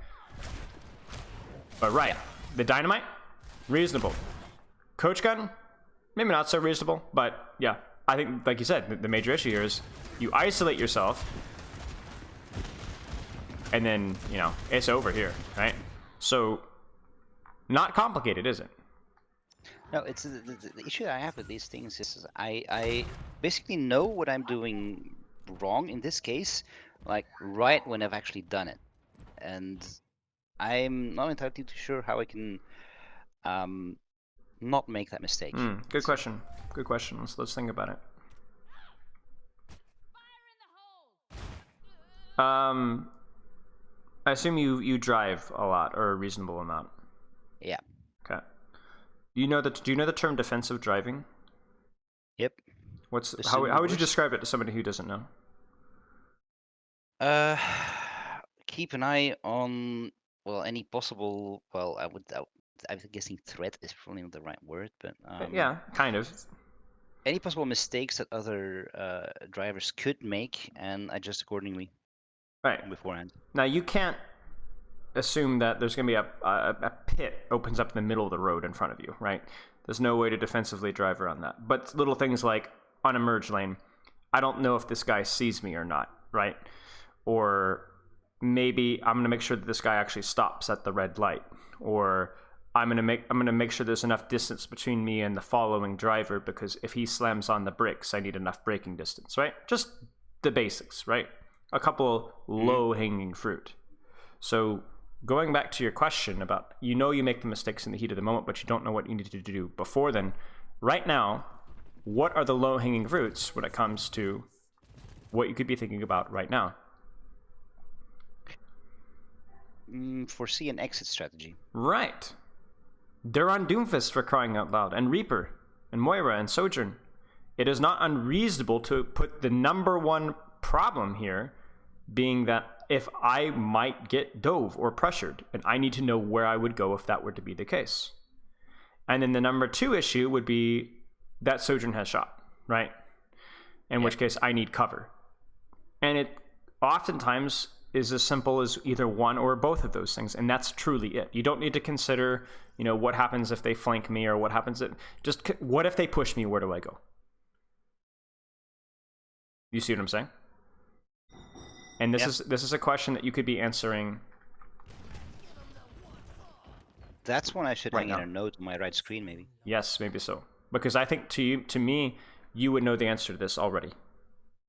Yeah, drop backwards. Right. Even if they push you from the right, you drop backwards. If they push you from main, they drop backwards. If the Doomfist dives up top, you drop backwards.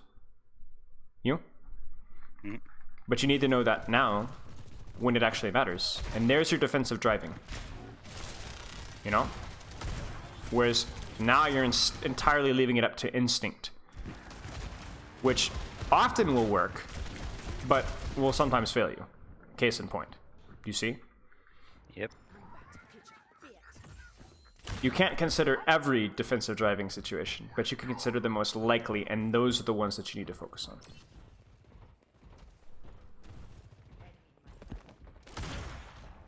Good one to start. It's kind of funny, like you even do it to an extent here, where you coach gun up, and your first response is that Reaper's flanking me, isn't he? You even scope in. You're expecting things, but then you're missing the forest for the trees because you're expecting all of this, but then you don't even have a decent kiting strategy. If there was a Reaper there, you wouldn't know where to go. Yeah. I know it's coming. Respectfully, just Bob. Just bobber. Just throw it right here. I think this fight should be over. Ooh.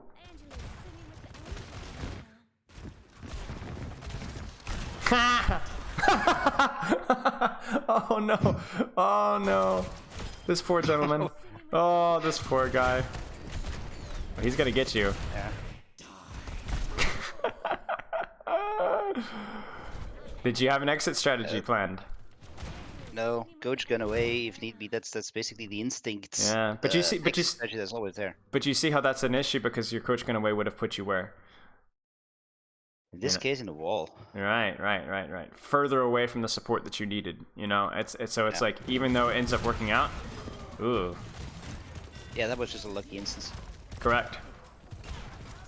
Oh, the cow. The shots. My favorite part about this is the what is the vocabulary word I want to use here? The ubiquitous Ashe dynamite. You ready for it? You throw the dynamite, and the Doomfist moves clearly out of it, and you just have to shoot it. Every Ashe does this. Every single one. It has to be shot. Like you can't not shoot the dynamite, guys. Like. It would be sacrilegious. Okay. Alrighty. Positioning. Quite aggressive because I think I'm quite ahead of my. Oh no, actually no. That's okay. It's alright. It's alright. Where's your escape route? Because again, it's not unreasonable to assume that Doomfist or Reaper is going to come after you at some point, or they're going to coalescence and you're going to have to disengage, right? So where's your escape route? Walk towards that left wall and coach gun in the opening over all the way to the left side, right next to the trap. Yeah, you could. Yeah, or just back to here and then disengage this direction. Yeah, there's options. There's options. Let's see what we got here. This angle is good. All of your threats are in front of you, so easy. Woo! Okay. Now I know why we were winning so many games last night. Yeah, probably. Okay.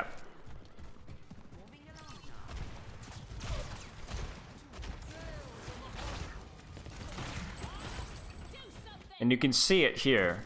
You're focused on getting the kill. The kill is no longer engaged, and this Moira calls you. There's a brief moment of panic. And the funny thing is you're not actually in threat, but you still panic as if you are. It's a little bit of a red flag, you know? Bob is probably fine. Haha. Moira is not having a good time. That was just a case of having to keep cool heads and move over, or? Yes, and also again thinking, where's my team? Where would I go if I get pressured? Because here's the thing: is like I'm being a little bit obsessive with this because this is an issue for you, but I also think that you need to consider this is the reason why I'm hammering on this so very much is because of the very nature of the hero that you're playing. When you are on the battlefield, you are target priority number one most of the time. Right? It's like when I'm playing Zenyatta, I'm always anticipating the enemy to go for me. Why? Well, yeah. Pretty self-explanatory, right? So if you survive and play your life and position well, then things like this are going to happen. 1 kill, 2 kills, and it's over. The enemy team knows this. They're not idiots. So then you are target priority number one, right?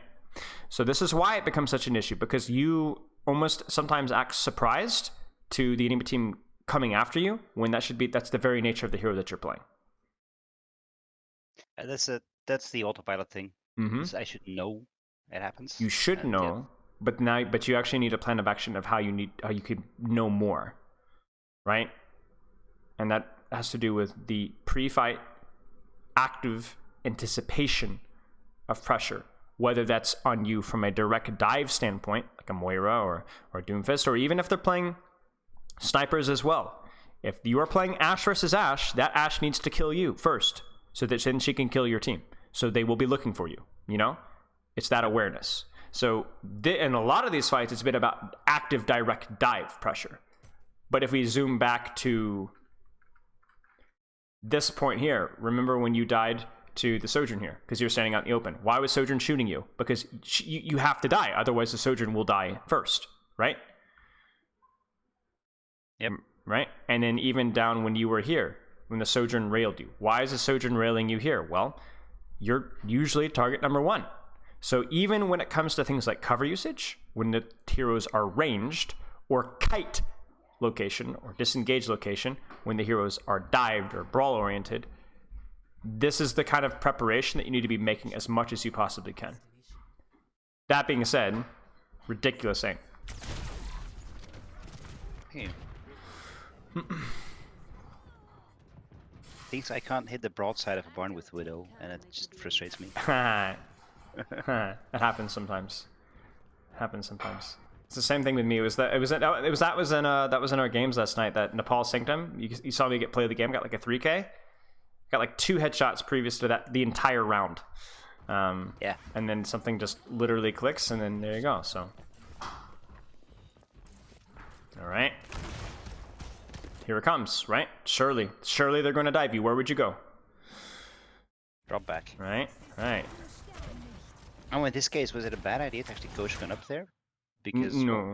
running around is... No. I think it was totally fine. Right. I mean, you're not stupid. You know, you had to, right? You had to. You don't have the time to go around. You just need to understand that, okay, I've used my coach gun, therefore, it's likely they will dive me. But that's okay, because if it makes them do something on me, right? And then I can just drop off, right? So, right. Okay. Cover here, please. Just a little bit better cover. This is good. Ooh. Yeah. Half a meter to live better. Yeah. You see? Just better cover usage, swinging a little bit wide. You get pressured out to 1 HP. You're so tunneled on the kill, then, yeah. I don't know. That one was like a perfect marriage of both of your issues. you swing a little wide, and then you don't have a good defensive position. You just kind of die. Good angle. Nice. Once again, when left uncontested, bad things happen for the enemy team. Here we go.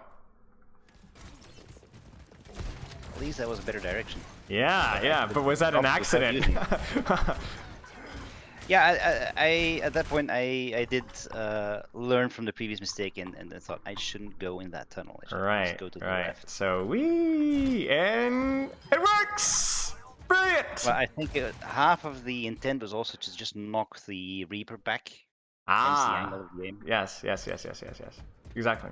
I mean, we've already seen you hit a coach gun and hit somebody midair with a headshot previously, so.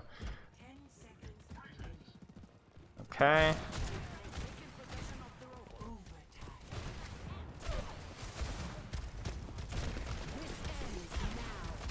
Oh, unfortunate. Slow to reacting to her turning attention to you, but I'm not gonna lambast you for it. Surely we win this. Yes, we win this. Boom. No Riptire. Oh wow, we don't even need Riptire. And it's over. Okay, so what are you seeing so far? We have a few more minutes. Maybe we can look a little bit at your second code. What are you seeing so far? Well, the exit strategy and trying to well, at least keep in mind what could go wrong. That seems to be the biggest issue. I don't take that into account. And yeah, the tunnel visioning is an issue to work on as well. Yeah. Okay. Maybe some tighter positioning around cover. I think this is where we can at least put some of the emphasis on autopilot on not having the specific goal to be focused on, and then now that's what I want us to be working on. So again, we understand that at least to an extent, autopilot or lack of energy is the nature of you being an adult with many adult things to do. However, we can at least remove one excuse from the equation by making sure that you know this is exactly what you need to work on. The cover usage, the exit strategy. The cover usage, the exit strategy. And we can go as far to say as looking at the enemy composition and deciding which one is probably more important to prepare. When you're driving in a street, right, in a city, a very crammed, crazy traffic situation, having some awareness of your general tight surroundings is very, very important, right? However, when you're driving on a highway, there's a whole new set of risks and things that you have to consider. And I think if the enemy is on dive, cover is still important, but having an exit strategy might be more important, and vice versa versus spam comps. You see what I'm saying? Yeah. Okay. Any questions so far? No, this has been quite illuminating. Okay, glad to hear it. Let's keep going. Now the clown show begins. That's okay. Let me have it.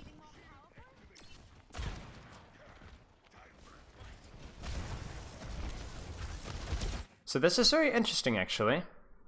This becomes... We're going to delve just a teeny bit into the micro here, but this is horrendous for you to be doing. What will the enemy team do at this point in time, now that their monkey is dove? Follow up? What will they do now that their monkey has dove in? I would imagine the Genji to go with the monkey, everybody else to move up, probably to the front of the point, so... which means that at this moment my left flank is exposed. Right. So we have a monkey bubble that you could burn down. Barely. Yeah. Or... I often don't bother with Ashe to burn a monkey bubble. I think that's a good habit to get into. I do not think you are very good at monkey bubble unless there is literally nothing else to shoot. Especially considering you do not... The reload animation is rough. Yeah. That was 1.5 seconds too much attention on the monkey bubble. You will not die to a monkey if he does not jump you. You will die to the follow-up off of the monkey jump, which you need to be putting attention onto. You see what I'm saying? Yeah. Okay. Let's continue.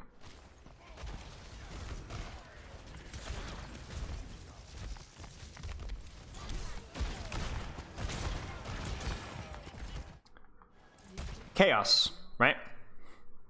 Feels horrible. Feels horrible. Absolutely horrible. Let's start this fight all over again. They are on Widowmaker, Doomfist, Wrecking Ball, Sombra, Tracer, Mei, and Junkrat. What position is a generally decent rollout that does okay versus all of those terrible, terrible situations? I'm missing something right next to my supports. Near hardcover. What about here? Yeah, or even top right. This is a classic Widow spot. This spot right here, I think, is the best spot in the map for you to roll out on.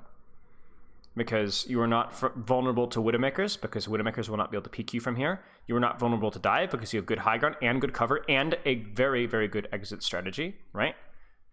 Yeah, it's worth the Coach Gun.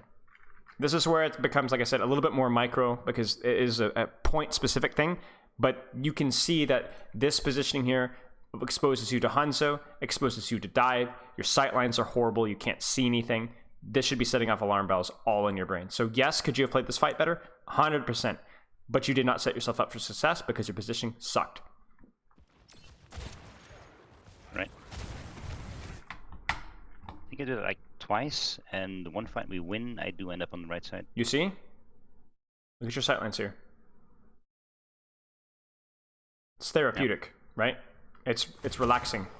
Look at this Moira, Genji. All the threats in the world. Winston jumps out, but guess what? He jumps right back into his sight line where you can shoot him. You see everything, you are able to pressure everything, and you don't even have to peek the Hanzo to do it. Best of not only both worlds, but several worlds. Nice kill.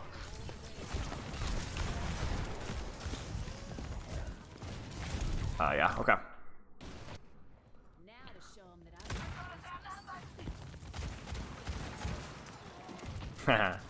Clown Fiesta indeed. Now, what do you think? This was probably useless, I think. Was it? Well, it puts a little bit of pressure on the Winston. Can he kill you? I think I can. Not unless he jumps, which is probably suicidal. Okay. And look what happens. You see? He's dropped. I think it's okay. As long as you have confidence that you're going to get support, I think it's okay. This is definitely more of a Clown Fiesta game, I will say, though. You guys have continued to stagger for a long time. So I do not blame you for anything that has happened up to this point. Besides first fight. Now, your options here are, again, limited, right? Because they're staging above you guys, right? So, is this reasonable play here for you here? top left, you mean, or which is what I'm doing. You mean? What you're doing, I guess. It's an off angle. I risk being dove and being split from my team, though. If a monkey jumps on me with a bubble, I'm probably dead. So it's all going to be all about you being sneaky, right? Kind of what you're doing to on the previous map that one time. So I think, given the circumstances, is there any good safe sightline, good strong position for you to hold? No. So then maybe the high risk, high reward play like this is the sneaky one, the most reasonable. So I don't have a problem with what you're doing. And look at that. We hit the shot. Make sense? Yep. And that's something to consider. Whenever you do not have space, you have to kind of roll the dice a little bit like that. And it's often good to roll the dice a little bit late, right? So you're the late peak, the sneaky peak, once they've already committed cooldowns here. And if you look at how it works out, if you go to their monkey POV, can you guess on who he was on when you hit that shot? I'm guessing our... You see? Yeah, you see? He had look at you in the Genji. It's too late for them to deal with you, isn't it? Yep. That's why being sneaky is important. It's kind of like a tracer timing thing. Yes, exactly. The more dangerous the peak, the later you want to be. Because at that point, it's too late for them to deal with you. Haha, this monkey. I don't know why I coach gun there. I don't know why either, but I will not question. Again here, I think this positioning here is understandable, but only if your team is pushing up and fighting aggressively. You see what I'm saying? If your team is playing around point, again, adjust your positioning, consider going to the high ground. Yeah, I think this is okay. My only concern is that, I mean, this is very aggressive here, right? So you coach gun actually to the high ground mid-fight, Yeah. right? Very scary. He Sonic to arrows you, I did not know that. and you will die. But yeah, that's an unshocking result considering your use of coach gun there at that point in the time. Okay. Yep. Again, it's like if you don't have a good sight line here, maybe it's all about being sneaky. Even if you already have the space, if you guys are pushing forward, if you don't have good sight line, be sneaky. They don't see you. They're not aware of you. You have you have opportunities here. I would not be shooting monkey bubble. Even though it's in the middle of the point, I would not be shooting monkey bubble. I'd be looking for an angle to get. Go ahead. Yeah, I was trying to hit the people behind it in case it would break. Yes, I respect it. It's like the Reinhardt shield. You always aim for the people behind Reinhardt shield just in case he drops it, right? But yeah, I do not think. Yeah, should have swung more left, or probably just take the high gun. Oh, right you side. messed up your coach gun. You're dead. Yeah, that one was rough. So we haven't talked a lot about cooldown usage, but obviously, like into the dive, it's going to be incredibly punishing if you make mistakes with it, like you did there. If you cannot coach gun out of monkey bubble, it's already over. And I will go as far as trying to knock the monkey back, but it was like slightly early with his bubble. Right. I will also say at this point in time, where's the fight breaking out? Point. Right. So where should you be? Going back to what we talked about earlier. Top right. Top right. No reason for you not to be here at this point in time. Again, consider the sight line. Yeah. Look at this. It's brilliant. Brilliant. The only thing you have to consider about here is getting flanked from underneath. That's the only thing you need to consider, but you can hear them do so. You see what I'm saying? Mm-hmm. Okay. So if we were to accentuate or emphasize anything from watching this round of Koth, what would it be? Besides the one high ground positioning thing that you need to be aware of and use. What do you see? I think I have too many things to think about right now because I'm kind of blanking on this one. Okay, it's okay. I guess it's the same thing as before. It's just pick a position where I can get out easily. Sure. And where I don't expose myself too much. Have an exit strategy. Pick a sight line. That's it. Yeah. I don't think like we looked a little bit. We talked a little bit about your cooldown usage here and things like that. But I really truly think that you would benefit a great deal from having an exit strategy versus compositions where you need one. And then be more disciplined with your cover usage. It's not sexy, it's not fun or exciting, but remember, if we consider the previous round, the number of fights that we lost, those fights were lost because of that, not because of cooldown usage, right? Not because you failed your bob, not because you missed your shots. It's because of that. So return on investment, right? Especially for somebody like you who's limited with time, limited with energy. That's where you need to invest your resources. You see what I'm saying? Yep. Okay. Do you have any questions? No, this has been eye-opening. Okay. Hopefully it's also been eye-closing and a couple of other things that you've been thinking about as well. All right. You see what I'm saying? Yeah. Let's not don't swamp yourself here. There's plenty for you to work on with just that. And I think that should be the goal for you. Do you? I assume at this point you probably know the replay code rule. Yeah, I do. Okay. Exploit that, especially in maps where you really truly weren't sure where you could position. Maps where you knew I fed here, I did this, I screwed this up. That's great. But if you're like, I don't know where to position here, use that. Sound good? All right, definitely. Okay. Keep in touch, mate. Good luck. And are you sticking around for quick play? Yes, I am. Well, then I'll chat with you in just a little bit then. All right. Awesome. See you, mate. All right, see you. Bye-bye. All right, that was Varashi, Ashe Extraordinaire, the antithesis of what you'd expect, a very mechanically good player. Hi, Spell, you are very cool. Thank you very much. I appreciate that. You actually got me. All right, let's do this, mates. Here's the deal. We are going to get into some Patreon.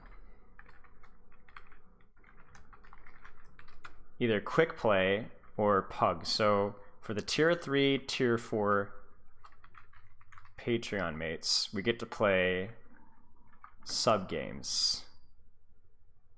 I actually might need to create a voice channel here.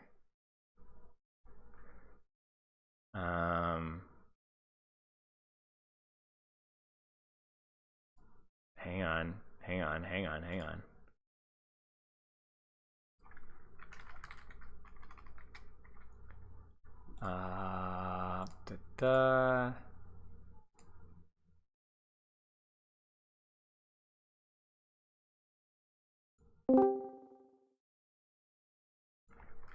New voice channel called Patreon. Hey, it works. Yep.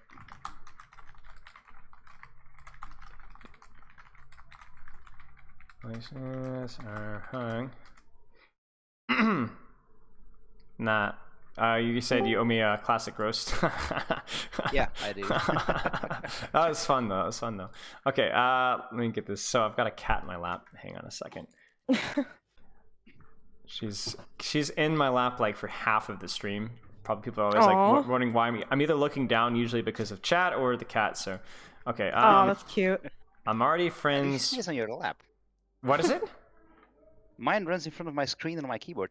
Yeah, well, she's a little older now. She's like 4 or 5 now, so that was a previous issue, but not as much. Here, I'll have to show camera here. Here we go. There she's at.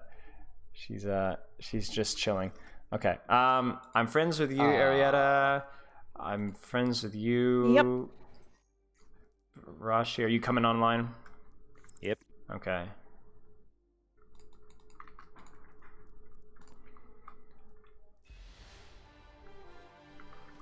And we'll see how many we get here. Because if we get enough, maybe we can get a custom game going on.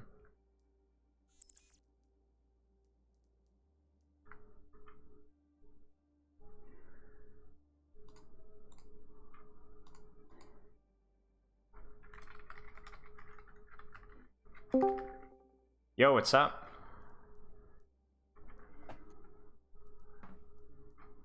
Let's see here.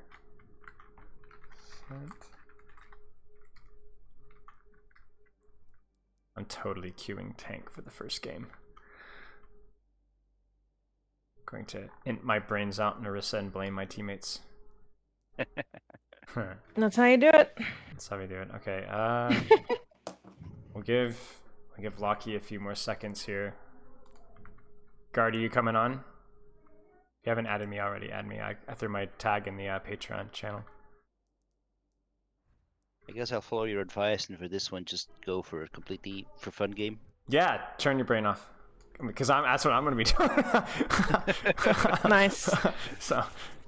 Cool. I can play DPS then. Yeah, sure, go for it. Right. There you go. Hey. You haven't added me already. Add me.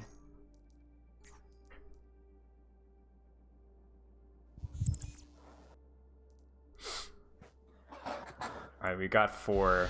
There's another one. We got 5 with Wellard. Did I pronounce it correctly? Close enough. Well, how do you prefer to be pronounced?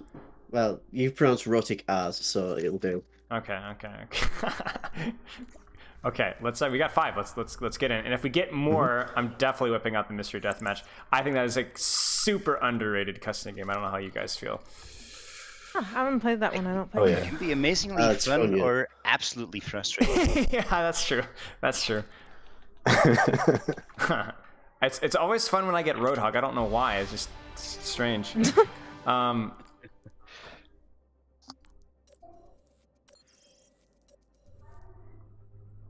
All right, we're gonna do one game. Are you secretly a Roadhog enjoyer? No, well, okay. Here's the thing. Here's the funny thing with Roadhog. I've played him off and on at times, so where he's actually surprisingly high on my all-time playlist. But like, he's like 1, 2, 3, 4, 5, 6th most played. But I honestly can't remember where those hours came from. I really don't. I can't remember. I don't know if it's quick play. Like, I don't know if I like secret Roadhog enjoyer. Yeah, like, I don't know. I don't know if I'm like I wake up at like 3 a.m. I'm like, why am I my computer's queuing in Roadhog? Like, I don't understand. Like, I hit my methamphetamine and I just don't even black out for like 5 hours at a time, and then I guess I'm one-tricking Roadhog during this time. So yeah, I have no idea. Everybody loves bacon.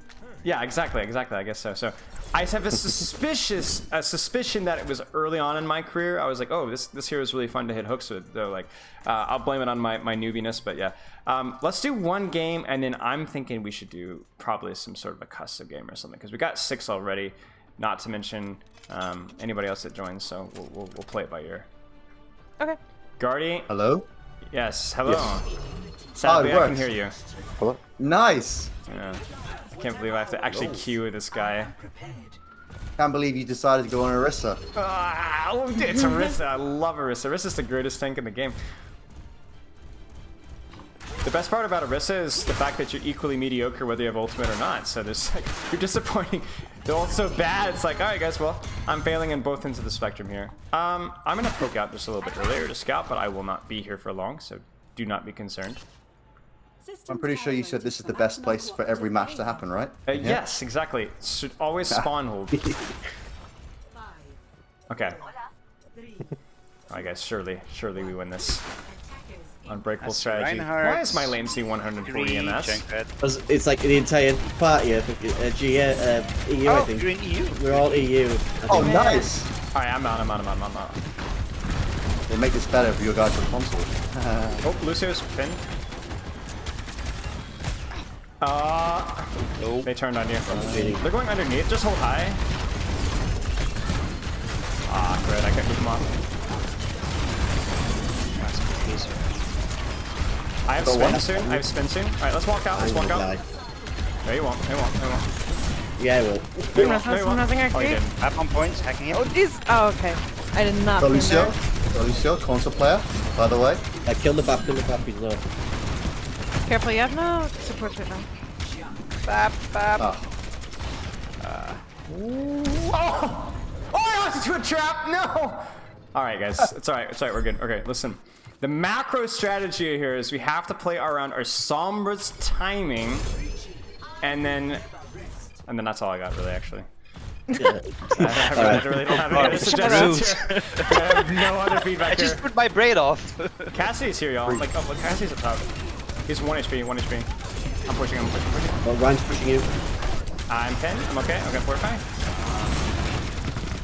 1 HP. I'm missing everything. I'm literally like, I'm like playing with my like legs pinched tightly. He's gonna shatter. Oh.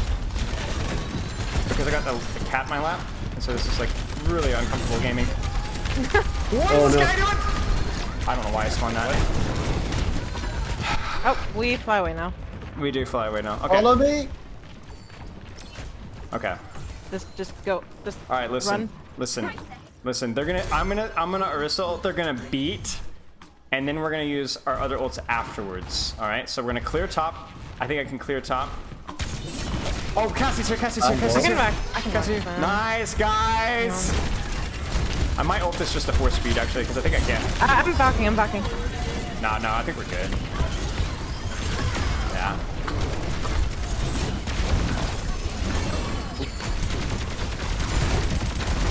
Junkrat. probably didn't Rezzing need... Echo. Thank you. Alright, we're fine, we're fine, we're fine. Alright, there's a trap up here. Trying to be nice here. Okay, so they're gonna beat on us, so we should just try and survive. Just be careful they're beat. High noon. Beat high noon in a window they're gonna have. I don't know why I talk like Yoda there. We could probably use our Kitsune to force the beat. Yeah, I can do that. Okay. Going now. Oh, nice. Killing Nice. that. In the back. Jump one. I'm walking on the Ryan. Spinning. Oh, dunk on me. Nice. Guys, nice! Alright, I think we should spawn camp. Not like legit spawn camp, but that way we get a recontest if we lose. Yeah, hold aggressively. Yeah, Okay. just keep pressure on that Reinhardt. They're gonna have Shatter and Riptire and Window. I'm gonna try to farm my They still have beat, actually. They have bolts. left side. They have a lot of bolts here. This would be weird. This might be a dry fight for us. I'm just gonna hold an off angle. I don't know how that didn't hit. I have slow You got fortify. one. You got one headshot. Oh, I am low. I'm dead. There's beat. Expose the portals. You only have your Fury. Oh, you're dead. That's okay, that's okay, that's okay. Either get out or trade. I think we can get out actually, yeah. We gotta trade too. Alright, that was both support ults. They're gonna have Riptire again. And that's... Did they shatter as well? I think they did, didn't they? Yeah, they did. Yeah, so it's just Riptire. Look for Junkrat. Nice kill. Man. Reinhardt's in respawn. Let's kill this Rein. Nice. I'm on this guy. I got him. I'm hiding in that. Ah, you're dead. We're okay, we're okay. Just focus the squishies. Rat In first. the back. Rat first, rat first. Yep, Junkrat. No, jump out room. Junk first, junk first. I'm backing. Touch. Yep. I'm hovering. I'm almost there. Cassidy next. I'm hovering Cassidy. on the point. Right side. Don't see 9 and we win. I'm back. Ah, that was bad. You can res our Echo. Yeah, go ahead. I'm gonna ult this. Thank you. Don't see 9. Oh, I'm okay. I'm dead. You only have your Fury? Nope, no. Oh, my rush got cancelled. Ryan, no. Nice, guys. Nice. Come back here, you little rat. I'm on my way back. Always 1. Lucius 1 HP. Final, watch out. Scripts are coming back from spawn. Back up a little bit. I can I heal. was like, what? Alright, we're good. Just watch the C9 with this. They're on Soldier now. I don't know what they're gonna have. They might have Shatter, so probably Shatter actually, yeah. They just shattered. They don't have it. They just shattered? Oh, you're right. I'm an idiot. Yeah, they will have nothing. They might have back window soon. Yeah.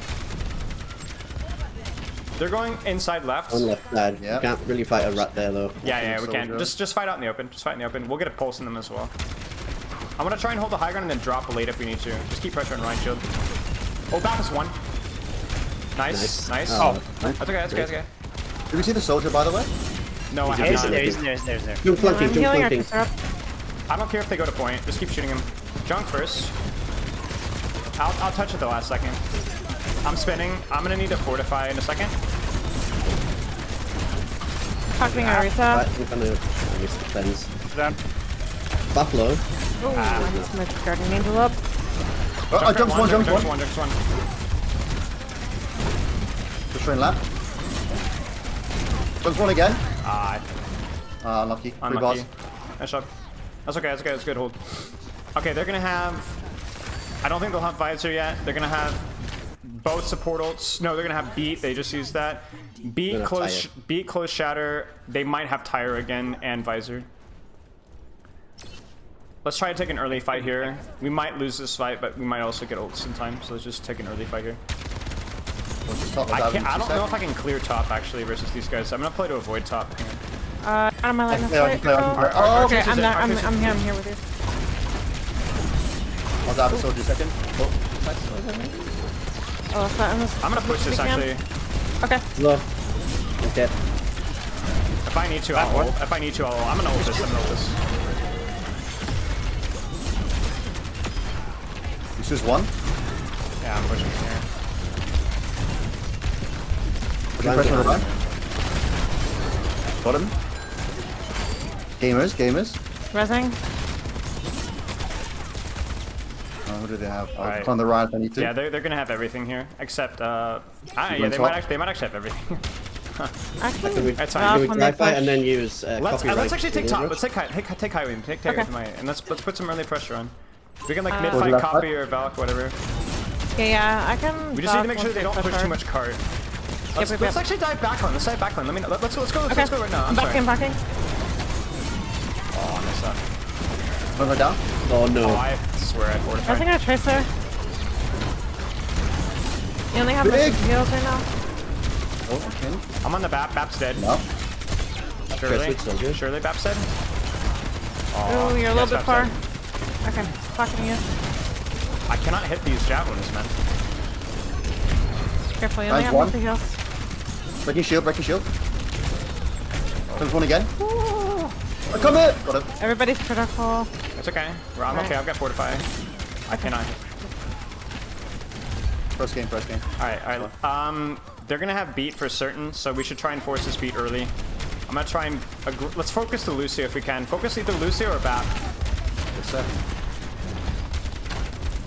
Just careful for the other ults. They're gonna have a couple of ults here. If we lose the ults here, got it's it. not the end of the run. Dunk behind on cart. I lost him completely. Got him. Nice. We're low on heals here, so Yeah, you only have 3 of your heals right now. Your miss is on the way back. I'm going for the Lucio. I'm going for the Lucio. Actually, I'm going for the BAP on card here. BAP is 1. BAP is 1. Somebody BAP, keep BAP, me. 1 HP. No lamp. No lamp. Oh, hang on. I'm resing Echo. Thank you, thank you, thank you.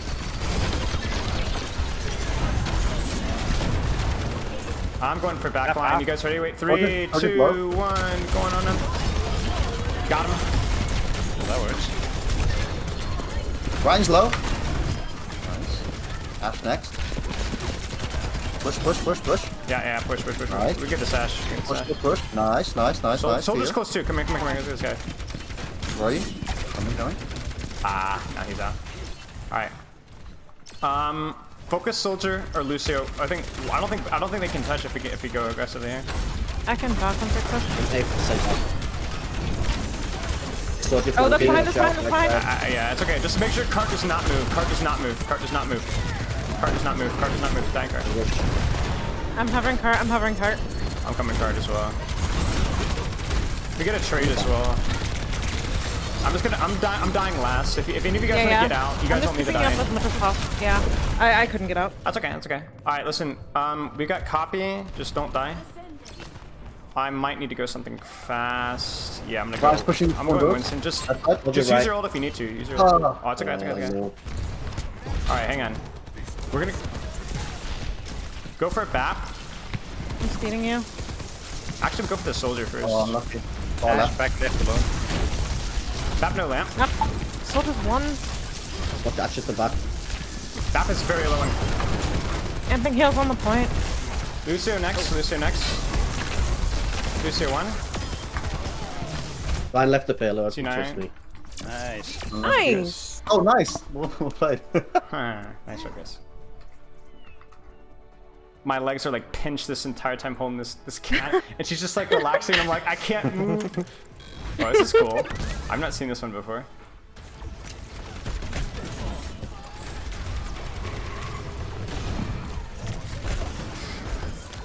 Nice, guys. Nice. That was brilliant. All right,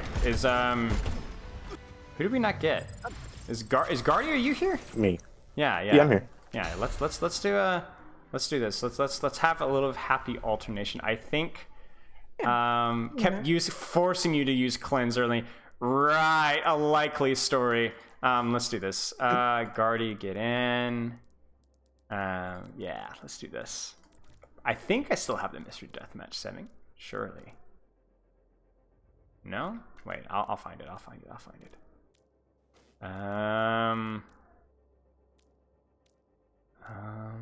8-player FFA deathmatch. I assume everyone wants not this map.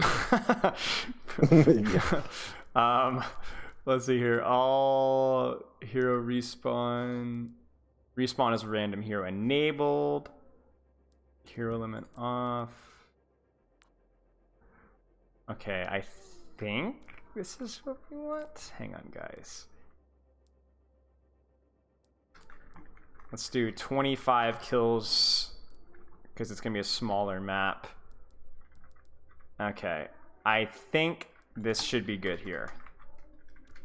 If this is truly absolutely a miserable experience because I'm dominating all of you guys, just let me know and I'll make the necessary adjustments. Now entering the black forest. Oh Hot shoot! I have take, to actually. Chateau is still the best deathmatch map. That's not even hot. That's ice cold. Really? Yeah, I love Chateau. I think everybody with a brain loves Chateau. Oh goodness. Uh-oh. The ones are nice. I do they're not just play as this. good. I do not play Hog. Oh no! Of Will be course you're on interesting. Hog. Huh? I said, of course you're on Hog. Man. Oh no. No. I do not play this hero whatsoever. I have a hero pool of like 3 heroes. No! Everyone's I so just mobile, asleep man. the entire time.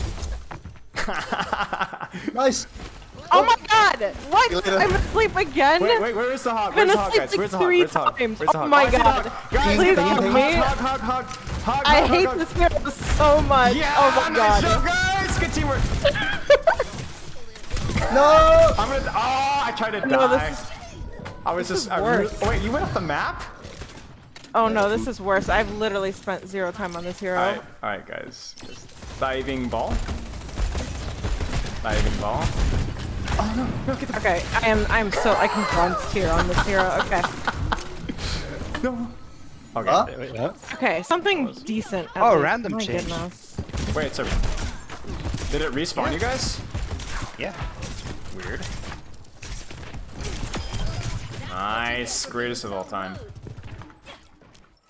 Wait, what? Oh, what? What? If it happens again, I'm gonna have to look at the rules. I don't know why it's doing that. One job. Ah, shut up. Okay, guys, hog, diving hog. Oh fuck. All right, where's hog? Hog underneath Oh, main building. what? Hog's gone. Hog's gone. Wait, hog's gone. Yeah, we were Another getting random random respawn. changes. All right, we gotta look at this. This shouldn't be doing this. Hero limit off. Oh, I know what it is. Limit rolls needs to be turned off. Because whenever a second tank is spawning, it's forcing you off of it or something like that. You know what I'm saying? Ah. I think that's the weird. issue. I think that's the issue. So hopefully we should be good here. If it happens again, it's Lockie's fault. Blaming the console player. All right. I mean, yeah. Oh no. Help! I got a diva on me. Diva. Oh no. Haha, get rolled, nerd. I'll leave y'all to your devices over there. Guys, ball, diving ball. Right here, Widow. Hunting rabbits. I'll take that. Oh! Wow, what a rat. Alright. Oh, guys, Symmetra, help. No, I thought I had shift. I didn't have shift. Oh, I'm dead. Ooh, I just yoinked your kill, my bad. This guy's apologizing in deathmatch with skill ceiling. What a nerd. Am I seriously? I'm not feeling kills, you're doing it wrong. No way that reaches me. I played that one so well. Oh no, Oh, Neon no. Tracer, that is not good. Guys diving Sojourn? Sojourn's low. Got it. No!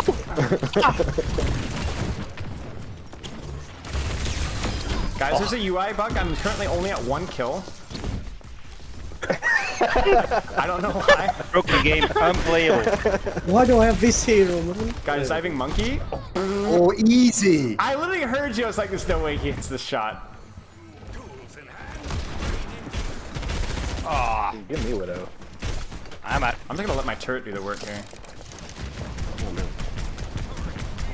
What? Diving Zarya, I guess. Diving Zarya.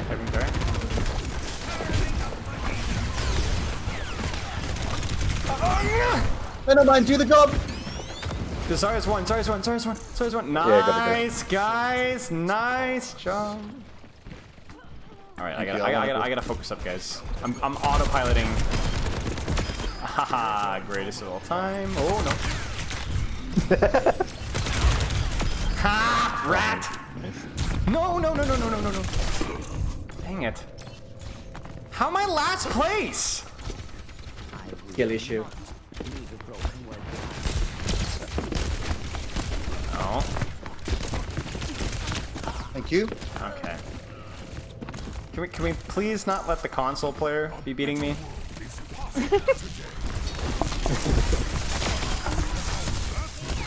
Thank you for the sub. Oh my gosh, I can't. I'm just absolutely miserable. Alright, guys. Diving. Soldier? Oh! Okay. That didn't work. What? I thought I was certain you were gonna jump, and I was like, this is gonna be the greatest juke of all time. And he's just like, No! Okay. Alright, I guess this guy's. No! Ah. Oh my gosh, the projectile speed. This guy getting slapped. How do you aim this hero? I haven't played him yet. Oh my gosh. Damn it! 2-0. I think 3-0 actually. 3-0. Oh, I got Kiriko. He just...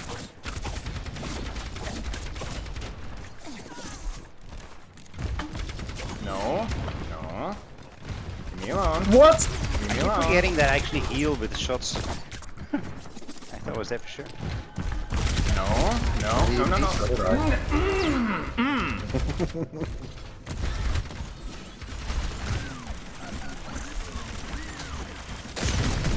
Stop! That just went straight up into the wall. Okay, this is 4-1. Oh, easy, How do easy. I have 11 deaths? What? I couldn't get that many deaths if I was trying.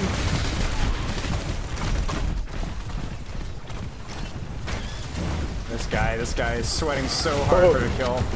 Get wrecked. Alright. Why are there so many tanks? Oh my. Wait, everyone's on tank. Except me, what the hell? Oh wait, what?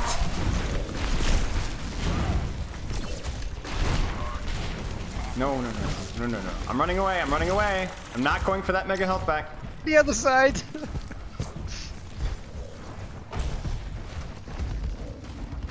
Huh? Oh, it's you. Easy. I need the help back, please. Please have mercy. No. I just want the health back, that's all. Guys, we put a hog winning by a huge margin. Yeah, guys, we need to dive the hog. Diving hog. Oh, that didn't work.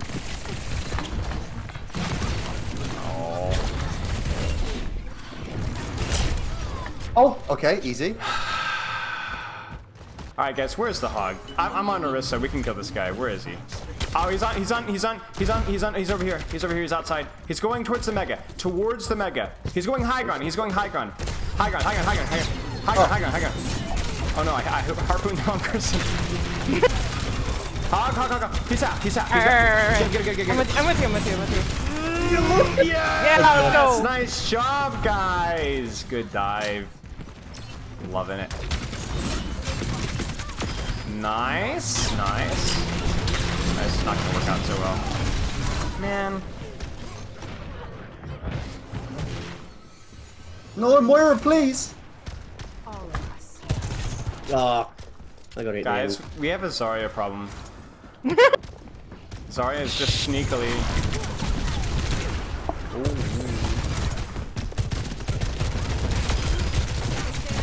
No.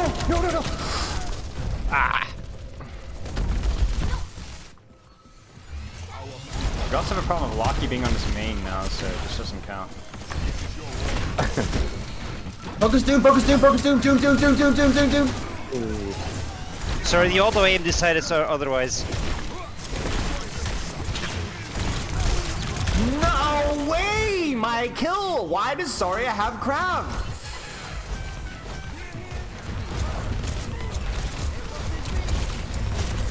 No, go away. No! Let me enjoy my Zarya!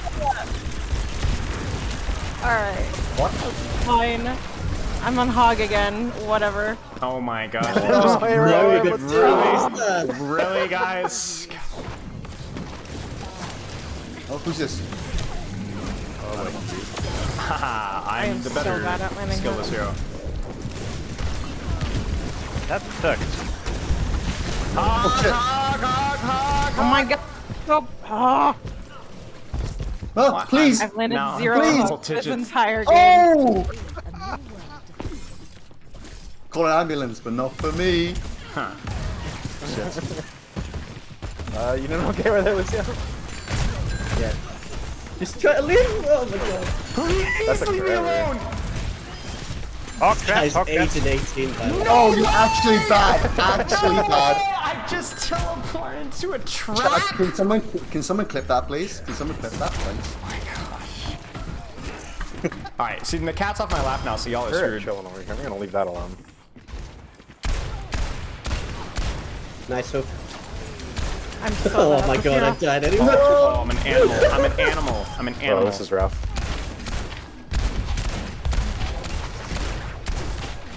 Yeah, hog. Come on, you rat. Come on, you rat. Oh, Hello? what? Hello? Ping, Hello? ping, Hello? ping, Hello? ping, Hello? ping, Hello? Hello? ping, Hello? ping, I ping, told you ping. guys, it was the cat holding me back. I wraithed, I pressed the button. Ah. That's. Oh! I have 9 HP. Yeah, I'm not playing that game. No, oh. Guys, we have a problem. We have 2 hogs. Why are you on me? Okay, now we only have 1 hog. Why must you do this to me? Oh my gosh. Ooh. Rat. Friendless rat. Uh-oh, speaking of friendless rat, there's the Symmetra and the Mega. Wow, what a call out. Nice dive, guys. Nice dive. Well done. I'm now at 22 deaths. Oh, what? These guys are playing the tank with this nerd behavior. Just don't even care. Yeah. This is the We guy have on now- the sun, bro. Why? Well, yeah, because He's only salty because he's last. Yes, Okay. my main. Finally. this is not gonna work. See ya. Juked! Oh my god, those turrets.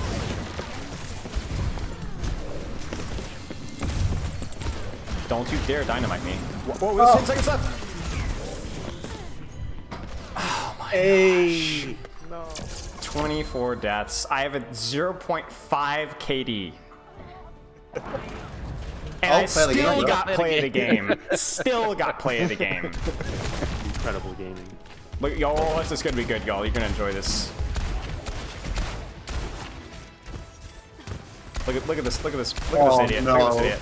Look at that. Look at that. Oh my gosh. All right. Here's what we're gonna change the map. Oh no.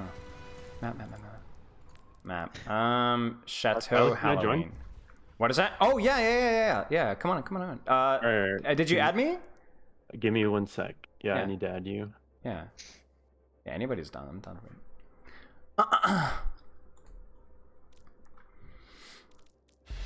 Okay, got your friend request. And another body to add to the pile. This time I'm gonna win, y'all. I'm really confident. I'm really confident on this one. I was based it Calling on in me. chats to kill the streamer, so. Okay, yeah, that was it, guys. I was just being hard focused all the time. That was it. Surely, guys, that was it. Stream snipers, man. Oh no, this guy. No, you rat! Wait, it just. Thank you. I'm gonna jump. Just friendless idiots, all of you. I don't even like this here. I don't know why I'm playing it. Oh.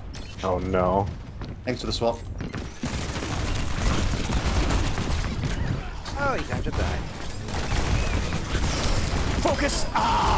Yes! Yes! The greatest. Only the greatest. That's Spylo. No, it's not. Oh, no, it's not. No, it's not. I just walked off. What? Oh shit! Oh my god! No! No! My kill! Wow. Wait, which one of these is in? Bad. No, no. You go away. What? No, no, no. Dang it. Alright guys, not last place. So idiot. Cheat.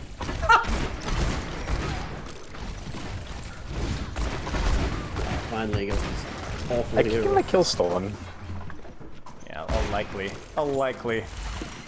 Likely, sorry.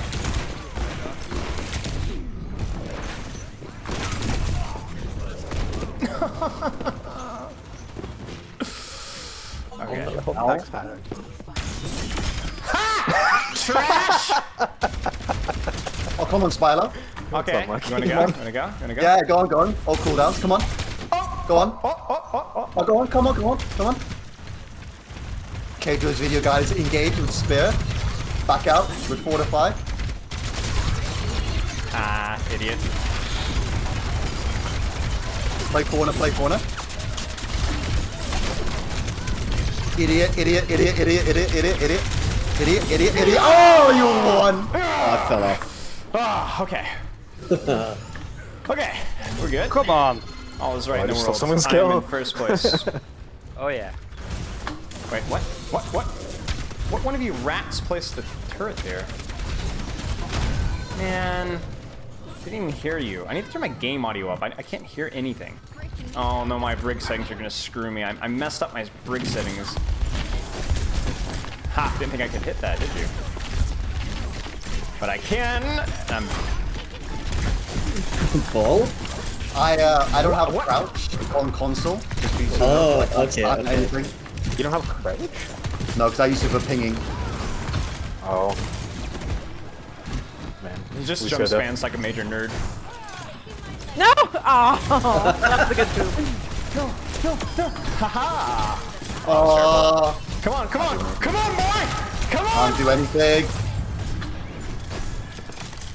Can someone else kill me besides Spylo?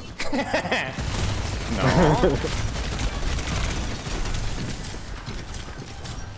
Come here, come to Papa. Come, my son. Haha. Greatest That's of fine, all I'm cool with time. I told you guys it was the cat. It's very clearly. Alright, which one of you guys is gonna get ratted on? Oh no. That did. I didn't mean to do that. This is unfortunate. Ah! Ah! What? Oh, fuck off. Oh dear, that's not where I want to be. Where I Oh, want to be. why am I That's this not where I want to be hero? either. Dang it.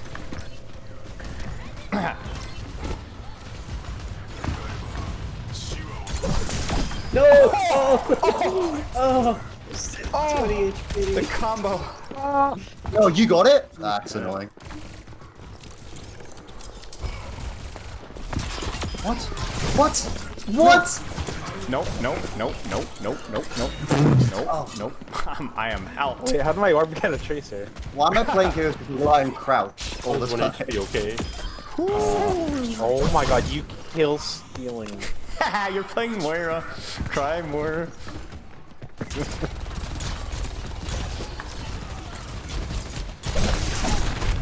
No, no, no, no, no, no, no, no! No! Clip it and ship it. Clip it and ship it. I got hit like a baseball. I was gone.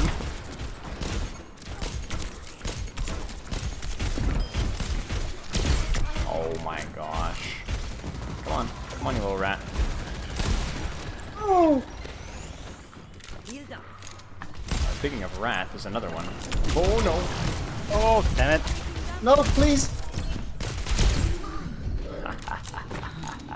They'll never find me now.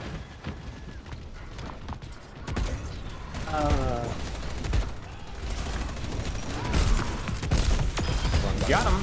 Oh my god, Oh, Spylo. Go away. Nope.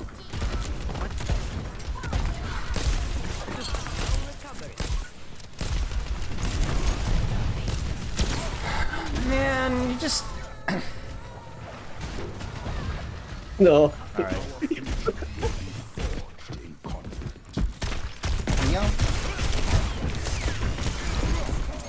What? Please, No. I'm chilling. I'm good. I really wanted that kill. I really wanted that.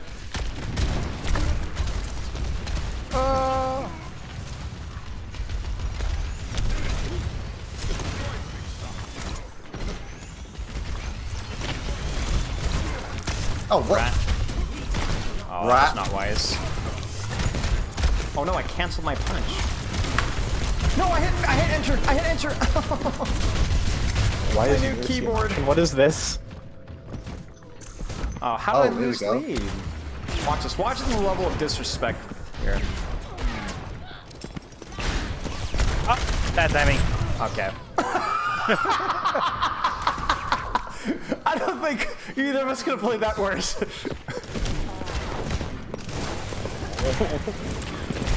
Oh, just really delightful. Can I make this jump? No, I cannot. I was half expecting to see a suicide in the Guys, lock is on hog, just a fair warning. I noticed. So focus the damn hog! Moira.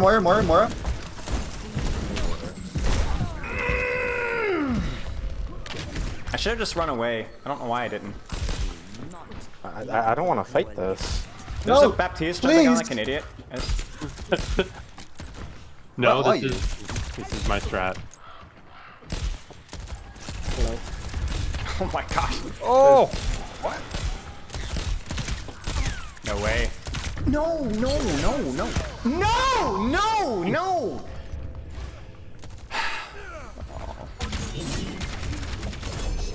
Yeah, nope.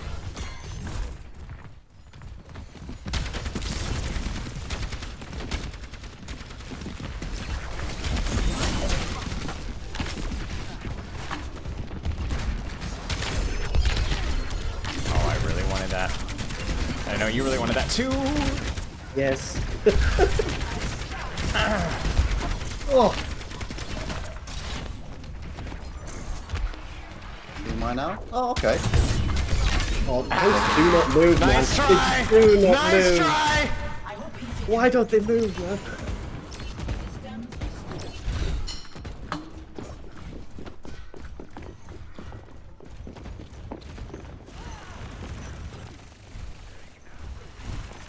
What? Oh my god, that was a really weird interaction. Holy shit. Whoa. Oh, the gravity. Yeah, it's the first time I experienced that.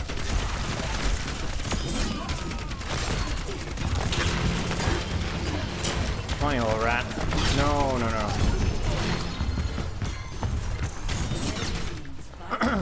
No. Respectfully, just running away. Yeah, save. What are we doing? Come on, there we go. Alright, we got this diving Reinhardt. Can you give me charge, please? Oh, no way! Dead anyway. Yeah, thank you. Oh, okay. Oh my god. Oh, man. What the fuck? Man. Alright, guys, last 3 seconds. Okay. Dang! Trying to think, what could we do? We could just take turns with quick play if you guys want. You guys down for that? fine. Let's do it. Yeah, it's all fine. All right. Let's do this. Leave game. Ooh, clean. All right, I'm gonna leave game. I just by myself and then just accept invite. We'll do. Who is new? Wellard, right? That is new. I played the quick play as well. Okay. So I know Caterpie is new. Was it who didn't play quick play? Was it Guardy? Yeah, that was me. Yeah, Guardy didn't play. So we'll get Guardy, Caterpillar, and then we'll just do alphabetical for the first two. So Arietta and Lucky. So you guys hop out of group. Yes, and then we'll. Okay. As sad as it makes me to pick Lucky first, I guess that's the inevitable decision we have to make. Well, Okay, let's keep going. I will queue flex this time, because I'm a team player. I'll queue tank, because I'm selfish. Yeah. And it helps. No, wait. There we go. Cool, got it. I think they actually did a good job with those challenges, making people play flex. I think Yeah. the queues would have been way worse. Yeah, true. Alright, while you wait... There we go. Ha, see? I get to win in dramatic fashion even while we're waiting in queue. And I'm playing Genji, so it's over. Oh, this guy can just Junker Queen. What? What do you think this guy picking tank? Boom sniping. I mean, an excuse of random respawn here.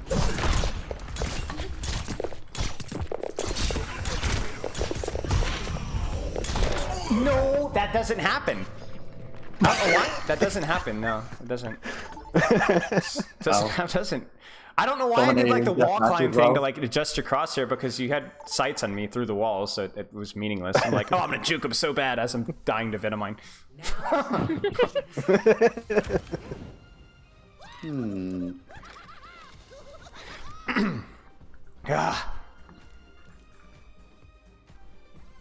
If you so this is for tier 3 plus Patreon. So Is this the outdoor one? If you've done yes. Where it's one of the outdoor. Why can I not think? If you have subbed to, I think it's like Bird of Prey or Stormcrow tier, then it should sync on Discord after a period of time. I'm going to stick for this. Yeah. Huh. Cat is whining again. What should I play? I think this is definitely a Spylo Dominates and a Widowmaker map. I think. Check his profile to see if he plays Widowmaker. No. That would be a mistake. That would be a mistake. We don't do that here. Actually, I don't even know how many hours I have in Widowmaker. Yeah, not many. Not many. I'm rolling left side. It doesn't matter to me. You're the boss. Again. You know, I'm gonna turn up game audio just a little bit here. There you go. Heard of Hanzo, maybe? Yeah, Hanzo. Greek, I believe. All close. Hanzo dead. No lap, no breather, no Suzu. They have no Suzu. They have no deeps. Greatest. Looking shield for a second now. The body shot. Very. What was left again? Oh, levers already, they triggered. Snow, thank you for the raid, mate. I appreciate it, dude. We're just trolling around with some Patreon sub games. What happens? So they have McCree Soldier. I'm staying to the left hand side still. Hold down main. This time, yay. Rotating. I'm not thinking about my positioning whatsoever, chat. Don't make fun of me. Okay, I'm ready for the rotate on the right.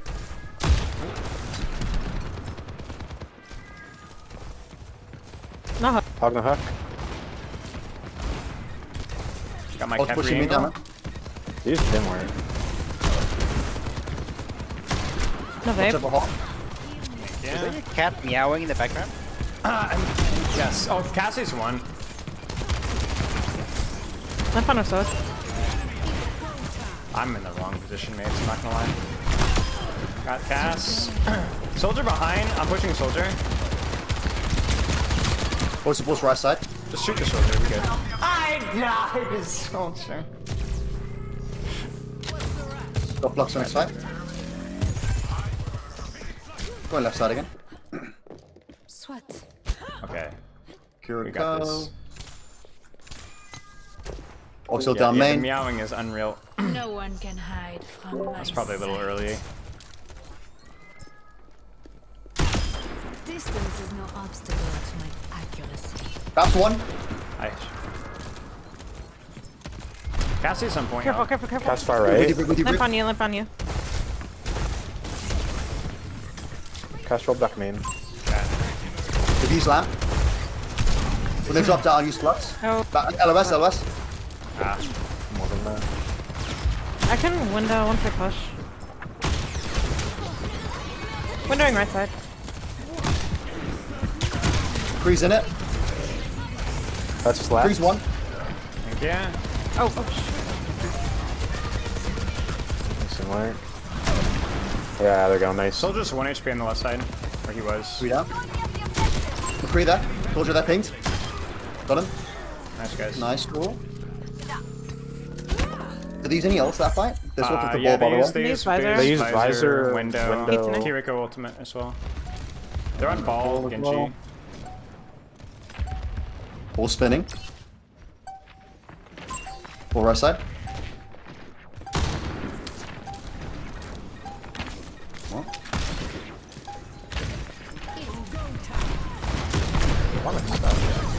This is one. Back a point. He's so hot. I'll be there briefly. Hang on tight. Back in action. Oops. I'm almost back.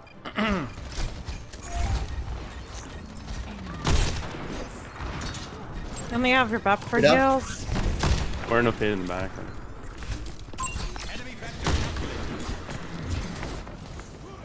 More no fade again. Back a point. Oh, half.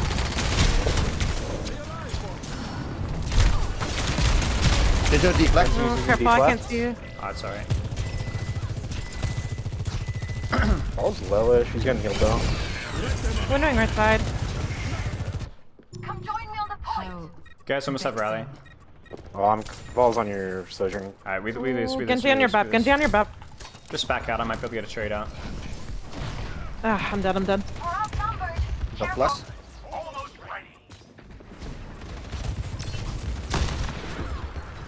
Unlucky. Rocking. I have sides. Right here. Wait if he gets to No go one in. can hide from my sight. Soldier left side. I'm going in now. What?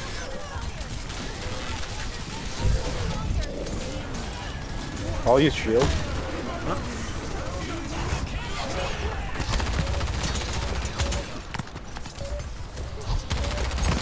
We touch. Oh, numb's touch. Oh, it's alright. It's alright. It's alright. Chat, I'm probably gonna end stream now, just because we're gonna probably chill out with this for a little bit longer. But yeah, I'm doing all right, guys. Thank you guys for hopping in. Loves and kisses. We'll be back next week. Is the last full week of streaming before we go full time into holiday mode. So see you guys on Tuesday. Secret surprises going on behind the scenes. Stay tuned. Probably gonna have the release of our secret surprise collaboration. Probably Monday is the goal. Monday, I would like to get it done tomorrow, or tonight, but I don't think that's gonna be happening. But so we'll play it by ear. So, loves and kisses. Thanks for hopping in, guys. I will chat with you guys on next week. See y'all. Spot a lot.